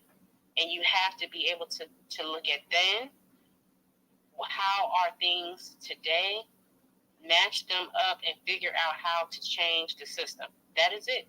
That's pretty much it. And you have to do it collectively. And so that's me, that's where I'm at, and that's where I'm going to stay, and I'm going to always stand on my square, right or wrong. And I'm big enough to correct myself, but I'm also big enough to say, don't disrespect me or my people, period. All right, thank you, sister, as always. Our three final speakers for the night going to be Original, Professor, and Secret Sister. We're going to go Professor, Secret Sister, and Original. And ladies as well, just do it 2 minutes, and we're going to be closing out the space. Like I say, we've been going for a little bit over 4 hours. So Professor, 2 minutes, Original, 2 minutes, Secret Sister, 2 minutes. Hey, I'm going to yield my time to the Secret Sister. She can go before me. All right, Secret Sister. I'm gonna make it quick. Earlier, I apologize, brother Newstoter, and to the room. But I got real passionately angry because I get angry when we have people that are not FBA that have an opinion on our lives. You understand that? That's one thing, and it took me like off my rail. I seen red, no lie. And then the white drunk man came in here and he has an opinion. If you really want to do something, all that liquor you drink, give up your land. Go be homeless on the street. Well, trade places with one of the black people that are homeless in California. That's what you can do. Don't come up here in Twitter spaces and talk to us. I don't want to speak to nobody except my family. We have healing. And I don't want to hear nobody else's voice or nobody else's opinion. And then this Afghanistan or Kuwait dude, he over here talking about, we are not enslaved by our men like they do over there. We are family-oriented people. You understand what I'm saying? And I'm so tired of the world looking at us like we are the bottom of the barrel ass niggas, and we're not. The bottom of the barrel is outside of the United States. We are on code. We know how to act like people. We know how to speak to one another. We just do. It's just so much. And yesterday, I forgot who was Black Lioness. You live in Illinois. Yesterday, I was watching a video of a young man. He was pissed. I think it was yesterday or the day before. He was pissed. I see they shut down and they had every cop out there for Kamala Harris. Am I correct? And he was pissed. Was that Black Lioness that says she's from Illinois? Yeah, go ahead. Okay, well, I mean, he was pissed. See, they shutting down stuff. Oprah comes here for Fetterman, and she's Oz's best friend. That lets you know right there, politics don't mean nothing. We don't need to vote because guess what? They already know who they want in there. They want anybody except us people down here, because we're going to go in there with grassroots thinking. They don't want us. They want somebody they know that they can puppet. We can't be puppeted. And that's the bottom line. You know what I'm saying? That's why if Marcel get in there, Marcel going to run that. We going to have to really protect him. They going to run that mother. You know what I'm saying? Any of us, because we're tired. But I just wanted to say that I did leave. Why is Georgia so important? You know, PA is a swing state. Okay. I did up top. I left the thing where y'all can keep up, but in Pennsylvania, and it's coming in again. Let me read y'all the thing. Okay, so the U.S. Senate. It's 46 Republican. Okay, so we have 29 seats not up for election, and we have 36 seats that's not up for election. So that would be, it just hit 46. It's even 46 and 46. But Democrats have more seats that they can fill, but they're not filled yet. Okay, that's for that. The power of the U.S. House. Democrats is 121 and Republicans is 173. The power of the governor is Democrats is 14 and Republicans is 23. And they are pissed here because, you know, this is a red state. Plus it's a swing state. But sorry, not to cut you off, sister, but we're going to try to get it moving in a little bit quicker so we can go ahead and get the Professor and Original, and I'm going to close this space out in a second. So go ahead and land your plane. Stacey Abrams just conceded. Okay. Yeah, well, we pretty much told the other one, what's the name that was in it, that pretty much was the case, but, you know, sometimes. Yeah, but it kind of was official, Ray, when she was down 300,000 votes, and it was like 80, almost 85% of the precinct was in. But, you know, I'm not going to argue with people. I'm reading and stuff. I mean, let's not forget that. Yeah. Did she say Abrams? Did he say Abrams? Yeah. Oh, so that new suit didn't work. No. But like I said, we over an hour ago, we pretty much were trying to say that race was pretty. I mean, I've seen enough elections in my lifetime that when somebody's down like that and the vast majority of the precinct is in, almost 85% of it, you know, it's going to take a miracle to come back or whatever. But, you know, I'm not going to argue with somebody. I feel you, but one more quick thing. Herschel Walker's he's winning right now by only 920 votes. And y'all see it's getting late where I'm at. It's 11 o'clock at night. And I don't know if y'all remember what happened last election cycle. As soon as it got dark, you know, they found a whole bunch of votes for whatever reason. So I just want to put oh, yeah. I mean, this thing, this is about to be another controversy right here. I already told you earlier, this is going to be controversial. Whoever loses, it's going to be controversial. So you can already go ahead and add that. Let's go ahead and get to them other hands. Like there's an old saying that I heard a long time ago. It's not about how many people actually vote. It's about who counts them. Real talk. Let's go ahead and get. You set that clock right, bro. It's midnight, homie. Well, Ray, yeah, he's on Central Standard Time, even though he's in Florida. Yeah. Professor, go ahead real quick. 2 minutes, original 2 minutes as well. So, Professor, go ahead and hit it in 2 minutes. All right, y'all. This is gonna be quick, and of course, Ray already touched on it. But I had already put it up in the jumbotron today that the Atlanta Journal-Constitution had already claimed that Kemp had, what we had already told Victorious. I hate that she walked out of here or left because I want to see if we could get have a little happy party for her before she left out. But anyway, that's what I was going to tell y'all. We are having a party. Hey, I was just going to let her know that black men approved this. Now, we did. We approved it. I just want to say to my Black American brothers up in here, I'm very proud of all of you. Newstoter, Ray, DJ. We all deserve a hand clapping this. She gonna be on y'all tonight. She gonna say, all y'all black men in America, then you know, hey, she gonna go hard for you.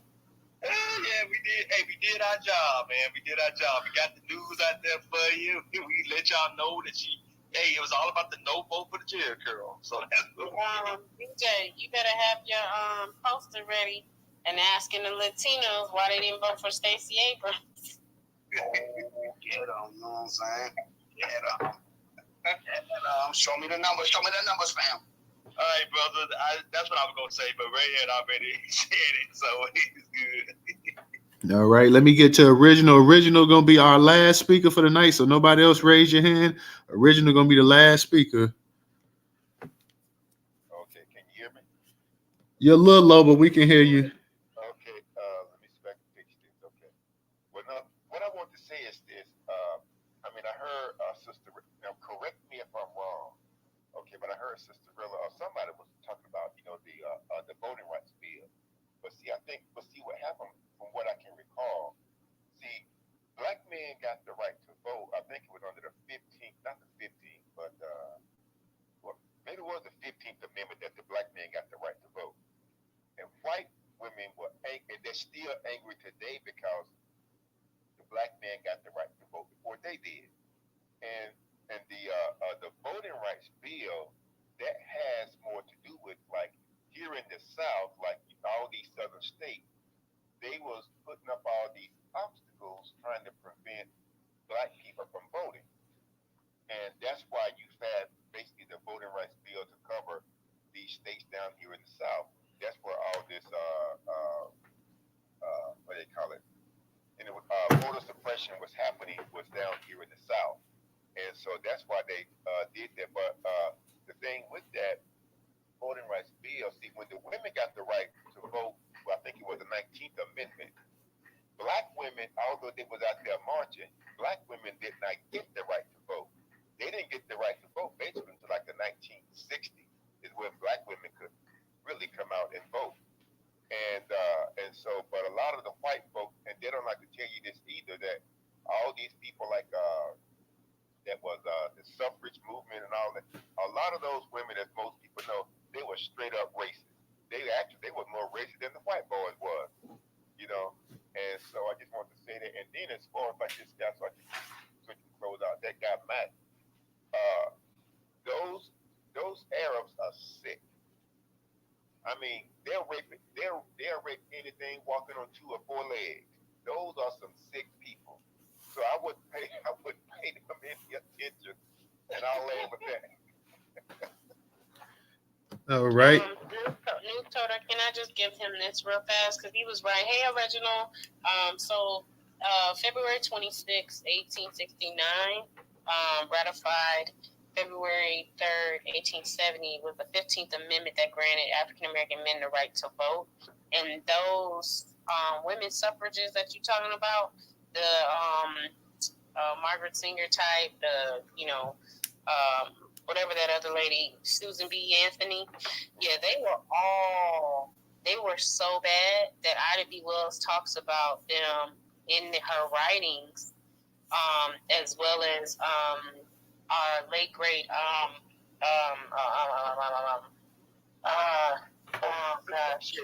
let me share this with you. She is so right. Those women were so racist that what Ida B. Wells did, she had to take a trip to Europe, and they was getting a lot of their funding from Europe. Ida B. Wells took newspaper clippings showing how they was just demonizing black men, calling them rapists and all kind of horrible things. And she took those news clippings to Europe with her and showed some of the people who were giving them money, and they lost a lot of their funding. Go ahead, sister. Yes, and also it was Ida B. Wells and Sojourner Truth. So if you look those up at the time when you around the women's suffrage movement, which is why I don't really care too much about Mark Lamont Hill and his position on the women's suffrage movement, because he always tries to align that with black women. It is nowhere near the same. Not at all. No, sir. Oh, you better not let Mark hear you. He gonna start crying. Him and Van Jones. All right, real quick, Ray. Have you seen anything else pop up yet, or that's pretty much it? I'm keeping a close eye on it, man. Like I said, right now, Herschel Walker is still in the lead, very slim margin.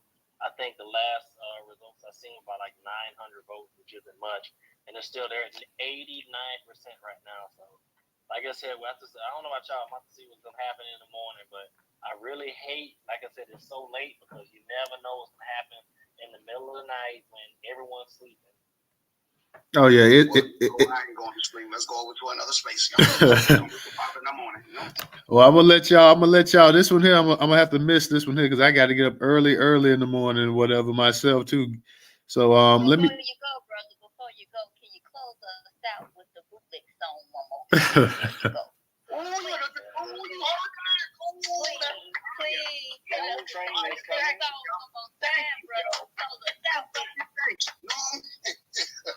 Well, it's up to Newstoter, but go. Yeah, appreciate you, sir. Yeah, I'll let you put it on real quick. Real talk. Okay, matter of fact, I got something that might be a little bit better than a bootleg song, even though you requested it. We might have to bring the Sambo Awards back, right? So let's go back 3 years, right, sis? Detroit. Hey, DJ, can I say something? I'm a possibly be giving Ro a what is that, a listening party, and I would love for everybody to come. So I'm gonna be keeping everybody up to date on that. For sure. Real do, sister. Will do. But Hold on 1 second. real quick, because I'm gonna get ready to close it out. But I want y'all, DJ, go ahead and title your room the exact same thing, so we can go ahead. Because so then that means everybody, but your room, everybody can know exactly what the results gonna be like before everybody goes to bed. So that'll be a good space to have as well, too. For sure. You know what Newstoter is saying? Y'all get the fuck out of here. Y'all ain't gotta go home. But get the fuck up out of here. You know what I'm saying? In so many words, but I gotta go ahead. I gotta seriously go ahead and take it in, y'all. So let me go ahead. Let me close this space out real quick, y'all, man. I'm gonna let Ray DJ get a final word in, and I'm gonna go ahead and close this space out. But then the party don't end, y'all. 2020, just part 2, same title, 2022 live midterms election results, winners and losers, part 2. DJ is gonna be hosting it once again, so y'all definitely go ahead and check that out. Ray, you want to go ahead and add something, man? Nah, man, I just appreciate y'all rocking out with us. I think this is the longest space I've ever been in, 4-something hours, man. But it's been very entertaining. I learned a lot. I love learning from my people, man. And Brother Original, I swear, man, every time you talk, bro, I'll be over here cracking up. Man, I love it when you come into spaces. Secret Sister, everybody. I just gotta say everybody. There's too many people in here to name, man. But I really appreciate every single person, man, that came in here to support my boy News, man. Y'all have a good night, man. We love you too, Ray. You know you might be my Ray, cousin. is you coming over to the other space? Get up early, like y'all. Here y'all go. Y'all older than me. Like 2-3 o'clock in the morning for work. Yeah, Ray got to get up. Ray got to get up super early. Like this cat got to get up like 2-3 in the morning. So you imagine he's only gonna get about 2 hours of sleep by the time it take him to roll around and get to sleep. So yeah. That's why my husband goes into the office at 3:45, and he in there singing. Oh yeah. You're a better man than me. Hey DJ, go ahead, man. You got something you want to add to the combo? Yeah, hold on 2 seconds. Give me 2 seconds. Shout out on that one, right? Shout out to the homie Ron the Great, though. He got fire music, though, for sure on that one. Know what I mean? Hold up 1 second. While DJ looking for that, Ray, I just wanted to say we might be cousins because we got Smiths in my family. Hey, what up, guys? You know what I'm saying? Wait a minute, I got Smiths in my family. We'll talk on the back channel. It's a long story about how I got that last name. Either one of my parents' name. We can talk on the back channel. Well, DJ, if you ain't gonna say nothing, I'm gonna go ahead and close it out. No. I'm just setting up for the next space. Oh, okay. 2 seconds. Okay, We got to get a lot of information in the jumbotron, y'all. There's a lot of information in the chat. You might want to get in there before we close this thing out. But go ahead, Roy. Real quick, Raphael Warnock just took the lead. Damn, he can, oh shit. Hey, this thing, yeah, this gonna be crazy here, boy. Like, damn. I was hoping this thing was gonna be over before the end of the night, but man, this thing gonna be going into the morning time. We by a couple thousand votes too, yo. Yeah, this. Well, talk motherfucker, yo. On that note, so yeah, let's close out with the song. Black Democrat bootlicks time is up. Don't you trust them little niggas over there? Oh, wait. How long this song is? About 2 minutes. Oh nah. Hey, play the song in the other space because I'm finna get ready to close it out. Why don't you just play it in the other one? Yeah. Let these two old men go. Yeah.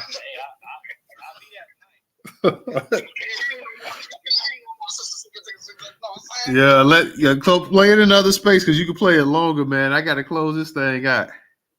He said, "Get the hell out of his house. You ain't gotta go home. Get out. Just go ahead and leave, Newstoter. You gotta walk out. Some niggas don't hear you." I'm telling you, like, hey, I close it out then, man. Let me go ahead and thank. 1,858 votes. That's the difference right now between Warnock and Herschel Walker. Okay. Well, shoot. Hey, y'all, I appreciate y'all coming to the space. This was a nice midterm election space. Y'all make sure y'all go to DJ space. It's going to be popping over there. Yeah. Next race. Yeah, go check DJ space out, y'all. Y'all find out who actually wins between Walker and Warnock tonight. So we'll see you guys tomorrow. Hopefully, y'all have a good one and everybody be safe. Until then, know what I'm saying? Y'all chill out. Go to this other space and we will get up with you tomorrow. So have a good one, y'all, and I'll see y'all. Jumbotron, peace. Left side. Love and reparations, family. Peace.